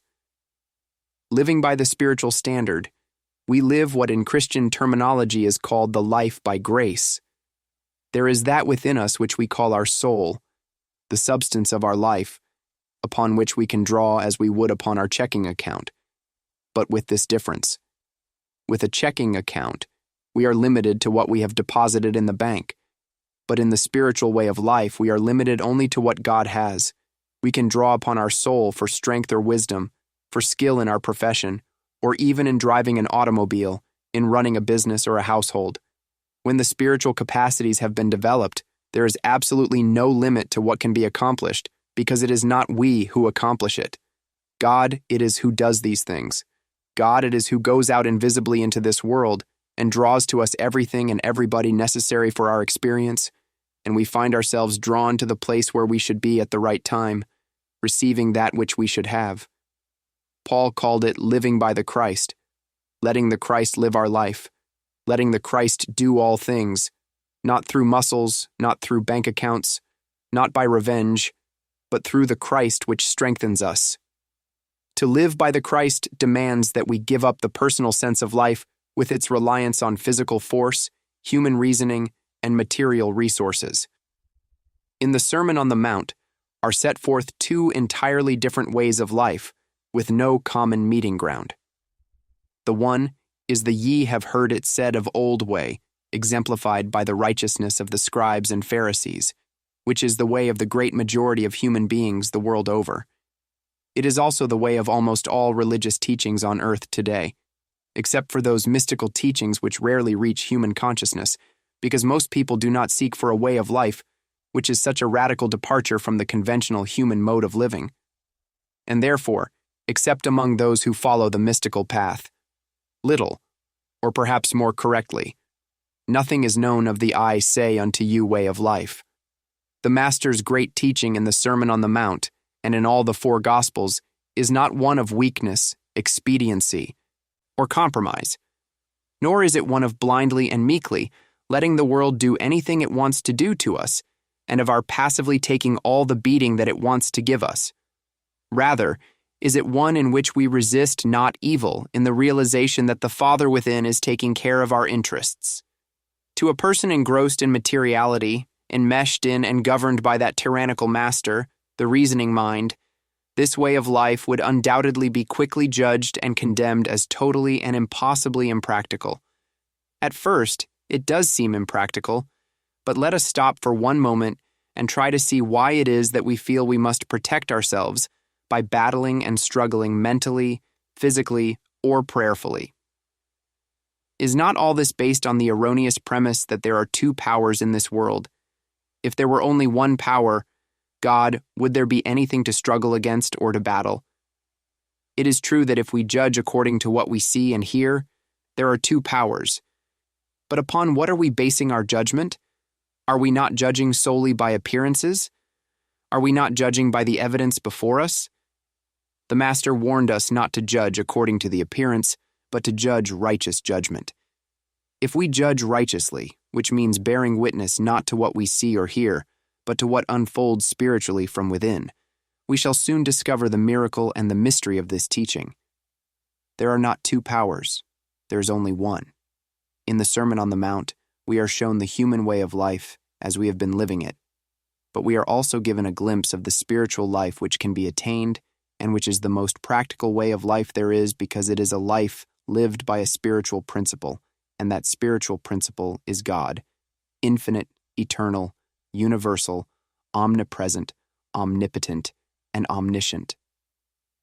At some period in our lives, we must all come to an actual demonstrable experience of that presence which Jesus called the Father within. Not only must we individually experience this presence, but we must contribute in every way possible to making it a part of world experience. There are faint rumblings of a new understanding among nations. Not too many years ago, the only way of settling international disputes was by war. The conference table was tried by a few, but usually failed because lurking in men's minds was the thought that if talk proved ineffectual, there was always the possibility of calling out the army and navy. But to what can nations resort in this day of nuclear fission? Since everybody realizes that civilization could never survive an atomic war, those in responsible positions are now seeking for some other solution to world tensions. Some of them have even come to the place where they are wont to censure their allies if they resort to violence and forego the conference table. Regardless of how much right seems to be on any nation's side, the world is slowly ceasing to tolerate the use of force, even if temporarily a nation loses by virtue of failing to use physical might. That is the first toddling step toward the mode of life advocated in the Sermon on the Mount. Years and years and years ago, before ever the infinite way was dreamed of, I saw that the solution to all human problems rested in the ability not to fight back, not to fight error, but on the ability to rest in the one power. Once we are able to do that, we are practicing the Sermon on the Mount and living the spiritual life, because then there is no more need to seek good health than to get rid of bad health. There is no more need to seek supply than to run away from lack. We stand still in divine being, not in human being. A human being needs many things. He must be healed. He must be supplied. He must have his lot improved. Not so the child of God. The child of God is sustained by the Father within. When we have risen above hate and love to the point where we pray equally and sincerely for the unjust as well as the just, then we have risen above the pairs of opposites. Then we are approaching the I say unto you consciousness of the Sermon on the Mount. That is the secret of the Sermon on the Mount. It takes us away from both health and no health, supply and no supply, into that world of the first chapter of Genesis, where we judge not at all whether it is health or not health, supply or not supply, but whether we stand in that spirit. In other words, we return to the first chapter of Genesis, chapter 13. Resist not to live the spiritual life means to live above the human sense of life, to live without recourse to human modes and means, that is, to live by the Christ. It means never to return evil for evil, never to pray or hope or wish or desire that another suffer for his offense, even his offense to us, never to desire to recoup our losses, which is the human way of life and under our laws, legal. But legal or not, this is not the way of the Christ. True, if someone defrauds us, it is considered legitimate, proper, and right to sue him, but such procedure is not spiritual. And if any man will sue thee at the law, and take away thy coat, let him have thy cloak also. Matthew 5:40. If someone were to counsel us, I say to you, you must stop your lawsuits. If anybody wants to take your property, let him have it. If he wants your home, let him take it. If he takes your automobile, let him have it. And if he decides to come in and get your jewelry, let him have that too, and then look around and see if you cannot give him a few extra things in addition to what he already has taken. Such advice would seem contrary to all reason. But that is what Jesus tells us to do in the 5th chapter of the Gospel of Matthew. And at this moment we have no way of knowing whether he was right or wrong. We have no way of knowing whether we might not benefit twice over by obeying that very command, because most of us have not tried the resist not evil way of life. And moreover, until we have reached that state of consciousness, it would probably be very unwise for us to try it. At first thought, such a teaching might seem to mean that we are to let anybody and everybody walk all over us, defraud and take from us all that we have, while we are just the sweet, gentle things that permit ourselves to be walked on. But Jesus the Christ never meant that. What he meant was that we should not retaliate humanly, but he did not say what would happen spiritually if his advice were followed. He does not say a single word about what God will do for us when we stop doing for ourselves. He does not explain how the problem will be worked out without invoking the law of an eye for an eye and a tooth for a tooth. The implication, however, is that a spiritual presence comes to our rescue to lift us up above injustice and dishonesty. Is it really possible for anyone to defraud us if we stand on our spiritual identity as the child of God? When the soldiers came to seize the master in the garden and the sword was drawn in his defense, Jesus refused to permit his disciples to defend him, saying, "Put up again thy sword into his place, for all they that take the sword shall perish with the sword."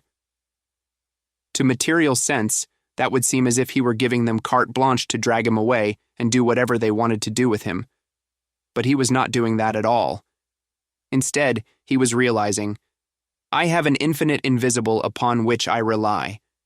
I have a divine something that knoweth my need before I do, and it is its good pleasure to give me the kingdom. In that complete reliance he rested.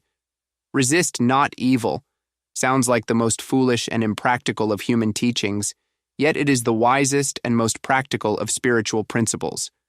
Those who attain a state of consciousness in which they can let the enemy come at them with the armor of the world, with spears, knives, guns, or lawsuits, and can stand in complete confidence with no resistance, can never lose, any more than could David lose his skirmish with Goliath, or than could the Hebrews, who were so greatly outnumbered by the enemy, lose their battle.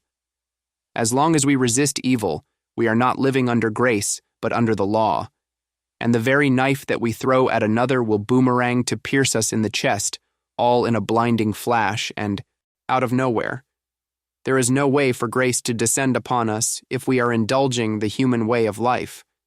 We can pray for grace for 1,000,000 years, but it will not come to us until we give up using the weapons of the world and arrive at Job's understanding that he hangeth the earth upon nothing.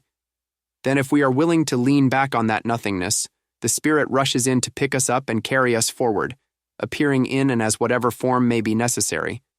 The Master reveals the basic karmic law of as ye sow, so shall ye reap, but he also makes plain the one sure and certain way to rise above the law of cause and effect, and that is not to set in motion a cause, to do nothing, think nothing, and be nothing of ourselves. For example, if we pray with some object or purpose in mind, we are likely to produce an effect in accordance with the cause which we set up. But if we were to pray without an object, solely for the realization of God, then we would not have set up a cause, and there could be no effect. There would only be God itself appearing as the harmony of our existence. So it is that, if we do not take up the weapons of defense in our behalf, we cannot be injured by those weapons. If we do not mete out justice according to human standards, then human justice cannot come back at us. Whatever it is that we bind, that is what is bound to us. Whatever we loose, that is what is loosed. We are the ones who determine that, and when we relinquish the thoughts and things of this world and live in a continuous desire to know God aright, leaving all other considerations aside, then when God is realized, God appears in our experience as a perfected life. Everything that we see, hear, taste, touch, or smell exists as an effect, but the moment that we perceive that there is neither good nor evil in effect, we lose our fear of any and every effect. We cannot fear something that has no more power for good or for evil than has a glass of pure water. We not only cannot fear a glass of pure water, we cannot even love it. We can enjoy and benefit by it, but there is nobody yet who has ever fallen in love with a glass of water, or hated it, or feared it. We just take it as it is for what it is, a glass of water. The Master had that same attitude toward leprosy. He did not hate it, and he did not fear it, and he certainly did not love it. He went up and touched it, showing by that action that he had risen above the belief of good and evil. For him, it had no power. It is possible for us to rise above the law of cause and effect, but only when the world's weapons have been given up. Only when our life is lived not by bread alone, but by every word that proceeds out of the mouth of God.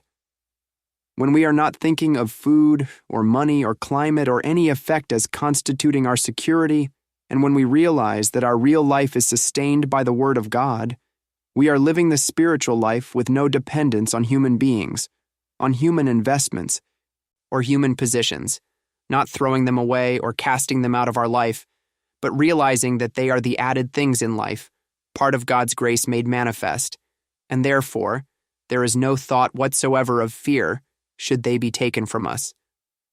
If our dependence is on the material way of life, then when those reliances are swept away, we are indeed lost.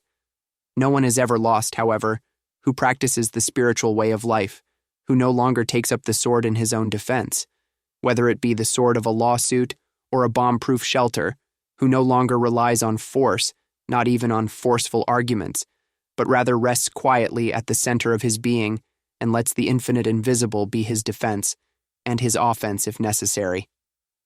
This infinite invisible will never destroy any person, but it will destroy evil influences or thoughts, beliefs, or acts that may try to manifest through the person. Individually, we develop the state of consciousness that lives without using power, and which finally brings our particular world into the orbit of no power by understanding that nothing that exists as person, place, thing, circumstance, or condition is imbued with the power for good or for evil. There is no power for good or for evil, because there is no power. Nothing is power, and nobody is power.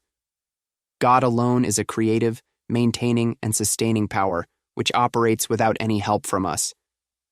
God alone is power, and we are the instruments through which and as which it flows. But God alone is, and always remains, the only power. The Master understood this clearly when he said, "Why callest thou me good? I can of mine own self do nothing. The Father that dwelleth in me, he doeth the works." So it is with us. Power is not really given to us, but if we come to a state of mind in which we are so cradled in the Spirit that we do not resist the seeming error by denying, fighting, or trying to destroy it, we too shall witness the wondrous things which the Father within performs. A consciousness must be built in which the response to any problem that is presented to us is, "Look, here it is in my mind. I'm looking at it. It isn't benefiting me. It isn't hurting me. It is a shadow. I know the world has said that this thing is a power, that it can kill, destroy, or weaken. But I say it is a shadow because in a God-created world, it cannot be a power, and I do not need any power. I do not even need a power to destroy it, or overcome it, or remove it. Human existence is based on a belief or trust in two powers, and even religion is based on the power of God over evil. But in heaven there are no powers of good or of evil. There is only God itself, living its own life as you and as me, and as a heavenly universe. The very moment we can demonstrate the Master's teaching of resist not evil, we shall no longer spend our days as most of the world is doing, chasing, searching, and begging for a power to do something, and competing with everybody else in the world. When we realize this new principle, not a new power but a new principle, a new dimension of life, we live in a world where there is no competition, and in a universe where men do not fight one another.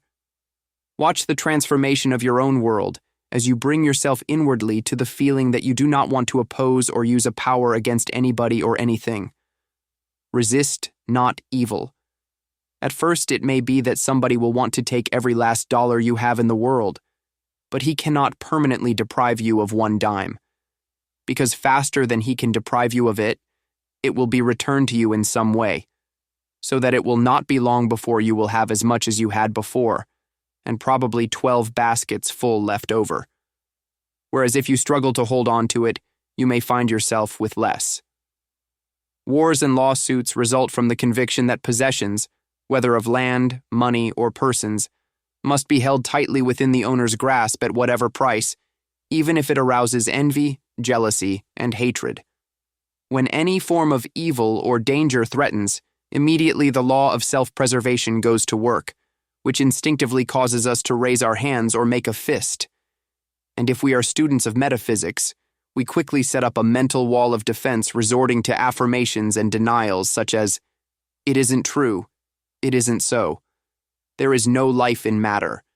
God is all."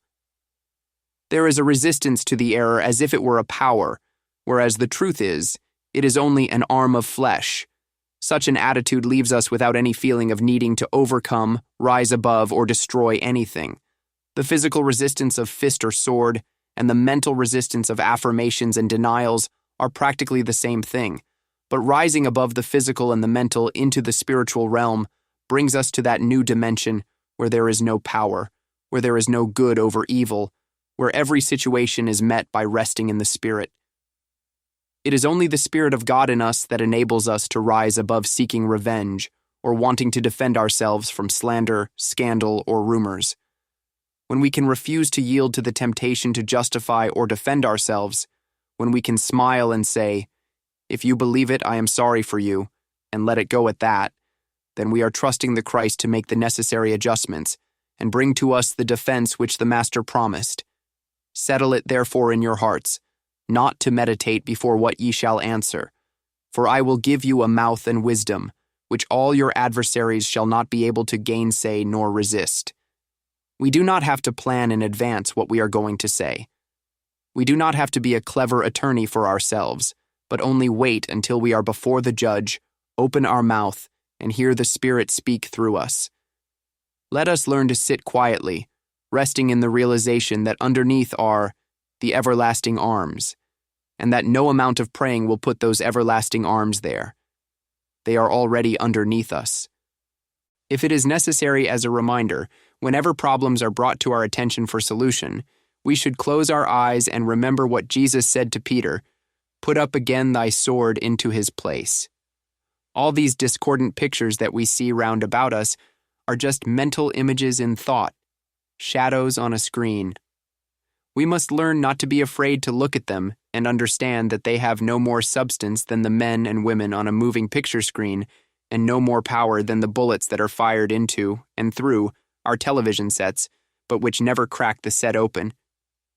They make a great deal of noise, but they are nothing but shadows, and one day, as we look into our mind, we shall see and understand that there are these mental images or pictures of what is called life, and that they are all taking place inside, not outside, our mind. What we see is not the event itself, nor the person involved. It is a mental concept which we have drawn, and our entertaining of the event or person. When we realize that the problem presenting itself to us is not a God-created spiritual entity, but a mental concept without cause or reality, without presence, power, or substance, then in the realization of God as the creative, maintaining, and sustaining principle of all that truly is, we already have all the God power needed, without turning to God to do anything about it. It is not necessary to overcome hate, fear, jealousy, or resentment, but it is necessary to sit down, close the eyes, and realize these are mental images in thought.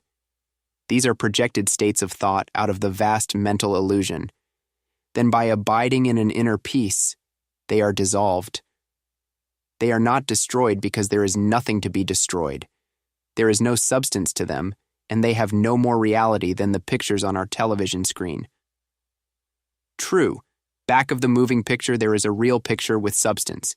Just as behind every belief, theory, or false picture that is presented to us, there is a reality. But the reality is distorted in the picture, and it is that distortion that is dissolved as the reality appears. The conditioned mind forms our problems, and there are times when that mind might form an answer to the problem, but that is not what we are seeking.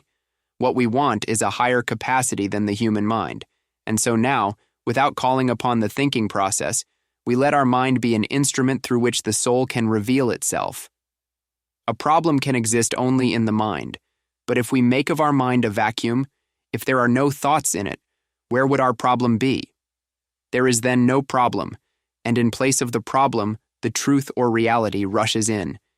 If, instead of fighting a problem, we are willing to admit that to all appearances, this problem seems to be overwhelming and turn within asking to have the reality revealed, then we are not trying to rise above or destroy the problem. We are merely trying to understand, not understand the problem, but understand the reality behind the problem. If we can be perfectly quiet and perfectly still with no attempt to overcome, destroy, remove, or escape from any situation or condition, the flow of the Spirit will rush in and there will be freedom. When error is presented in any form, there is a tendency to set up a wall against it, and in doing that, the opportunity to make the demonstration is lost because no wall is needed. Do not put up a wall against evil. Do not put up a defense. Understand that no external thing has power, not even the good things. All good is in spirit or consciousness, not in the things that consciousness produces. Come with me now into an inner stillness in which we do not resort to any power to do anything.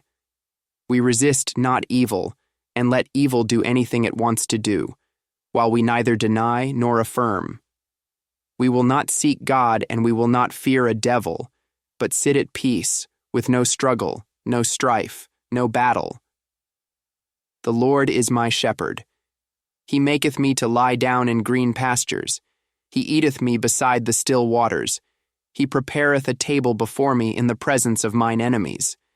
He performeth that which is given me to do. He perfecteth that which concerneth me. I live and move and have my being in God. Therefore I need not fear. I need not fight, because the battle is not mine. Where the Spirit of the Lord is, there is liberty. No struggle, only peace. Peace. My peace I give unto you, not as the world giveth. Not a peace that comes from destroying the neighboring country or people, not a peace that comes from having a stockpile of atomic bombs, but my peace. Nothing can destroy me, nothing can harm me, for there is nothing but my peace. Those who live by the sword, even a mental sword, shall die by the sword. So put it up. Stop defending yourself. In every prayer and in every meditation, in every treatment, remind yourself to put up your sword.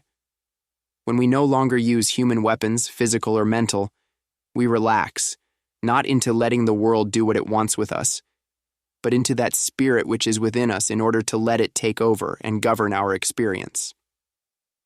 The Sermon on the Mount gives us a choice between two ways of life, the law or grace. If we choose the law, we will probably have a little easier time of it because we shall be conforming to common practice, going along with the crowd, and in some measure we may for a time benefit, until the day of retribution comes. On the other hand, if we attempt to live by grace, we shall find ourselves out of step with this world, and we may temporarily suffer injustices that we do not deserve. In the final analysis, however, we find that we have come under God's grace, God's government, and God's protection.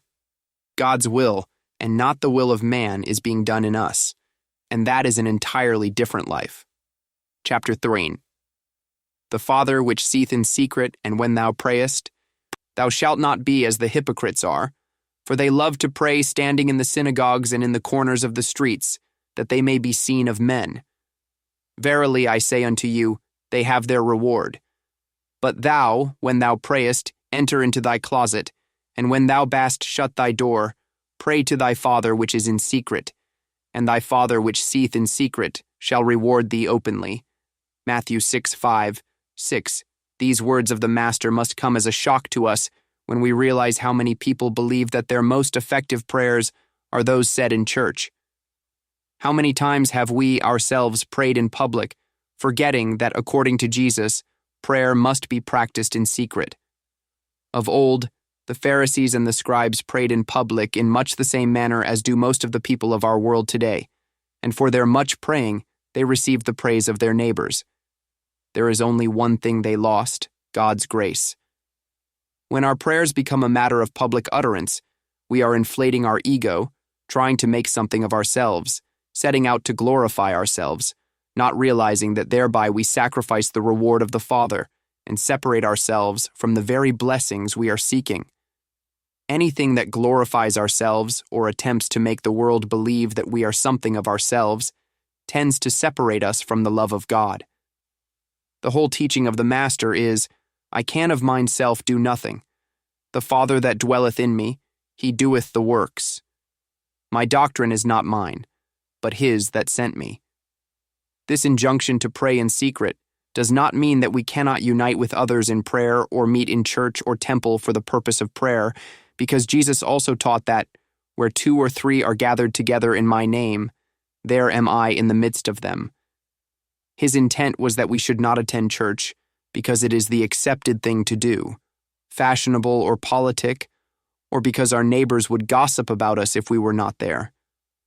Our reason for going to church should be because of a desire to unite in a holy atmosphere, in silent and secret prayer, with other devoted followers of the spiritual way of life, for the purpose of being in communion with God, in order that we may receive the baptism of the Holy Ghost.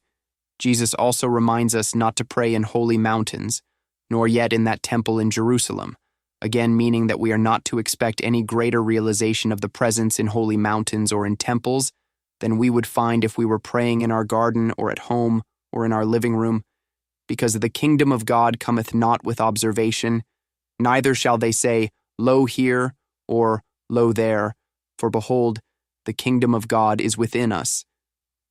The only way we can pray without ceasing is to pray wherever we are, in the home, on the street, in the air, under the water, in church, or out.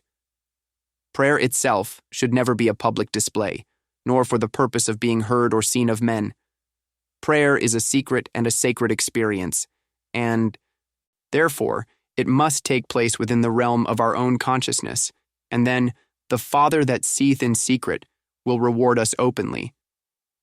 It is only after we begin the practice of secret prayer that we learn the efficacy of true prayer and begin to observe the changes that take place in our lives when we have periods every day for retiring to some quiet place where we can enter into a peaceful silence, and there in secrecy commune with God.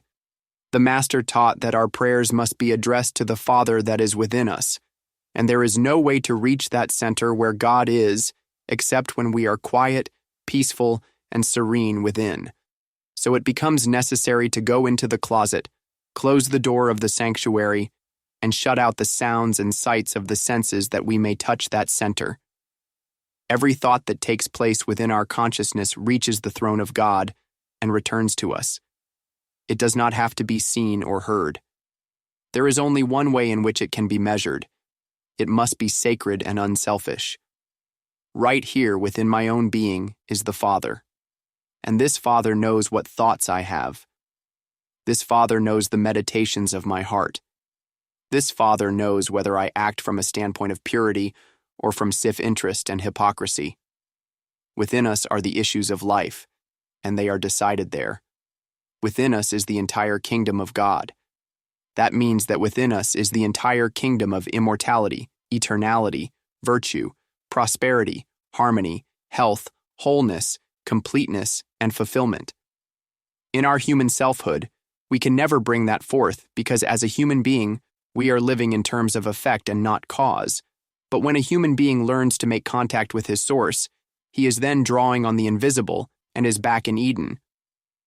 Only by abiding in the inner sanctuary can the return to the Father's house be accomplished, because in meditation the ego or personal sense of I, that Adam who lives by the sweat of his brow, is still. It is not claiming power, understanding, or wisdom.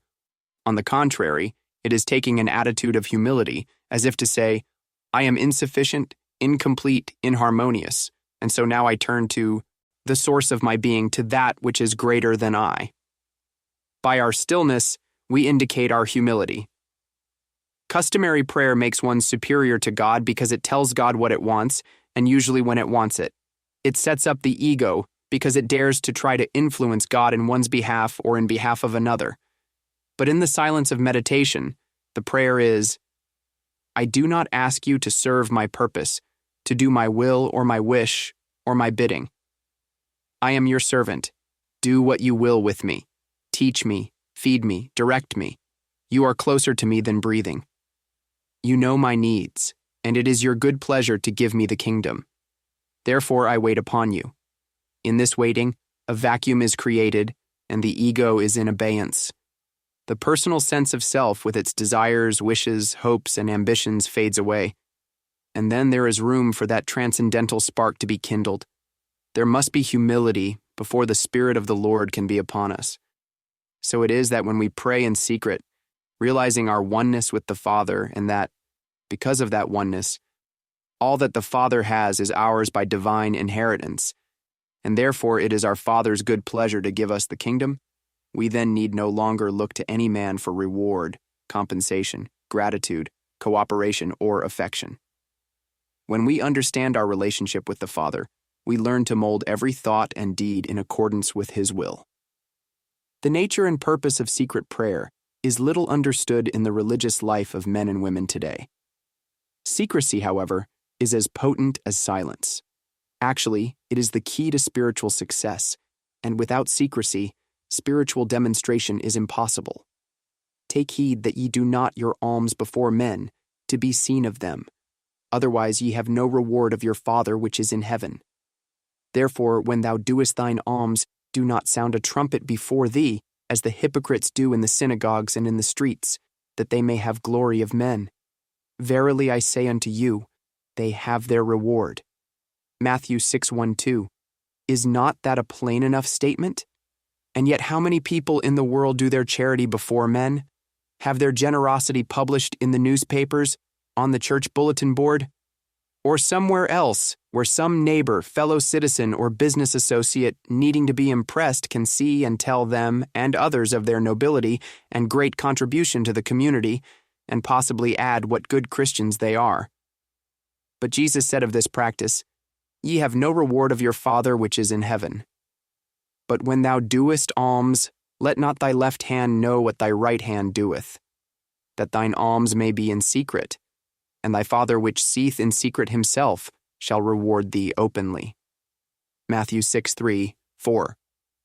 The Father within us is our very own soul, and anything that we do, our soul knows, and if we do it in silence and in secrecy, He knows how to reward us openly. But when we do anything of a good nature, and do it openly, there is first of all the implication that we are doing it, which is not true since God is the author of all good works, and we are at best instruments or transparencies through which God's grace is appearing. Moreover, subconsciously we want others to be aware of our good works, and to praise, admire, or thank us for our generosity and philanthropy, as if we of ourselves were good. When, however, we do our alms secretly, the personal sense of self is entirely absent, and God alone witnesses our good works. Any act of good performed secretly and sacredly attests to the absence of personal sense and the presence of God. Moreover, when ye fast, be not as the hypocrites of a sad countenance, for they disfigure their faces, that they may appear unto men to fast. Verily, I say unto you, they have their reward.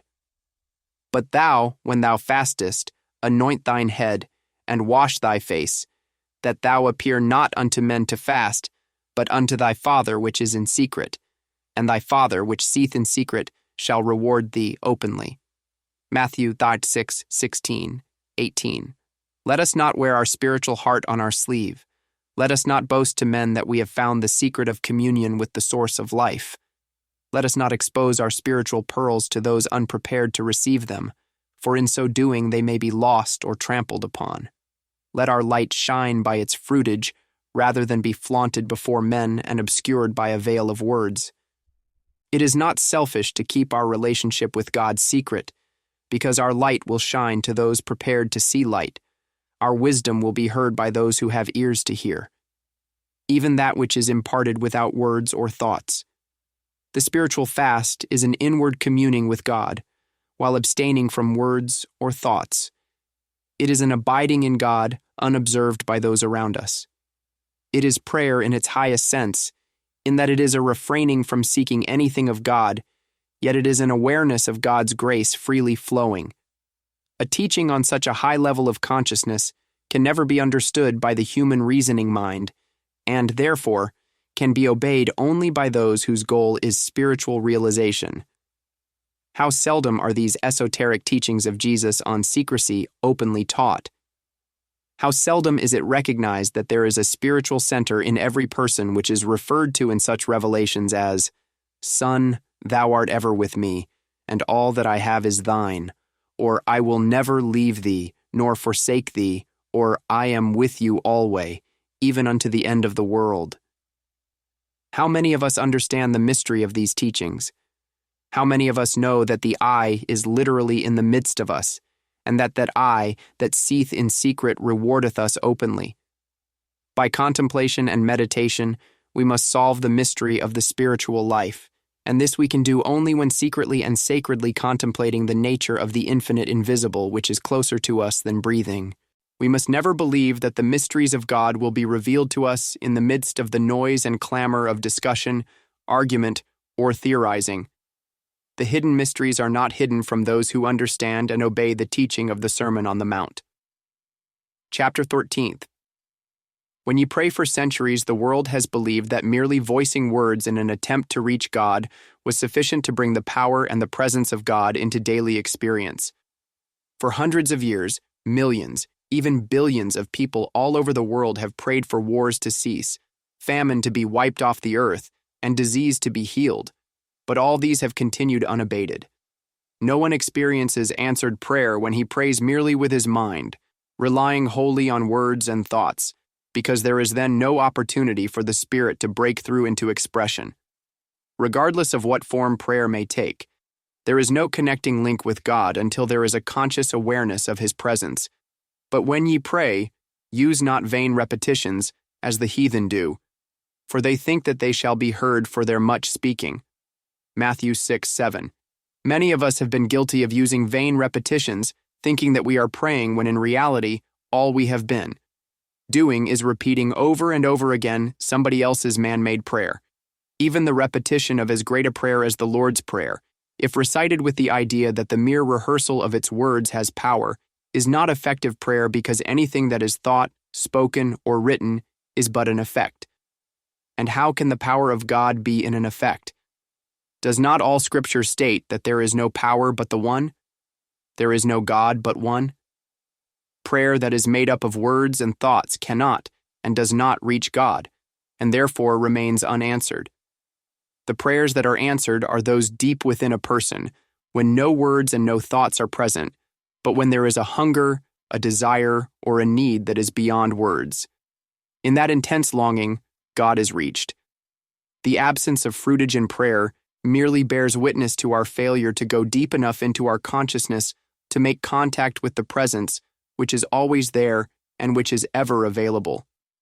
God is not to be found on the surface of men's minds. God is not to be found through the intellect. God is not to be found except through deep prayer, a heart hunger for God, a deep desire to know Him aright. Prayer must be a desire for spiritual fulfillment. Through seeking first the kingdom of God, giving up hope of gaining anything, and being satisfied to let the things be added unto us, we open ourselves to fulfillment. Who of us can know where spiritual fulfillment will lead or leave us?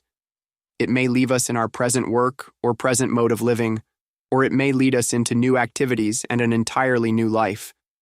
In praying, however, it is important that we leave behind all our preconceived notions or ideas of what we want, our hopes, aims, ambitions, and desires, because there is no assurance that God will fulfill them on our terms. If we hope to see the fruitage of answered prayer, we must remember not to pray for anything at all that we think we need or that the world needs. But let our prayer be an inner stillness in which God's word flows into us, reminding us, "Son, all that I have is thine." When God speaks His word, there will be no doubt of its truth, and there will be no interval of barrenness between God's word and its fulfillment. As joint heirs with Christ, untold riches of the Spirit will be poured upon us in abundance. But no man knows what things God has stored up for those who love God's will and God's way. Eye hath not seen, nor ear heard, neither have entered into the heart of man, the things which God hath prepared for them that love Him. Corinthians 2:9. Man cannot know what the divine plan holds for him, because man can only measure good by an increase of what he already possesses. Whether it is dollars or horses he has, accumulating more of what to him represents good is his only way of evaluating good. These things, however, bear no relationship at all to real good, because no man can define what good actually is. No one can know the treasures that are stored up within himself until he turns to God in the realization that, whatever form it may take, God's grace is his sufficiency in all things, and until he is willing to follow in whatever way his good is unfolded and revealed, even though that way may temporarily be a complete reversal or turning upside down of his human life, his hopes and activities. Probably there is no one reading this book who has not already found that he is glad he did not receive many of the things for which he prayed so insistently. Therefore, it should not be too difficult to pray, "Not my will, but thine be done in me. Thou art the all-knowing, infinite wisdom and intelligence of the universe, and I surrender myself. I surrender my hopes and desires, my fears, my aims and ambitions, into thy hand." Thus we make of our prayer an emptiness of self. To bring ourselves as an empty vessel to God and let God fill that vessel is the highest form of prayer. Let us not take our finite views of what is good and what is bad to God, nor take our human hopes and ambitions to Him, but let us go to God as if we really trusted Him more than we would trust our own mother, trusted Him as the divine love and the divine wisdom of this world, which in truth He is. When we do that, we are children of God, but as long as we are doing all the talking, telling, asking, pleading, beseeching, advising God, we are mortals, and our prayer does not reach God. Our prayers reach God only when we permit ourselves to be empty vessels, when our full faith and trust is, "Thy will be done in me, thy grace, thy peace," and then wait in silence, completely empty as the Word of God comes to us and fills us, fulfills itself and its plan in us. The reason for so much unhappiness is that many people are not fulfilling their own idea of themselves, much less God's idea. As human beings, a great many people are misfits. Scarcely a person on earth, regardless of how exalted his position, is fulfilling his true destiny on earth. Usually, he is either fulfilling a destiny that he has chosen for himself, or one that circumstances have thrust upon him. And so it is that if we are among those who are fulfilling some niche in life into which we have been thrown through circumstances beyond our control, or in which we have placed ourselves through ignorance, certainly we need the prayer of fulfillment, which is the prayer of emptiness. We need to learn how to release the whole situation into God, willingly admitting, "Look, I certainly have messed up this life of mine so far. Let me give up and you take over." Then we may be amazed at how the miracle begins to work in us, and how quickly what we had thought of as our destiny changes. There is no other way to pray. When we pray in that way, we are praying to the infinite wisdom of the universe, trusting divine love to fulfill itself in us. As long as we are advising, suggesting, or outlining to God, or even hoping that God will act according to our personal wishes, we are not praying or going to God, but to our own mind. That is no way to pray. Rather should we surrender ourselves to God so that God's will for us may fulfill itself, that whatever it was for which we were born, and we were all born for a purpose or we would not be here, may be fulfilled. Regardless of how painful or difficult it may be at first to go to God without a word or a thought, a direction, a hope, a fear, or an ambition, this emptiness of self is worth achieving even if it takes time. When we reach that point, we shall find what a glorious thing it is not to have to plan our day or our next year, and yet at the same time be assured that every day of the year will be a day of fulfillment, because it is God's day, and we have nothing to do with it except to be beholders of God at work. That which divinely decreed us to do it will fulfill it. He fulfills the days, and He fulfills the nights, as long as we are empty enough of words and are not injecting some human thought conceived in our mind. When we begin to meditate, it is natural to think some thoughts, but let us be certain in our minds that we are not asking God for anything. I come here for prayer and meditation in the full knowledge that I am not going to a person, although the relationship between God and me is as personal as that between father and son or mother and son, but I am turning to the Spirit of wisdom and love, whose will it is that I bear fruit richly. I am not entering the presence of God in order to enlighten God. I am not going to God to present my views to Him, hoping to tell Him more than He already knows, or to tell Him what is good for me to have. I do not expect through this period of prayer and communion to influence God in my behalf. I turn to God that He may fill me full of Himself, fill me full of His wisdom, His peace and glory, and make me a fitting instrument on earth for His love. In this way we empty ourselves. We empty the old bottles of the old wine, making of ourselves a nothingness without desire, hope, ambition, or fear, and in such a state of receptivity, we open the way for the Spirit of God to work in and through us, in accordance with His plan and design. God is hidden under hundreds of generations of mortality. God is hidden under hundreds of generations of people steeped in spiritual ignorance. God is hidden under all the layers of humanness, self-righteousness, self-protection, under all the selves that we have built around and within ourselves, making it almost impossible for us to reach Him. How then are we going to reach God? How? But in quietness and in confidence, in the stillness and the silence. How? But by learning to abide in a quietness within, by being still. Then we shall contact the divine selfhood, which is within our own being, and when we establish contact with it, we will be in communion with the Father within just as the Master was. How much praying has been done to a God somewhere other than within us? Yet the Master set the example by praying only to the Father within, crediting everything to the Father, and turning in every situation to that withinness, whether it was the feeding of the multitudes or their healing. Sooner or later, we must all make contact with that Father, the Christ of our own being, with the Son of God within us. The Son of God constitutes our real being. The Son of God is the very life, mind, and soul of us. The Son of Man has to learn to commune with the Son of God within, until the two become one, and then the Son of Man realizes, I am never alone. I am never alone. Where I am, God is. Where God is, I am. The Word of God received in our consciousness is the healing agency, quick and sharp and powerful. But the Word of God must be received. It must not be a mere repetition of words, because it is not our rehearsal of these truths that reveals God's presence and power, even though these truths do form the foundation on which we rest until the Word of God bursts into our consciousness with some message such as, Thou art free, or Son, all that I have is thine, or Thou art my beloved.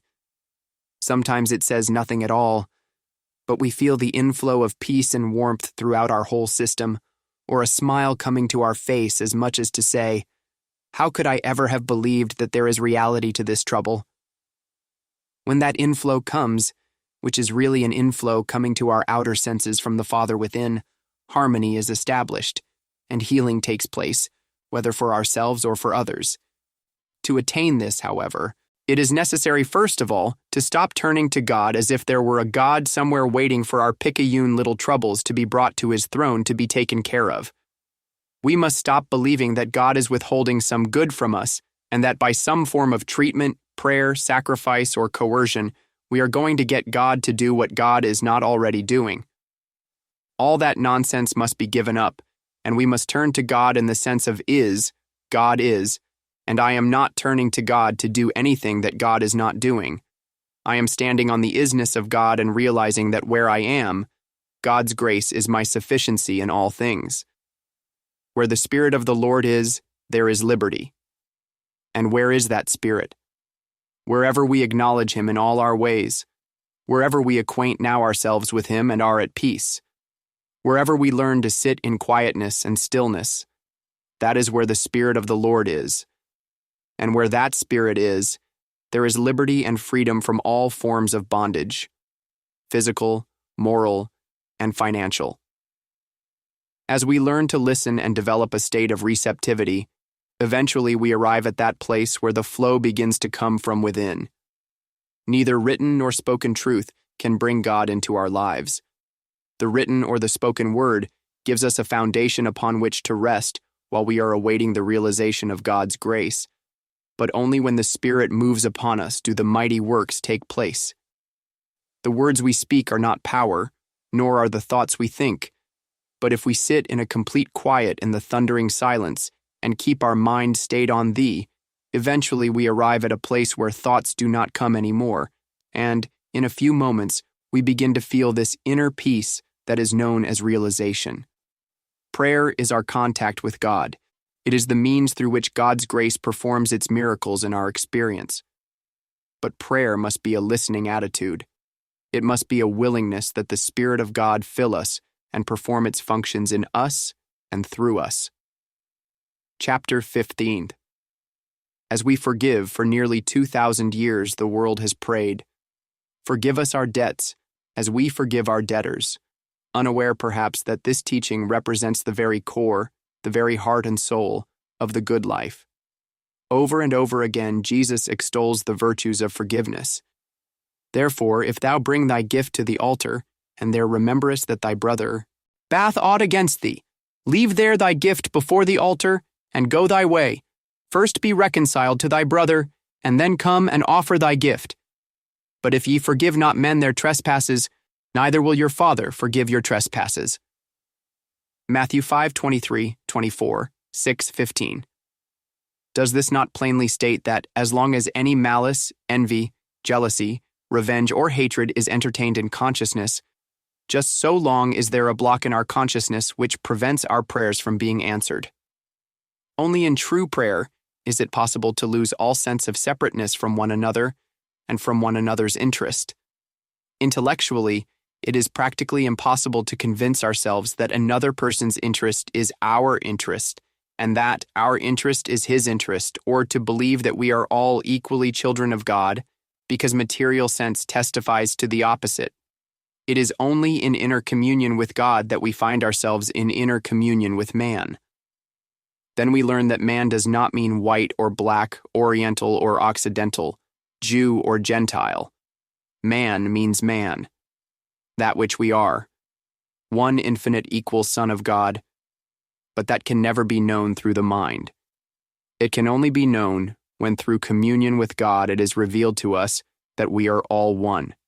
Anything that enslaves one enslaves the world. Anything that sets one man free tends to free the entire world. Anything that impoverishes one man, one race, or one sect impoverishes the world.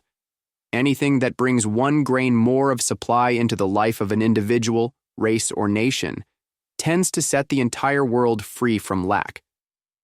But that no one can ever accept with his mind, nor could any materialist ever be convinced of its truth. It takes an inner communion with God to reveal why even in the midst of war, we should pray for our enemies. The first thought that comes forth from the materialist when he hears about this radical teaching of praying for our enemies is, do you mean that I should pray for my enemy to be successful over me? That he succeed in his deceit, trickery, and conniving? No.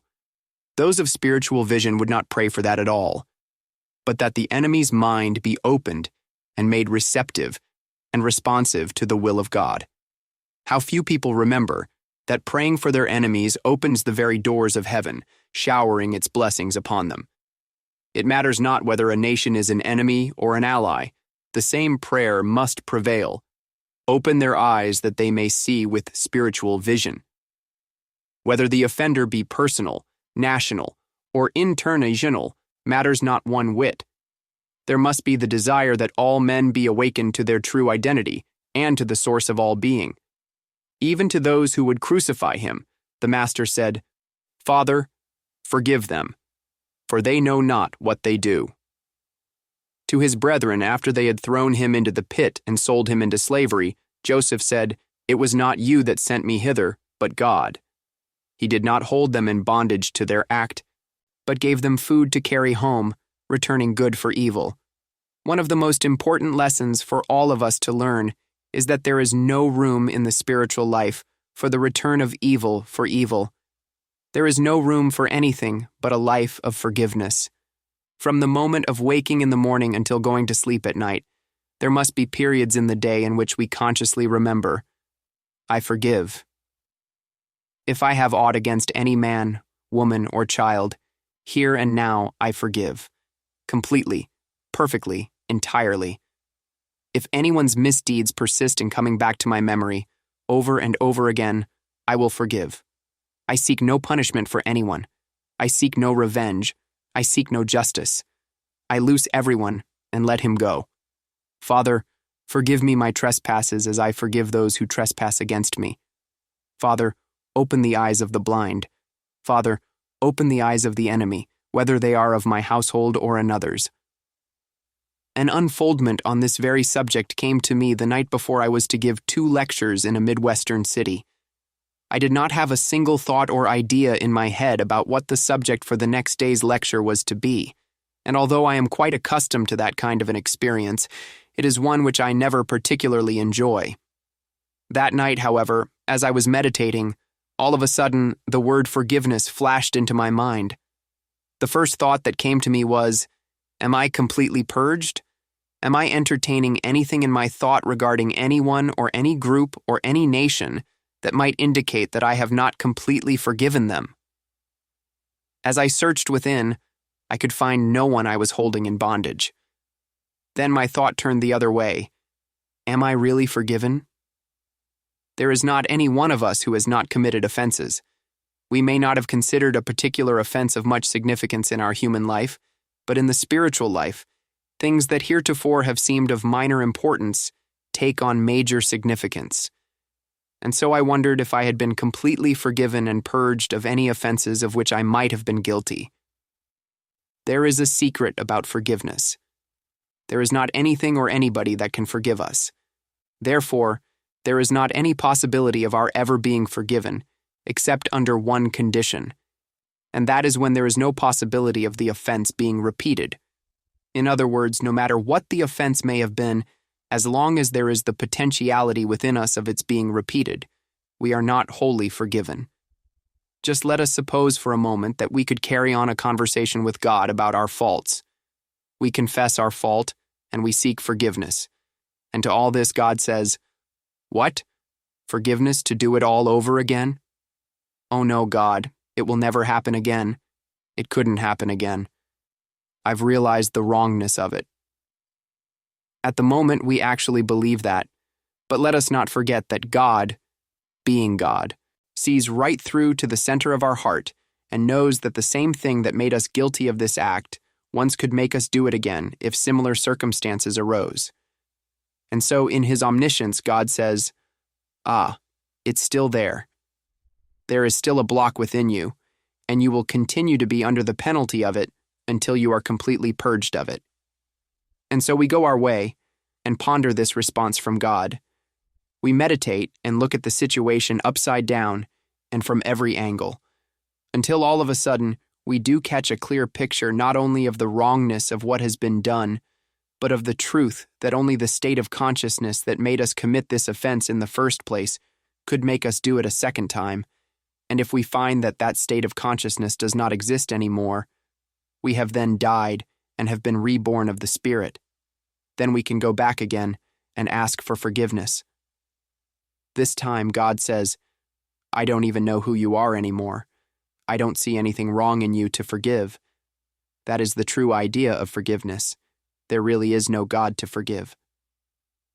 When the state of consciousness that could be guilty of resentment, anger, jealousy, malice, or whatever it may have been, dies, there not only is nothing to forgive, and nobody to forgive, there is not even a remembrance or a memory, not even a smell of smoke.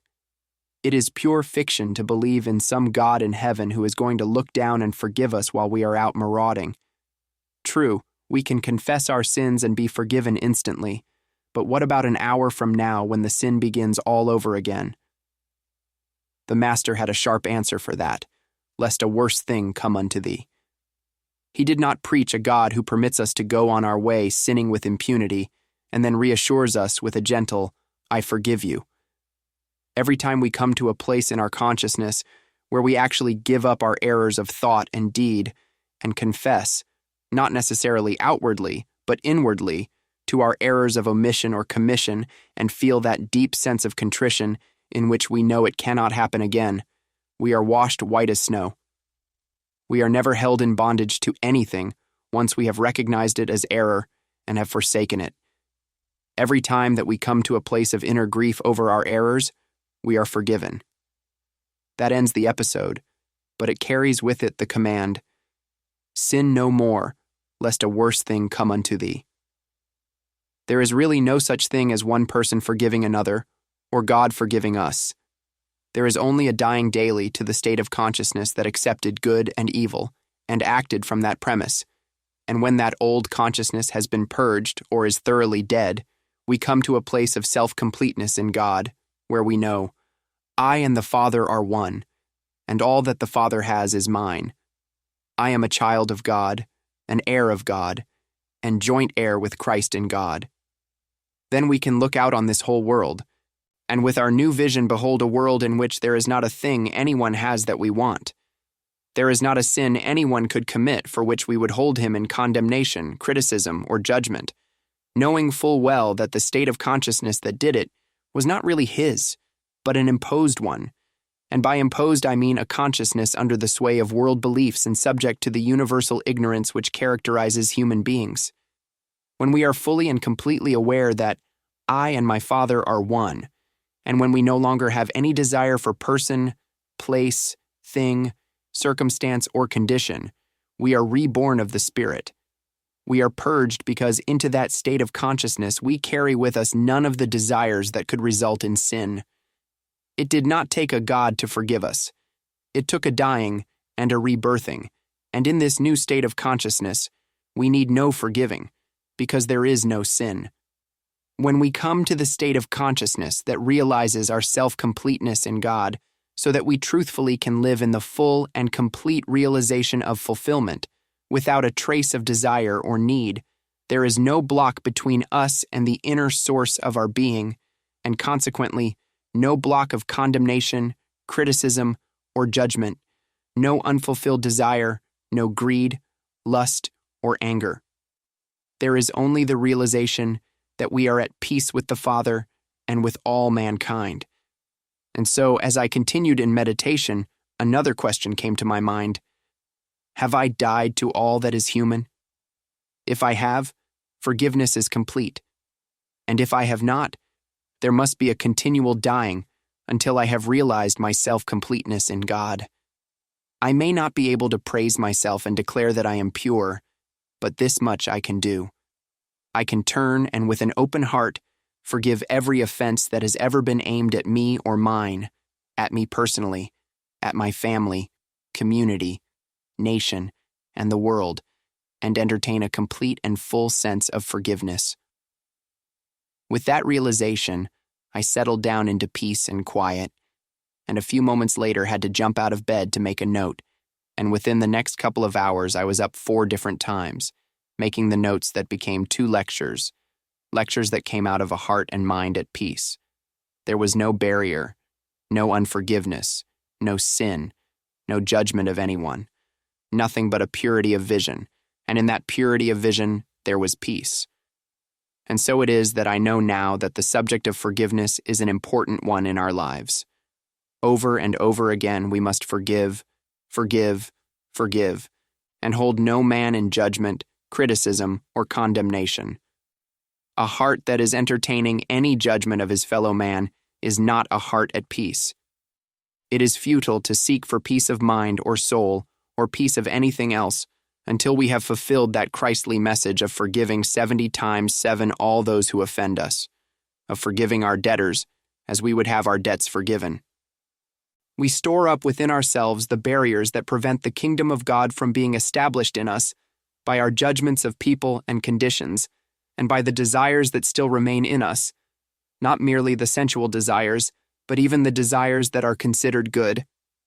All of those things operate in our minds to separate us from the realization that that which we are seeking, we already are. In other words, God's grace is not something we are going to attain. God's grace is not something we can earn or deserve. God's grace was planted in us from the beginning, since before Abraham was, and it is only waiting to function in us, but it cannot function while we are entertaining a sense of separation from our good. There never is going to be a chance for us to know harmony until we have completely forgiven and been forgiven, and so purged ourselves that we go to the altar purified. Some period every single day should be set aside for consciously remembering that we are holding no man in bondage to his sins, that we want no man to suffer or even be punished for them. To forgive means much more than to be content with such cant as, "Oh yes, I don't want any harm to come to anybody." It is not that simple. It is the ability to sit down and face whatever the enemy may appear to be and realize, "Father, forgive him his offenses and open his eyes that he may see." No one need be reluctant to forgive the offender his transgressions in the fear that this will set him free to offend again. True, it will set him free, but that freedom will include freedom from the desire to offend. It is not possible for anyone to receive real forgiveness and then to continue in the offense. Father, I come to you with clean hands, holding no one in bondage to a duty, nor anyone in bondage as a penalty for his sins.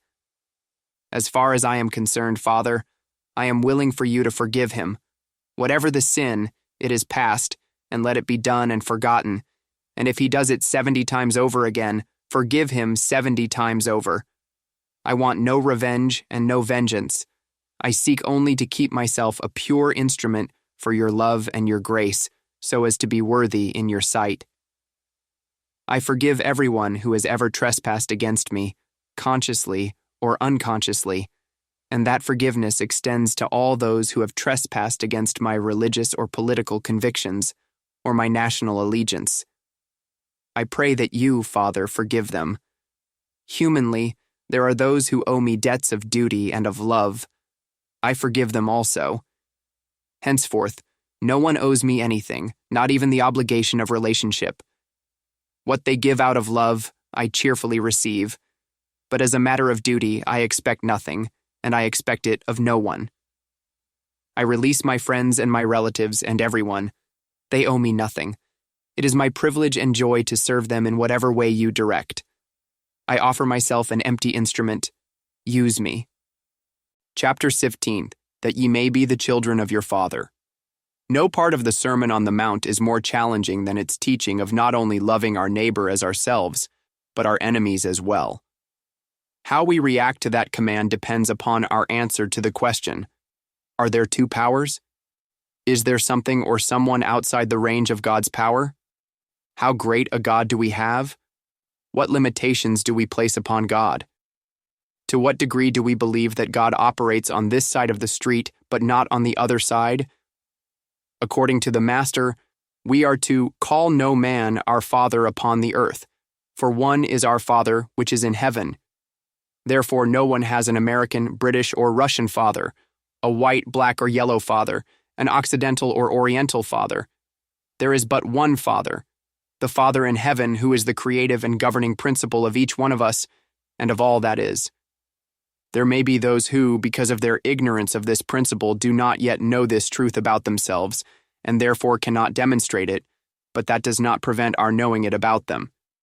If we go to the altar to pray, knowing in our hearts that we have not accepted all men as sons of the one Father and therefore brothers, we might as well stop praying for ourselves, get up from the altar, sit down quietly, and decide within ourselves that before we can hope to reach God, we must become reconciled with our brother, insofar as we can keep from thinking of a person as a human being, from thinking of his parents, his education, the environment in which he has grown up and now lives, and the accumulation of other factors that may have contributed to his present discord or harmony, and keep our mind stayed on God, realizing that everything that is emanates from God, and everybody that is lives and moves and has his being in God, in that degree can we love our neighbor even though he be an enemy.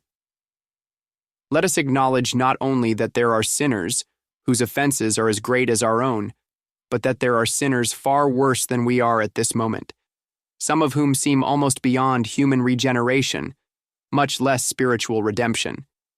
But as far as we are concerned, God is the only Father, the soul and spirit of man. To be spiritually whole, harmonious and complete, and enjoy the kingdom of God on earth, it is necessary that, in addition to our knowing the truth for ourselves and those within our orbit, we go further afield and know the truth universally, so that we do not judge some people as separate and apart from God or as unworthy to be the sons of God, and thereby set up a divided household. This is not a world made up of separate people and things. Instead, it is like the fingers that rise up from the palm of the hand, which are apparently separate, but nevertheless an integral part of the hand. Whatever takes place in the palm flows up into the fingers, or it may be likened to the Hawaiian Islands. From the air, they appear to be 6 or 7 islands, each one separate and apart from the other. But if we were able to go down deep enough in the water, we would find that the Hawaiian Islands are really one piece of land, just one island with 6 or 7 upward projections, all one and united in that oneness. And so it is that if we could see beneath the surface and look into the heart of all mankind, there is no doubt but that we would find that we are all united in the common ground of God. There is one common ground, and that ground is God. Each one of us is merely a projection or individualization of that one. And when we penetrate beneath the surface of the outer life, we soon discover that we are not alone, but that we have a contact with the source of infinity. We are one with it, and it is flowing out as our individual experience. If we are honestly seeking God as a way of life, and not just as a means to some desired end, not only do we discover that we are one with the Father, but also that there is not a man, woman, or child in the world who is not one with God and who does not also have a spiritual center. It makes no difference what kind of villain or how deep-dyed a devil he may appear to be. In every person, there is a spiritual spark, the common ground of union with God. It is easy to know this truth about ourselves. It is pleasant and satisfying to think thus about our friends and family. But it is far more important for our own spiritual growth to be able to go beyond seeing only the true identity of those we love and admire, and begin to realize that this is also true of those we like least. Regardless of his origin or station in life, God is the creative principle of every man, and all that the Father has and is his. God constitutes individual being, and when we are in the presence of those who understand that, we are at peace and can live, work, and be joyous in that atmosphere. As we inwardly release everyone from human obligations, holding him only in this united relationship of love, each one feels his freedom, and in that freedom giving becomes a joy because it is not expected or demanded of him or held to be an obligation. Until a person has had such an experience, he cannot know what love there is between people who have tasted God, nor can he even begin to comprehend how free such a relationship is. On the human level, Love of family is for the most part not real love at all, but merely self-love, the desire to possess. Only when the Spirit of God touches one can he feel spiritual love, and then that love is not limited merely to his own family, but extends to his neighbor and enemy, far and near. Human love usually is a completely personal and selfish love with time, money, and effort for its own, but rarely for others. When the Spirit of God touches one, however, love of a universal nature springs up, which is a love without an object, unless the whole world can be considered its object. Surprisingly enough, this universal love deepens and strengthens the love a person feels for his immediate family. It is a love so complete that each member of the family has a feeling of belonging and yet is separate in the sense that each one is a unit with God. Can human families live that way? Very, very seldom. They live in a constant fear of and for one another, a longing and a desire to see and be in close proximity to one another. That does not exist in spiritual love, and yet in that spiritual love, there is always the joy of tabernacling together. There is but one principle of life, whether for our own family or others, but knowing that God is the soul of all being does not mean that God is the parent of mortals. It means that all mortals, whether good or bad, eventually must die to the belief of mortality and awaken to the realization of their true identity. Knowing the truth does not imply a knowing of the truth about human beings or about any condition that is mortal. There is no such truth. Knowing the truth means knowing the truth about God and God's creation. And this knowing of the truth awakens man and lifts him above and out of his mortality. Everyone has a soul, not a separate soul, but the same soul. And God is that soul. It is like a tightly closed rosebud, so tight and so small as to be imperceptible to a human being. This soul is not the body. It is consciousness. And the more it can be touched by truth, the more it unfolds, as if sunlight were reaching out and opening that bud. Only as we learn to live more and more in the Spirit do we see and sometimes touch that center which is the soul of man. We do not see the real person when we look at him as a physical entity. We see only his body. In order to see anyone correctly, we must develop the habit of looking into his eyes, and then, if we are able to penetrate the depths that lie way, way back of his eyes, we shall see the person in his true identity, behold the reality of his being, and discover that names are but masks for characters in God consciousness itself produced as form. Behind the mask called Bill, James, or Joseph, there is but the one name, God. When sufficient wisdom is gained to know that our soul and the soul of those we meet are the one and only soul, a spiritual relationship of harmony, peace, and grace is established.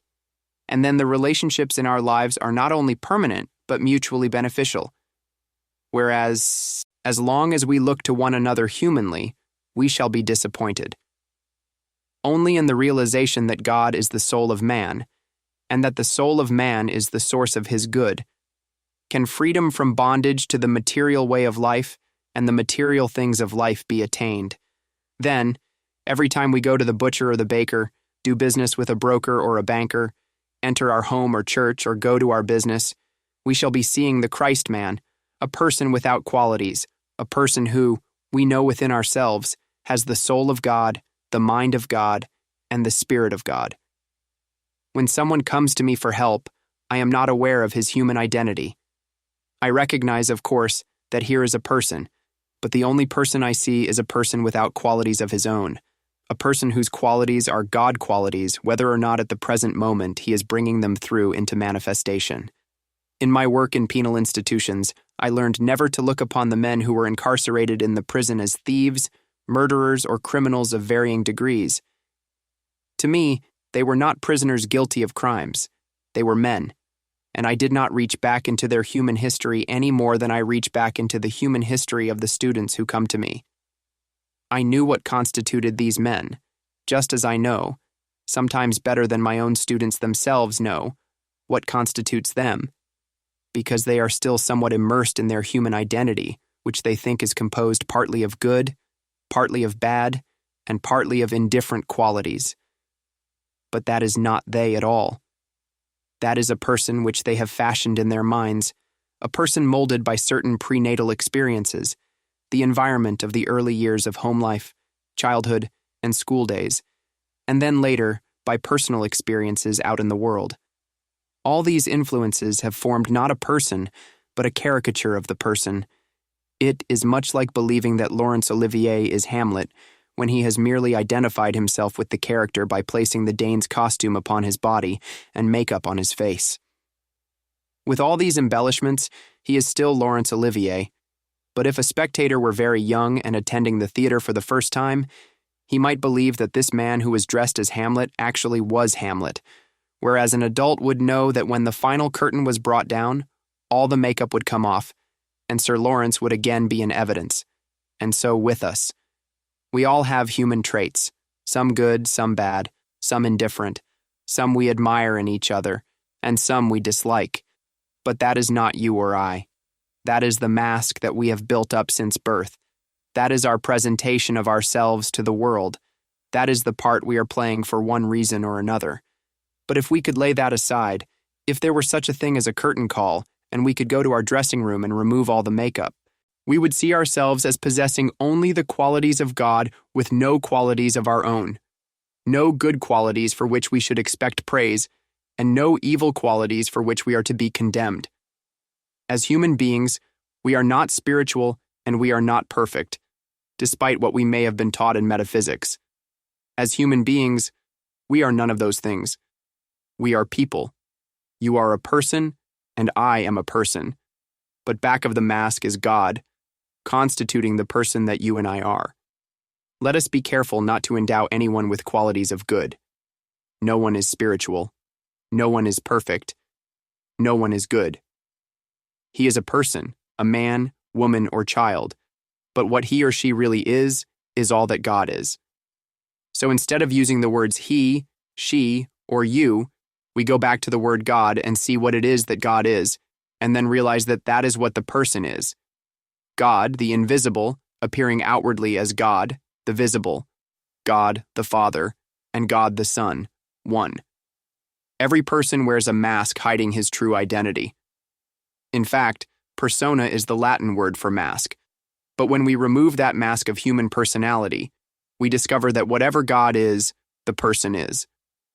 The human personality with its good and bad, beautiful and ugly, rich and poor, up and down, high and low, disappears in the realization, here is individual being, God expressing its perfection and harmony.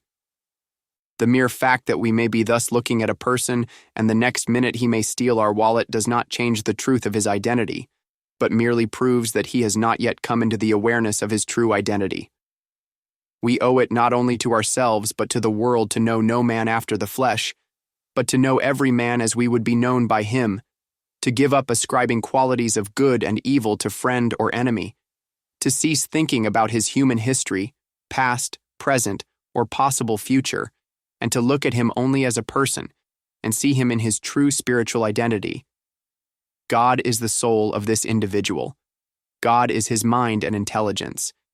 It is God that is pouring itself through into expression as individual being. Is there anything in all the world more desired by the human soul than this recognition of his real self? At first thought, we might feel that this is being too impersonal, but it is not that at all. It is really being truthful, because in practicing this principle, we are beholding people as they really are. When Peter was able to say, "Thou art the Christ, the Son of the living God," it was because he was able to look through the human appearance and see what it was that animated Jesus and made him a savior and a world leader. The outer signs indicated that Jesus was a carpenter and a rabbi in the Hebrew synagogue, but because of his spiritual discernment, Peter was able to see through that appearance and recognize that it was the Christ that was really functioning as the man Jesus. If we see the Master in that light but stop there, we lose our demonstration, because it is not only Jesus who was activated by the Christ, it is you and I as well. In fact, there is not a person in the world of whom it cannot be said, God the Father, God the Son, God the Holy Ghost. There is no one who in his spiritual identity is not the child of God, although in the human scene, that is far from evident. The human being, living his everyday life, is the man of flesh who is not under God's government and who cannot please God. And that is why he is confused, perplexed, frustrated, diseased, and often poverty-stricken. Not so the children of God. They are not tangled up in the world's troubles. The children of God are free. The children of God are those who have renounced all judgments of good and evil and are convinced in their own minds of the truth about every appearance. This is neither good nor evil. This is a person. This is neither good nor evil. This is a flower, a painting, a rug. It is not good or evil because God alone is good, and evil is but the hypnotism of this world. When anyone is able to do this, he has made the transition from being the man of earth to being the child of God. Undoubtedly, there are men and women who are not to our liking, and yet in some moment of transition or conversion, their past is wiped out, and suddenly they are become new. They look the same, they have the same eyes, ears, nose, and mouth, the same legs and the same body. And often we are not aware that anything unusual has happened to them, because the change is an inner change, and it has come about as a transformation of consciousness. Transformation takes place, not by being transported to some kind of an etheric world or transformed into an etheric body, but by a change of consciousness which recognizes, I am a person, and since God is the creative principle of my being, all that God is, I am. All that the Father has is mine. To be transformed from the man of earth to the man of Christ is not a matter of another world. This is God's universe. Right here and now is the Garden of Eden. There could never be a better place than this very world, if so be we can withdraw our judgments, our praise and condemnation of good and evil. This is the world that every visionary has dreamed of attaining. But nobody can attain the Edenic state while he is hypnotized by the knowledge of good and evil. This can come only as the fruitage of relinquishing not only all judgment or condemnation, but even all praise. When we are no longer under the hypnotic influence of the pairs of opposites, the world has no power to enslave us. This world is overcome in proportion to our giving up the belief in good and evil, but actually, there is no change in the world itself. It appears to be the same. The great difference is that we do not see it the old way anymore. For us, there is a different light on it. We now have a different perspective, a different outlook. The people are the same clerks in the stores, the same husband, wife, or child. And yet the whole vision changes the moment we perceive the divine nature of the soul of man. The transformation has taken place in us. When we see that nothing but world hypnotism brings about these varying appearances, we shall no longer fight them, but understand that no hypnotist has ever yet produced anything but a picture or an image, and that this world mesmerism has never yet created man, woman, or child, has never yet created sin or disease, but only an illusory picture to which the names of man, woman, child, sin, disease, and death have been given. When we remove world hypnotism or the belief in two powers from ourselves or any individual, we are free. Then in that day we shall have a new name written on our forehead, a 3-letter word which can be divided into 2 words to read, I am. That is the truth. I am, not I was or I will be. I am at this very moment, and as we realize ourselves as I am, that I aming becomes a state of continuity, an eternal ising or aming, and the hypnotism disappears. How can this principle be applied to our human relationships, and more especially, how can it be applied to those people who express little of their divine sonship? In order to do that, let us take the person who is the most troublesome in our life, the one we think we would like most of all to be rid of, improve, change, correct, or reform, the one we would gladly exchange for a counterfeit nickel. Now let us see where this person exists. In the first place, how do we know, except through our mind, that he is the kind of person we judge him to be? Is the person we are seeing an actual person, or does what we have in our mind represent our concept of that person, that is, our opinion or thought about him? At this moment, if we are quietly reading this book, There probably is no person actually irritating or troubling us. But if we continue to be perturbed about someone, it is because we are entertaining a concept of him, and it is that concept that is causing the conflict within us. If we are disturbed about a person, we may be quite certain that our concept of him is entirely wrong, because in his true identity, he is God itself individually expressing on earth the very Christ of God against whom we are bearing false witness. Therefore, we are the sinner, not he, because we are bearing false witness against him by entertaining an incorrect picture of God's own image and likeness, an image so far removed from what the person actually is, that if we drew a picture of him as we see him and showed it to him, he would never recognize himself. Probably the same thing is true of most of the people of this world who know us. If they would write down what they think about us, we would never recognize it as a description of ourselves. If they love us, it is a picture that is far too good and we know it. And if they dislike us, it is a picture that is far too bad, and we know that too. But now, we are making exactly the same mistake. The person in whose favor we are prejudiced we think about as being far too good. He does not deserve it humanly, and the other one against whom we are bearing false witness does not deserve that either. Let us forget the good that we believe about some and the evil that we believe about others, and see what the spiritual truth is. This we can do by taking the one person who seems to be the most objectionable to us. The first thing we discover about him is that we have been mistaken about his parentage because God is his father.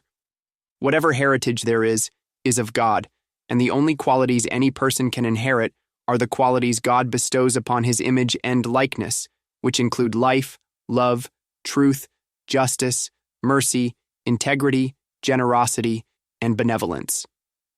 God's own qualities are his gifts to his children. God constitutes individual being, and therefore, God's grace is upon this person. God imbues him with his own qualities. He lives and moves and has his being in God's household as a member of the family of God. That is his true individuality and his true being.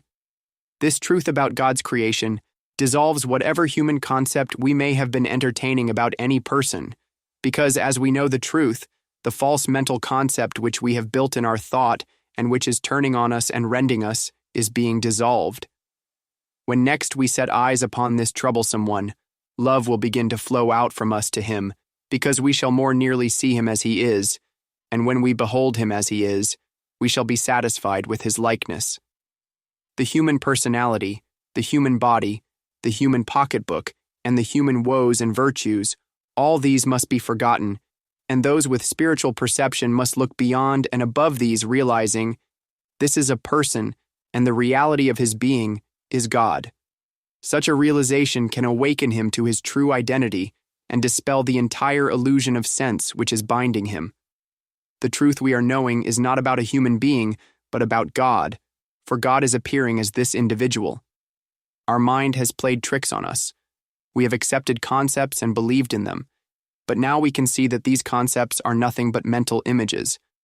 The picture in our mind in actuality never was that person. It was a mental concept which we had built, and we disliked the concept that we ourselves had created. When we know that this image in our mind is not truth, is not substance or reality, we can begin to accept God as the creative principle of life, and we shall understand why we have been told not only to love our neighbor as ourselves, but our enemy as well. In our heart we can say to this person, I know thee who thou art, the Son of God, the Christ. My Father within me has revealed this to me. Chapter 17. Your Father knoweth. There is a way of living, not by might, nor by power, but by the grace of God. However, when we decide what it is we want and how we want it, when we seek to educate God and tell him how he should operate, we set ourselves up as possessing greater wisdom and intelligence than God, and thereby block the flow of God's grace. If we understand the nature of God, we will never remind God of anything that concerns us or our affairs, and we shall never be tempted to usurp the prerogatives of the all-knowing intelligence and love which knoweth that we have need of all these things. Is asking God for things an indication that we understand God to be intelligence and love, Or do not such requests imply that we believe God is withholding something from us? Can we really be concerned about food, clothing, or anything in this world when we have the direct assurance that our Heavenly Father knows that we have need of all these things? Did not Jesus instruct us to take no thought for our life, for what we should eat, of what we should drink, not yet for our body, what we should put on? Why do we seek for bread, wine, or water, for clothing, companionship, money, or capital, when the promise is that in His presence there is fullness of life, and that it is His good pleasure for us to share His riches? Because of the infinity of God, all that is already omnipresent. It is impossible for God to give or send us anything. God does not provide an apple or an automobile. God is the apple. God is the automobile. God appears as. There is no such thing as God and. It is for that reason that the only demonstration there is for us to make is the demonstration of God's presence. In demonstrating God's presence, we demonstrate life eternal, an infinity of supply, brotherhood, peace, joy, protection, and safety. In His presence there is fullness of life. Nothing is absent. When we have God's presence, we have God appearing as good, as clothing, as housing. But there is one requirement: to have His presence. Not meaningless affirmations or the mouthings of the deep truths of Scripture, but His presence. Where God is, fulfillment is, and through the realization of omnipresence, all things already exist. God is forever functioning to maintain and sustain the infinite and eternal nature of this universe appearing as. God appears as the daily manna. I am the bread of life. Not I will have or should have, or will demonstrate it, but I am it. And this I within appears on our table as daily bread. It appears outwardly as transportation or clothing. In the beginning, before time began, God gave Himself to us, and in that giving, infinity was bestowed upon us. It must be admitted, however, that because of his material sense of existence, man has erroneously accepted the belief that he must go out and earn his living by the sweat of his brow. He must draw it to himself, labor for it, and compete with others. In other words, he is a materialist, a person who wants to get something, who wants to add to himself, achieve, or acquire. On the contrary, the person devoted to the spiritual way of life has little or no interest in accumulating things, whether those things are fame or fortune, because he knows that all that the Father has is already his. A material world is built upon the unstable foundation of human hopes and fears. But the entire material temple dissolves when we acknowledge that, because the Lord is our shepherd, we need not seek anything, but glory in the truth that God has fulfilled his own being as our individual being on earth. God is spirit, and when our prayer and our concern are for spiritual realization, we leave the material concept of the world alone and begin to understand that the world of spirit is a different world, a new world in which God's grace is our sufficiency in all things. How shall we speak of grace? It has been called the gift of God, but God has only one gift, the gift to us of himself. With our human wisdom, we cannot know what God's grace is, and as long as we try to turn and twist it into human language and human meanings, we will never be able to understand God's unadulterated spiritual grace. God's grace unfolds in ways that we know not of, in unthought-of directions and in forms that we never knew were on earth, or if we did know about them, never dreamed that they would ever become a part of our experience. In each case, God's grace is an individual unfoldment. It will not appear to a person in the form of roses if he does not like roses, nor will it appear to a person as a ticket around the world if he would find greater fulfillment in a little cottage by the sea or up in the mountains. God's grace flows as spiritual activity, but it governs our human affairs in ways that we could not possibly outline or picture. As we ponder this subject of grace, there develops within us a sense of independence of the thoughts and things of this world. We begin to feel that if there were not a person in our life to bring anything to us, nevertheless, by morning, everything needful would be provided, and this through the contemplation of God's grace. If we attain the consciousness of God, we discover that there is nothing but God, God appearing as flowers, God appearing as the food on our table, God appearing as the clothing on our backs, God appearing as harmonious relationships, God appearing as the perfect functioning of our minds and bodies. Fighting and battling do not bring this to pass. All that is necessary to bring this into experience is for us to put up the sword, to stand still and see the salvation of the Lord. There is no higher goal attainable on earth than an inner communication with this presence that never leaves us nor forsakes us. It does not send us food, clothing, or housing. It is food, clothing, and housing. It does not lead us to a fortress or a high tower. It literally is the fortress and high tower. There is no sending of anything. There is no giving of anything except the giving of itself. When the realization of the omnipresence of God is attained, there is freedom from worry, fear, lack, and limitation. If a need appears, we retire within and tabernacle with this presence, and in due time, it will appear outwardly as the very form necessary to our experience. As we come to this place in consciousness where we are able to relinquish human might and power, human opinion and judgment, a divine grace, invisible yet perfectly tangible to the person experiencing it, takes over. We cannot see this transcendental spirit, hear it, taste it, touch it, or smell it, yet it is here and it is now. We feel it and we know it. When we let go of our human rights or human will or desires, even the good desires, and absolutely resign ourselves to God's will, it rushes in as if there were a vacuum, and when it takes over, we can feel its every movement coursing throughout our body, right through the muscles and veins down to the nails. We are one with the rhythm of the universe, and all is well. All that the Father has is now flowing through us, out into this world as a divine grace, bringing to us all that is ours, and bringing us to all those to whom we belong. So we learn that we need take no thought for the things of this world. We need not fight either aggressively or protectively.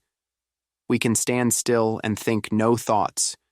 Just be receptive and let God's thoughts flow to us and permeate our being. And then our work will be accomplished. But I must remind you that Spirit is never working for us. It is working in and through us as we yield and surrender ourselves, even our thoughts, so that God can take over. Those who have attained even a slight measure of Christhood or spiritual realization are in the world, but not of it. They know very little of the sin, disease, tortures, lack, and limitations of human life, and are untouched by its tragedies in a personal way. They are aware that these things exist, and because of their God contact, they can help others, they can feed the multitudes, heal and comfort them, but they themselves do not require supply, or comforting, or any of the things the human race finds so necessary. They have surrendered personal might and personal desires, and have accepted the love of God, the grace of God, and the government of God as the all and only in their lives. Chapter 17. Ye are the light. Ye are the light of the world. A city that is set on an hill cannot be hid. Neither do men light a candle, and put it under a bushel, but on a candlestick, and it giveth light unto all that are in the house. Let your light so shine before men, that they may see your good works, and glorify your Father, which is in heaven. Matthew 5:14-16. We become the light of the world in proportion to our degree of illumination. Some students attain that illumination quickly, and some wait for the great experience to descend upon them.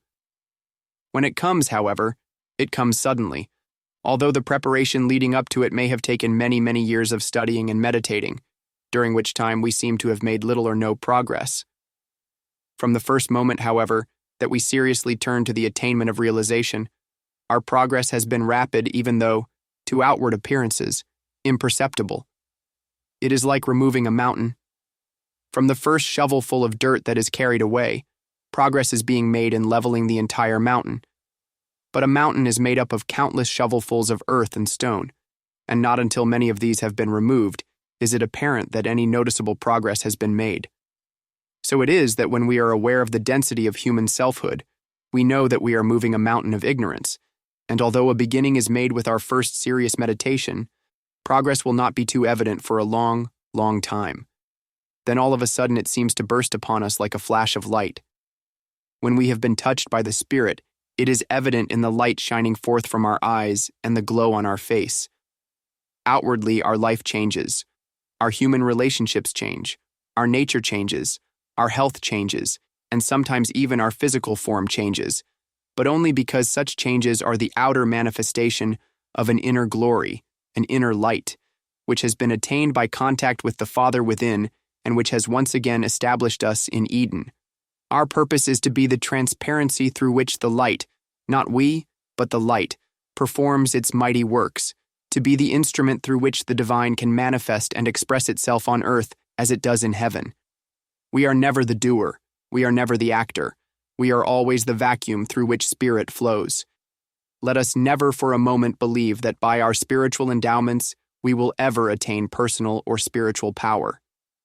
There is no room in spiritual living for egotism or for the exercise of personal power. God does not give his power to another. God does not give his glory to another. The power, the glory, and the dominion always remain in God. And we are but instruments, humble servants or transparencies, through which that light may shine.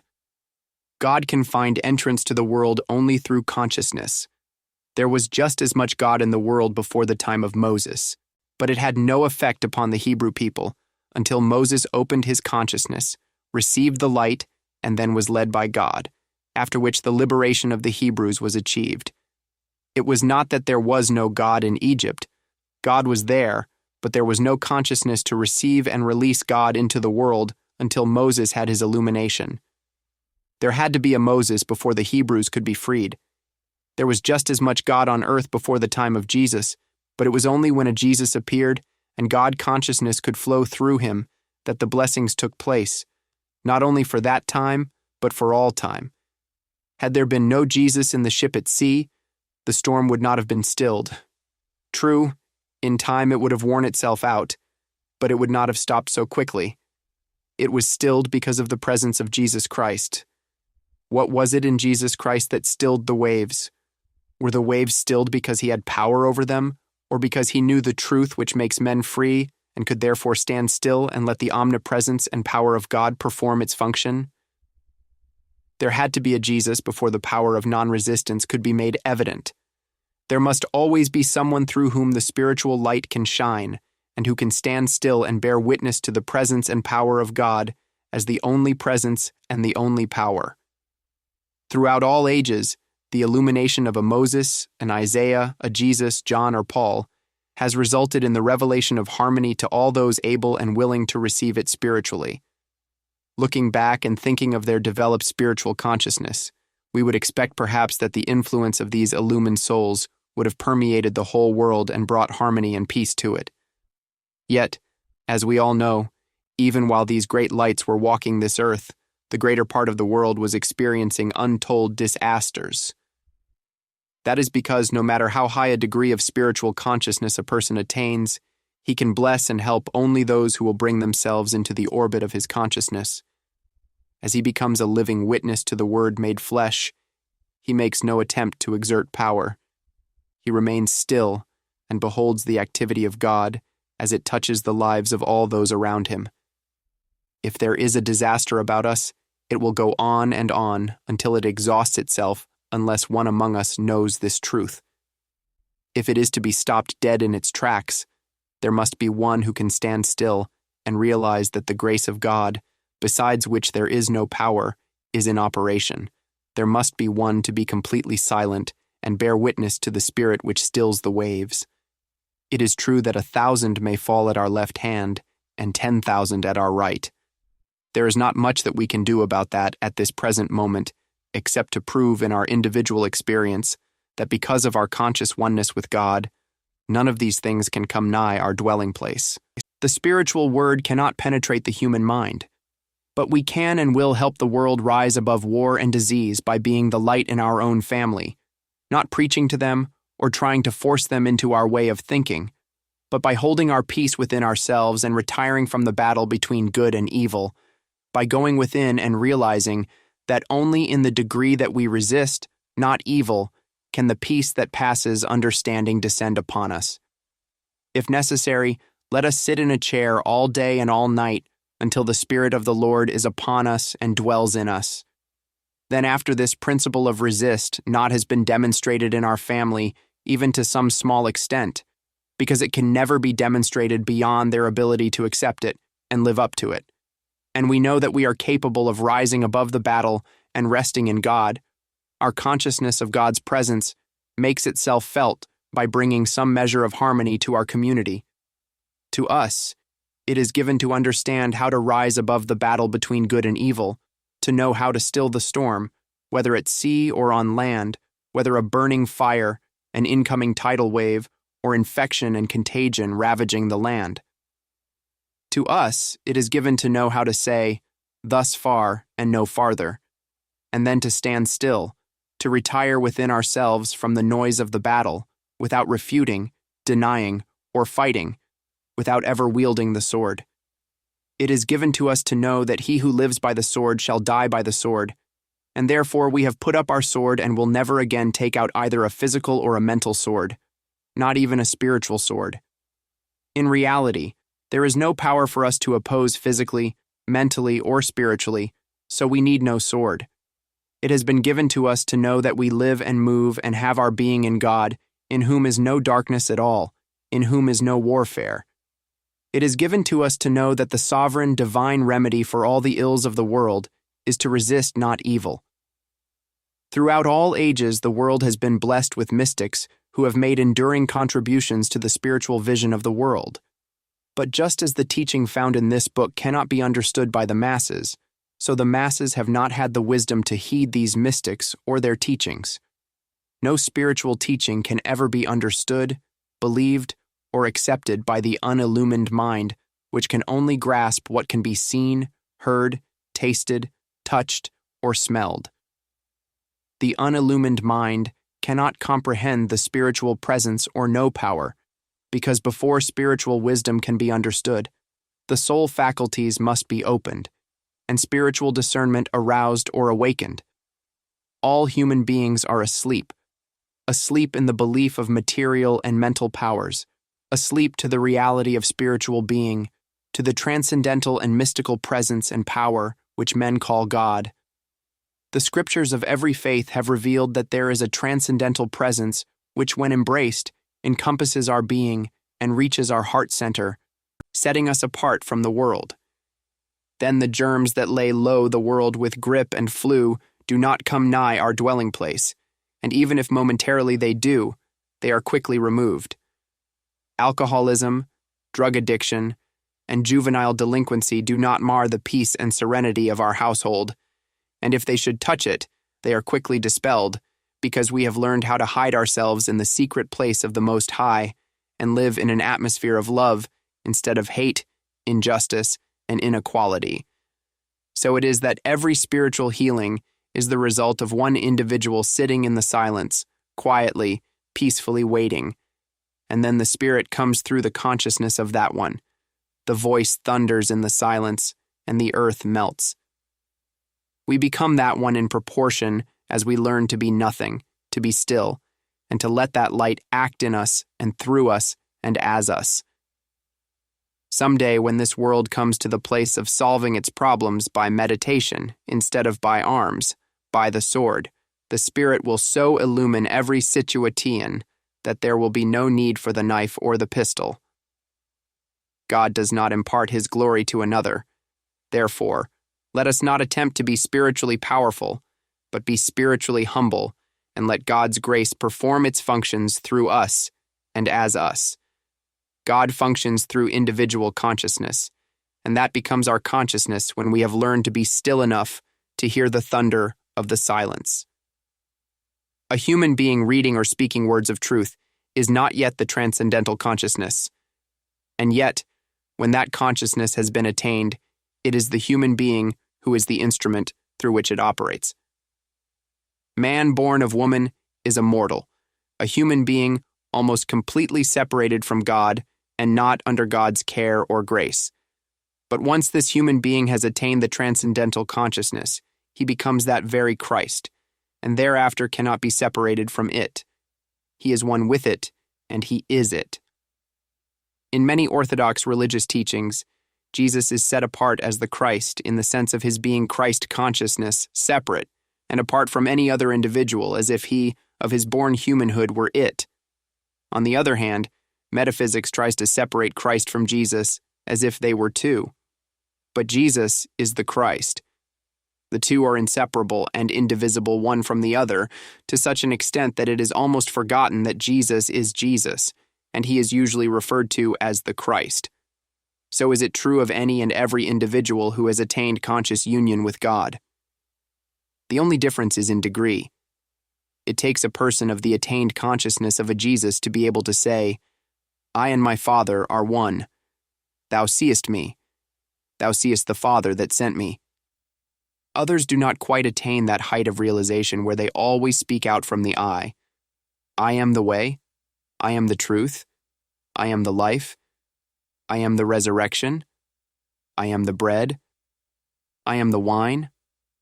I am the water. That is the transcendental state of consciousness, which has gone beyond the human. In the earliest stages of illumination, there is a sense of two-ness. There is a John, Bill, or Mary who is aware of a presence and a power, something overshadowing him, something helping, guiding, instructing, and governing him. It is within him and functions within and through him, but there is a higher state of consciousness, and that is when there is no person anymore. There is just I voicing itself. That is the consciousness itself, and it only comes in the very highest moments of our experience, when the presence is the only being that I am. It was then that Moses transcended humanhood and said, "I am that I am." It was then that Jesus said, "I am the bread of life. I am life eternal. I am the resurrection." But even if we do not reach those mountain heights, let us be grateful that we have come to the place where we recognize that within us is something greater than we are, something greater than our mentality, experience, or education, something that can use our mind and body and has knowledge far greater than anything we might have acquired in school or through travel. This is the goal, the realization that as a person, we are a nothingness. We only become something when we are transcended or overshadowed by this presence within. That consciousness, when it is attained, is the miracle worker. Therefore, the only demonstration is attaining it. When we have this light, there is no miracle then in having health, supply, companionship, or home. Therefore, our entire life must be spent in attaining the light, the transcendental consciousness. If the grace of God has touched us to the point where we cannot stop studying and meditating, then we are doing everything that can be done. We cannot hasten the day. We can delay it by ignoring this inner urge to meditate more and to read more, but we cannot hasten it. It comes in its own good time and its own good way. A human being cannot do this of himself, because to a human being the word of God is foolishness.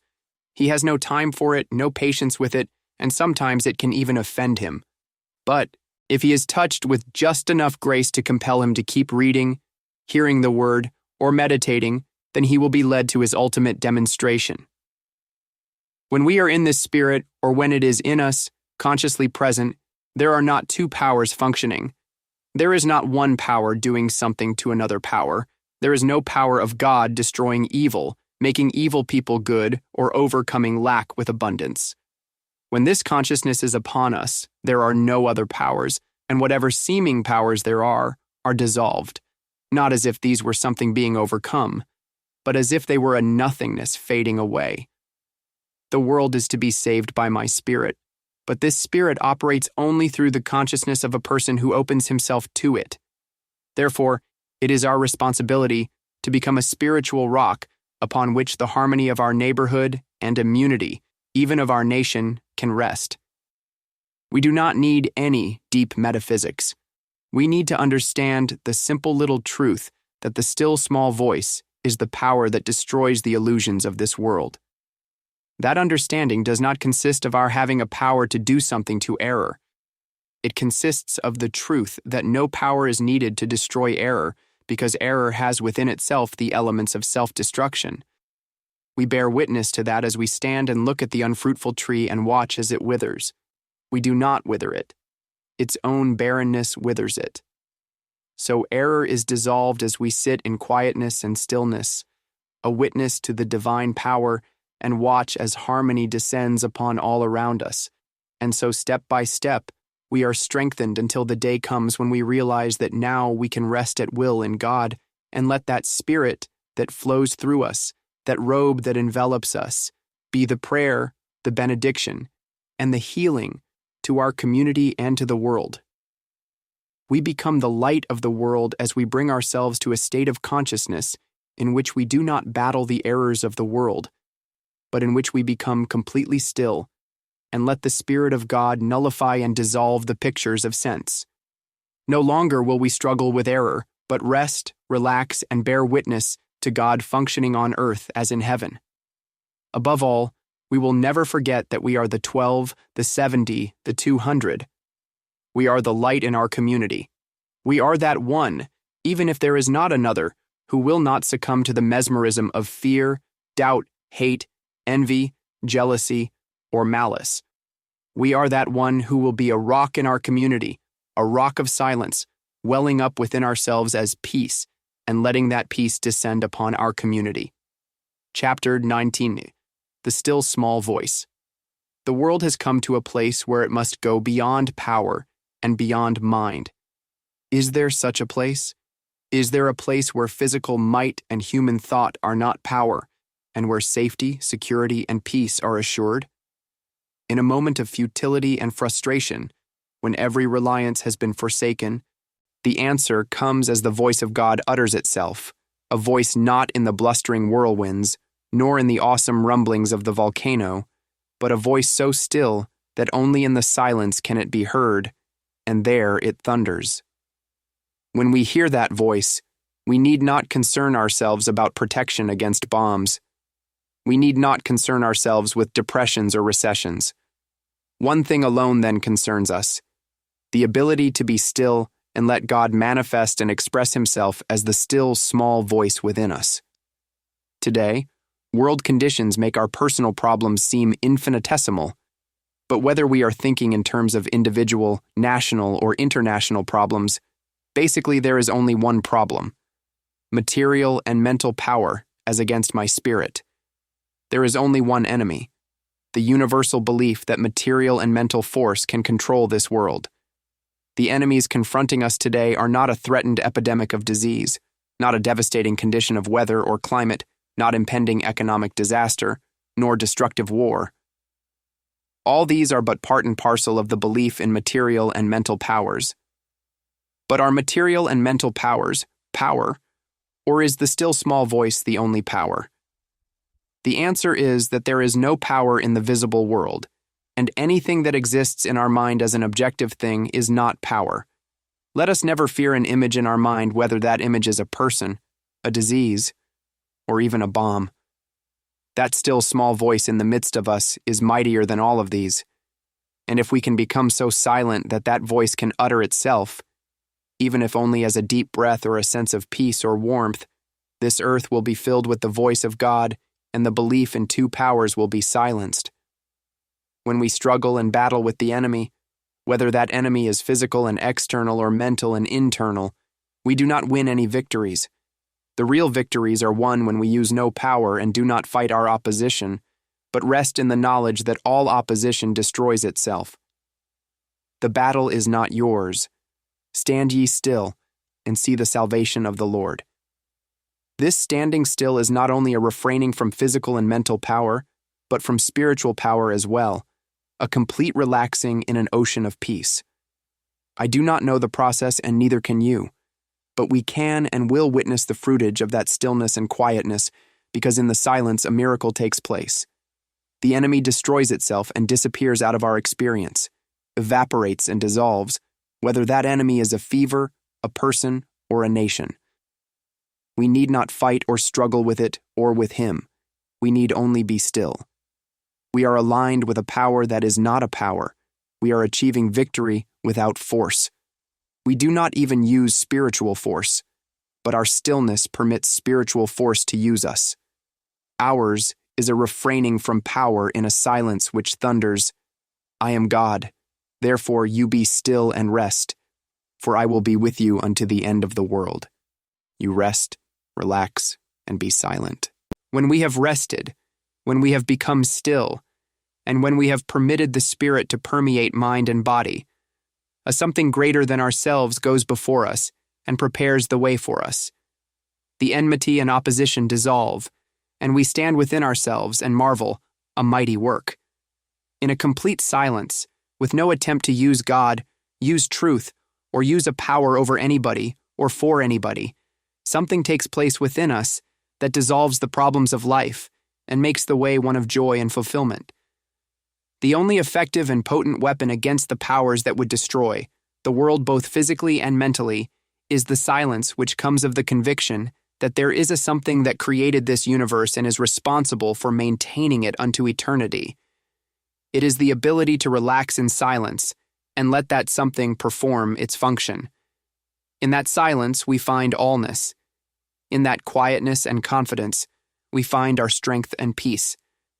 That is our Sabbath, the complete and perfect universe of the first chapter of Genesis, in which we rest from all power, living by the I say unto you way of the Sermon on the Mount. Then we become like unto a wise man, which built his house upon a rock, and the rain descended, and the floods came, and the winds blew, and beat upon the house, and it fell not, for it was founded upon a rock. As we meet with problems of every nature, conflicts, enemies, hatred, persecution, injustice, we no longer try to reach out to remove them either physically or mentally, but we rest in His Word. We rest from all power, and God works the miracle. Rumblings of the thunder of the deep silence of my peace reverberate and increase in power until eventually they break every barrier. The mighty noise of the silence grows in volume until its thunder rends asunder the veils of illusion, and God stands revealed in all His majesty, glory, and peace.